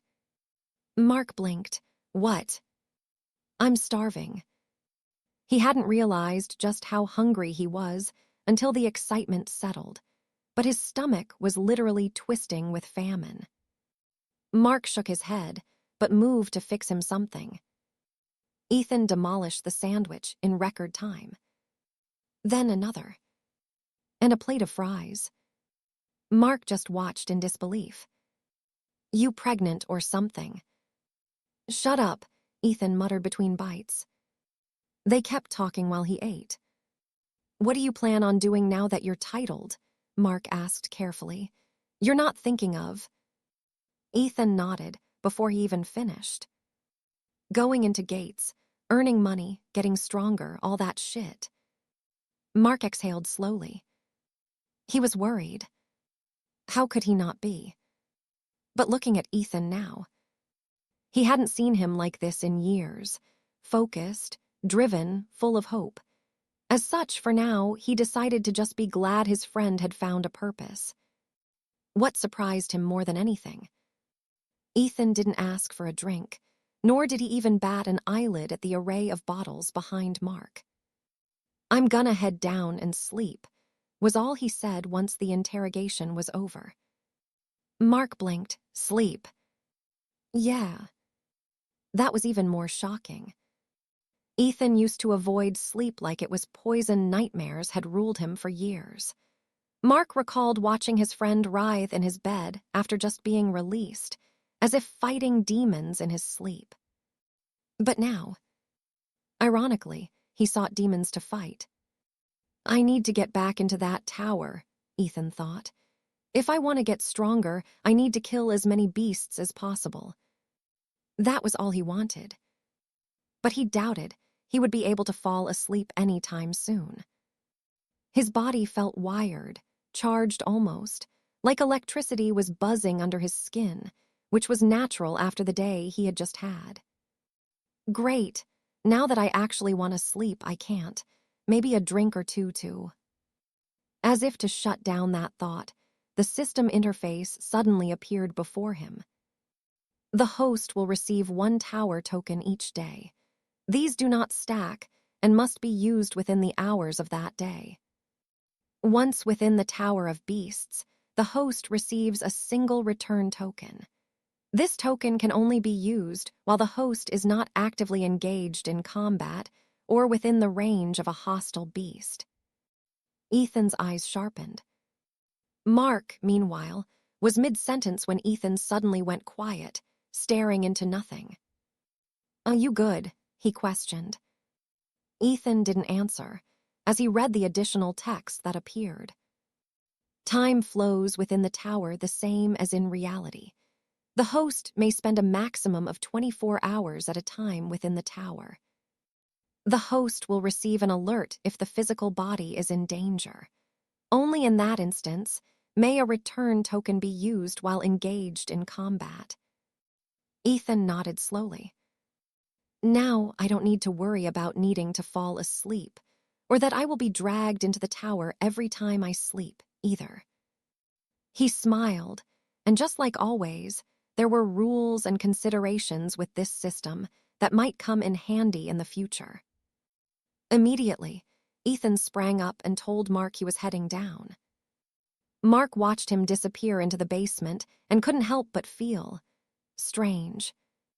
He felt a little left out and concerned for his friend, who could be brash, but he was most of all relieved. He seems to be doing better. That is enough. Meanwhile, Ethan closed the door behind him and headed down into the basement he called home. He had eaten his fill, and his body felt ready as excitement buzzed in his chest. But underlying it all was caution. That trial was brutal, and that was only floor 0. He sat on his deflated air mattress and pulled up the system interface. There were 5 tabs now: objectives, status, beasts, skills, and a new addition. Tower. His pulse quickened as he selected it. A single token floated in the interface, and in the center, one ominous button. Enter the tower. Ethan lay back fully on the mattress. I might as well get comfortable. He didn't want to return to a body, twisted awkwardly like before as he began steadying his breathing. No point overthinking it. He pressed the button, and he instantly felt it. Something grabbed hold of his soul and yanked it out of his body. Welcome back to the Tower of Beasts. The world snapped into place around Ethan, who staggered slightly as his feet hit solid ground. He looked down to find himself in the same rags and worn sandals as he had been during the trial on floor 0. Of course, he muttered. No upgrade, no drip, nothing. He lifted his head and immediately began scanning his surroundings. Rocks. There were rocks everywhere. He stood in what looked like a vast, uneven plain made of cracked stone and jagged outcrops. The terrain rolled upward in rough inclines, forming small mountain-like ridges in the distance. Not tall enough to be true mountains, but high enough to break visibility. The air was dry. And it was hot, very hot. Heat radiated from the stone beneath his feet like it had been baking all day. Sweat began forming at his temples almost instantly. At least 30 degrees C, maybe even more than 35 degrees C. That's like 95 degrees F, he calculated automatically. Maybe that would be nice for a short while on a beach day in Miami, but here. He was dreading having to fight beasts in this heat, as he looked up to something that shook him to his core. Above him, there was no sun, no clouds, or even a sky as he understood it. There was just a blinding yellow expanse stretching infinitely in every direction. It was unnaturally bright, like a star had been rolled out over this entire realm. And it didn't feel like it would ever dim. No sunset, no night, no respite from the heat. That unsettled him, even more than having to face beasts in the night. This place is fucked up, he muttered. A notification appeared. Floor 1, Rocky Plains E. He snorted softly. Yeah, no kidding. The name fit perfectly. This truly was a brutal, sun-scorched, rocky wasteland. He rolled his shoulders, tension building. I wonder what kind of beasts live in this oven. He wasn't exactly excited about getting mauled. But the rewards, those he was looking forward to. Before he could take a single step, more notifications began flooding in. Congratulations on completing the objective. Return to the Tower of Beasts. Reward, 5 stat points. His eyes lit up. Oh. New objectives have been issued. Objective 1. Survive a total of 24 hours on floor 1. Objective 2. Kill 100 E-rank beasts. Objective 3. Evolve 1 beast to D rank. Ethan's grin widened into something borderline unhinged. He could feel it. The addictive pull of progress, of watching his stats increase, of being rewarded for his effort. So you're telling me every time I complete an objective, I get a reward? Yes, that is correct. That was all he needed to hear. A soft laugh escaped him. Say less. He was planning on doing all of that anyway. Now he was getting a bonus for it. Perfect. I guess I didn't get a reward for the first objective in the trial since. His smile faded slightly. He didn't want to think about floor 0 or relive the feeling of being torn apart and eaten alive. Yeah, let's not revisit that. He looked down at his outfit again. The rags weren't so bad in this heat, so he couldn't exactly complain about that. But the sandals. He wiggled his toes against the thin sole and frowned. "Couldn't you at least give me some decent sneakers?" he asked internally. Then another thought hit him. And since this is basically a game, am I getting an inventory, equipment, weapons? Please tell me I don't have to fistfight everything. The system responded calmly. Each time the host returns to the Tower of Beasts, you will appear in base attire. The host will not be provided with weapons or equipment. You and your beasts are the weapons. Ethan stared at the notification. And that's cold. But he couldn't argue. Once Wolfie grows up and even evolves. His lips curled slowly. If I can start commanding multiple higher rank beasts. Now that was terrifying, but also exciting. He had more questions, a lot more. Thankfully, the system seemed to be in an answering mood. So, how many floors are there? And how exactly does this all work? There was a pause then. There are a total of 69 floors. Ethan froze. Then a grin broke out across his face. Haha, nice. He squinted slightly at the message. That's a joke, right? But the lack of response made it clear the system was anything but joking as it continued. Each floor corresponds to a tier aligned with titled ranks. Every floor contains common beasts, elite variants, and a floor boss. This is an E-tier floor. Common beasts are young or weak E-rank beasts. Elite variants are stronger E-rank beasts. The boss beast is a D-rank beast. Ethan nodded slowly. So it really is like a game. Common beasts were mobs. Elite variants were stronger mobs, or even mini-bosses. And the boss. That would require planning, preparation, and probably a ridiculous amount of luck. The system resumed its explanation. This pattern repeats at higher tiers.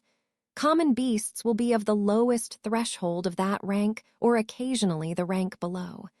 Elite beasts are strong representatives of that tier. Boss beasts are usually of the rank above. Usually, Ethan frowned. He didn't like that word. Usually meant exceptions, exceptions meant surprises, and surprises meant death. Still, he did the only thing he could do and filed it away. The host may remain on each floor indefinitely. Upon defeating the boss beast, typically located near the center of the floor, the host may ascend. There are 10 floors per tier. Upon clearing all 10 floors, the host demonstrates qualification for the next tier. Ethan began doing mental math. Wait. He held up a finger. 10 floors per tier. EDCBAS. His eyes narrowed. That's 60. He looked up at the yellow sky. What are the last 9 for? There was a brief delay. The host will learn upon officially attaining S rank and clearing all initial 60 floors. He stared at the message. Of course, he sighed. Mystery floors, fantastic.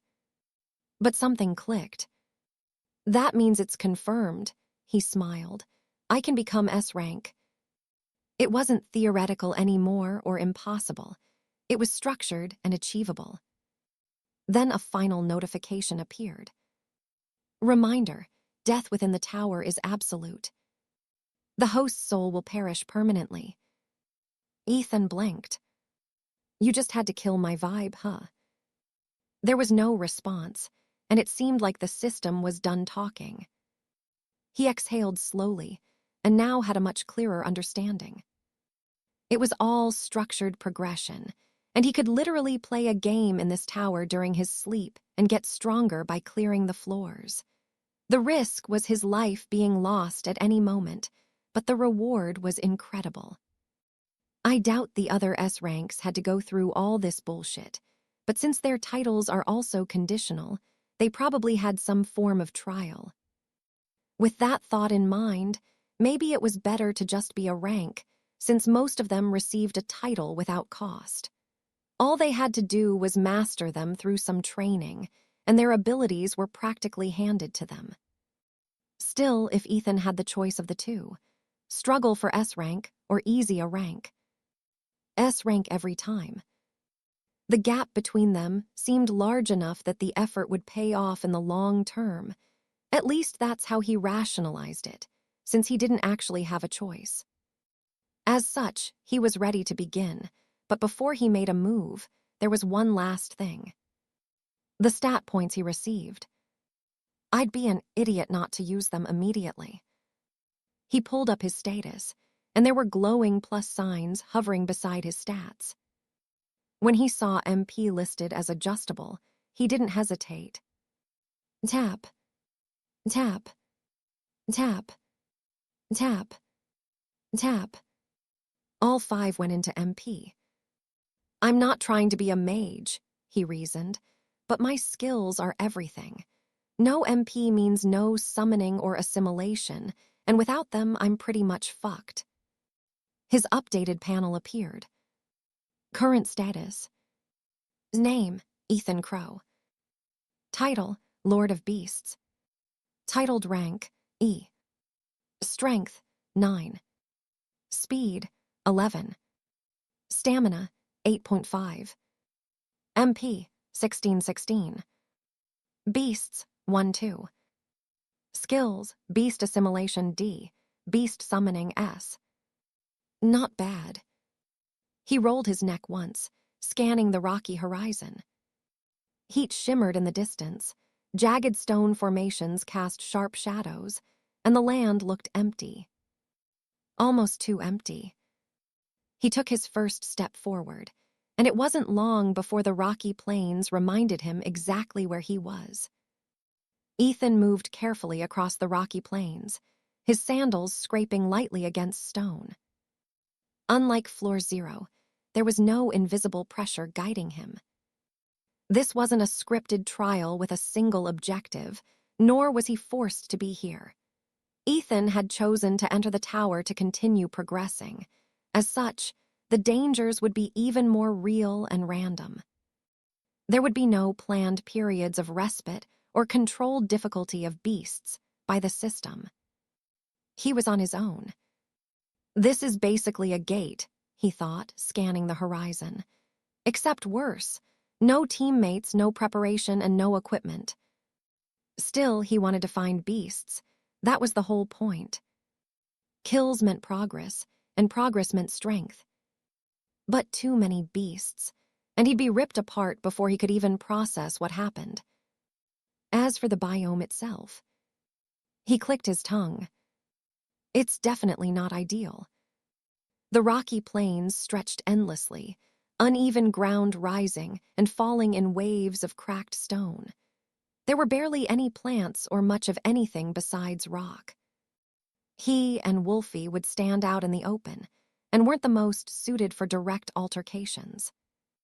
On top of that, the heat was oppressive. Every breath felt dry, and every step drained stamina faster than it should. Not great for long fights, he assessed, and definitely not great for hiding. He wiped sweat from his brow. But at least, I will be able to see any beast coming. As if summoned by that thought, a sudden tremor ran through the ground beneath his feet. He froze. That's definitely not the wind. The vibration grew stronger, and a second later, the ground exploded. Boom. Stone and dust burst upward as a massive worm-like creature shot out from beneath the earth, its body segmented and plated in jagged rock. It let out a grinding screech, like boulders scraping together. A status window appeared automatically. Common beast status. Race, Lithoserpent larva. Growth stage, juvenile. Beast rank, E. Strength, 16. Speed, 10. Stamina, 10. MP, 4-5. Ethan's eyes widened. That's a common beast. It was hardly even a beast, for that matter. The creature's body was thick and cylindrical, its outer layer resembling hardened stone plates. Its mouth split open vertically, revealing rows of blunt, crushing teeth meant more for grinding than tearing. So basically, a fancy giant rockworm. It reared slightly, body coiling. Without hesitation, Ethan activated his skill. Beast summoning. A pulse of energy left his body, and Wolfie appeared beside him. The small Ulfin materialized with a faint glow, but immediately stiffened. It was clearly on edge, its fur bristled, and its small body trembled slightly. Ethan noticed instantly. It scared. The Lithoserpent radiated raw physical power. Even as a juvenile, it was stronger than them, and its stats were quite impressive for a mere common beast. But most bothersome, it was literally made of rock. Wolfie glanced up at Ethan, clearly hesitant. Yet it didn't run and remained by his side, almost as if awaiting instructions. The skill description echoed in his mind. Instinctively loyal, but not necessarily obedient. It made sense. The earlier chaos in the basement, Wolfie wasn't a hardened beast, at least not yet. It was closer to a child, a cheeky, energetic one. But right now, despite that, it was ready to fight on Ethan's behalf. The Lithoserpent lunged forward with surprising speed, considering its clunky exterior. "Go!" Ethan shouted, wanting to test out what it was capable of. Wolfie pounced first. It was fast and sharp, as it scraped against the creature's rocky hide with its tiny claws. Wolfie's resolve impressed Ethan, but the attack did absolutely nothing. The Lithoserpent's thick tail swung sideways in response. Wham! The infant Ulfin was swatted midair like a fly, sent tumbling across the stone. Wolfie. Ethan's stomach dropped, seeing his beast struck. It was an instinctive feeling, like watching one's child get hurt and experiencing their pain.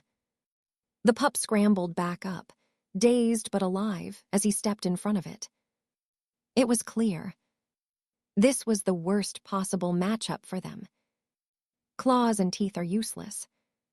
The beast's body was practically solid rock, and to defeat it, he would likely need heavy blunt force, something that could shatter its rigid armor.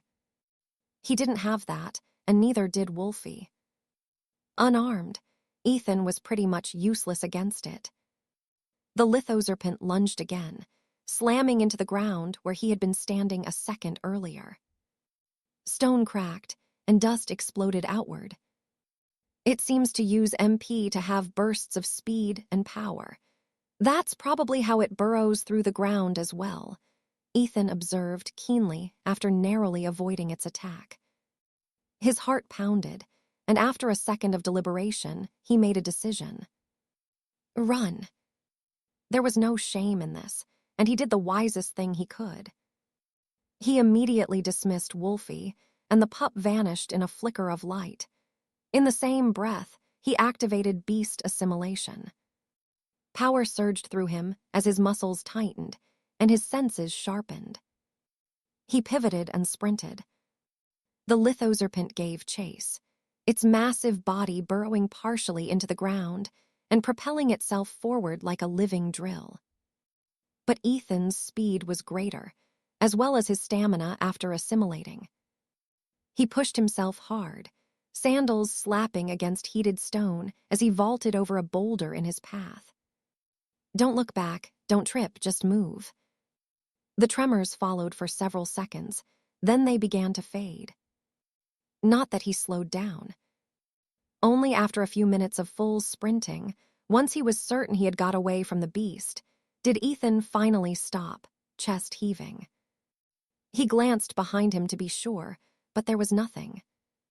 The plains were empty again as he tried to catch his breath. It didn't even bother, he murmured. The Lithoserpent didn't seem like much of a predator. Once Ethan put enough distance between them, it burrowed back into the ground and returned to its territory. He deactivated beast assimilation immediately to conserve his MP, but as the enhanced power left him, the exhaustion hit twice as hard. Ethan bent over, hands on his knees, sweat dripping onto the stone.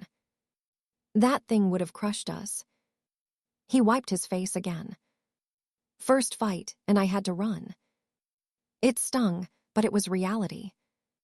This wasn't the trial where he just had to survive. He needed to kill beasts to get stronger. Otherwise, he was just wasting his time running around this hellhole. For that, he needed better matchups and a better strategy. As he straightened after catching his breath, Ethan felt a chill run down his spine, the kind that came from being watched by something dangerous.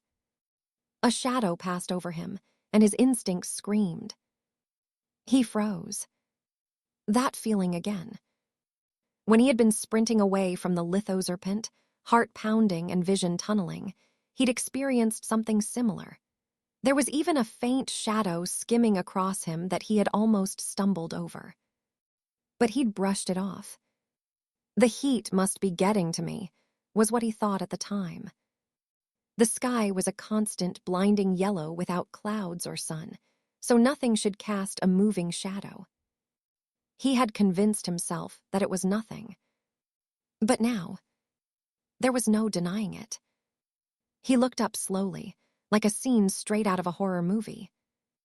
Another creature stood perched atop a jagged rock formation in the distance, barely visible through the heat haze. All he could make out were glowing orange eyes that were locked onto him. So when I ran straight into another beast's territory. His jaw tightened. And this one seems even worse than the rock worm. From the look in its eyes to the unease it made Ethan feel, even from a distance. There was no mistaking it. This was a predator. And if that wasn't bad enough, Ethan was already somewhat fatigued after running away from the lithoserpent larva in this scorching heat. He felt exposed out in the open plains, and he wasn't sure what exactly he was up against. The only thing he could surmise was that it could fly, so it was likely some form of bird beast. There was no running away from this. Great, just great, another bad matchup. For a split second, neither of them moved.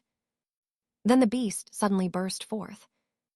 The distance between them vanished in an instant as it rocketed off the rock formation, hurtling toward him with terrifying speed.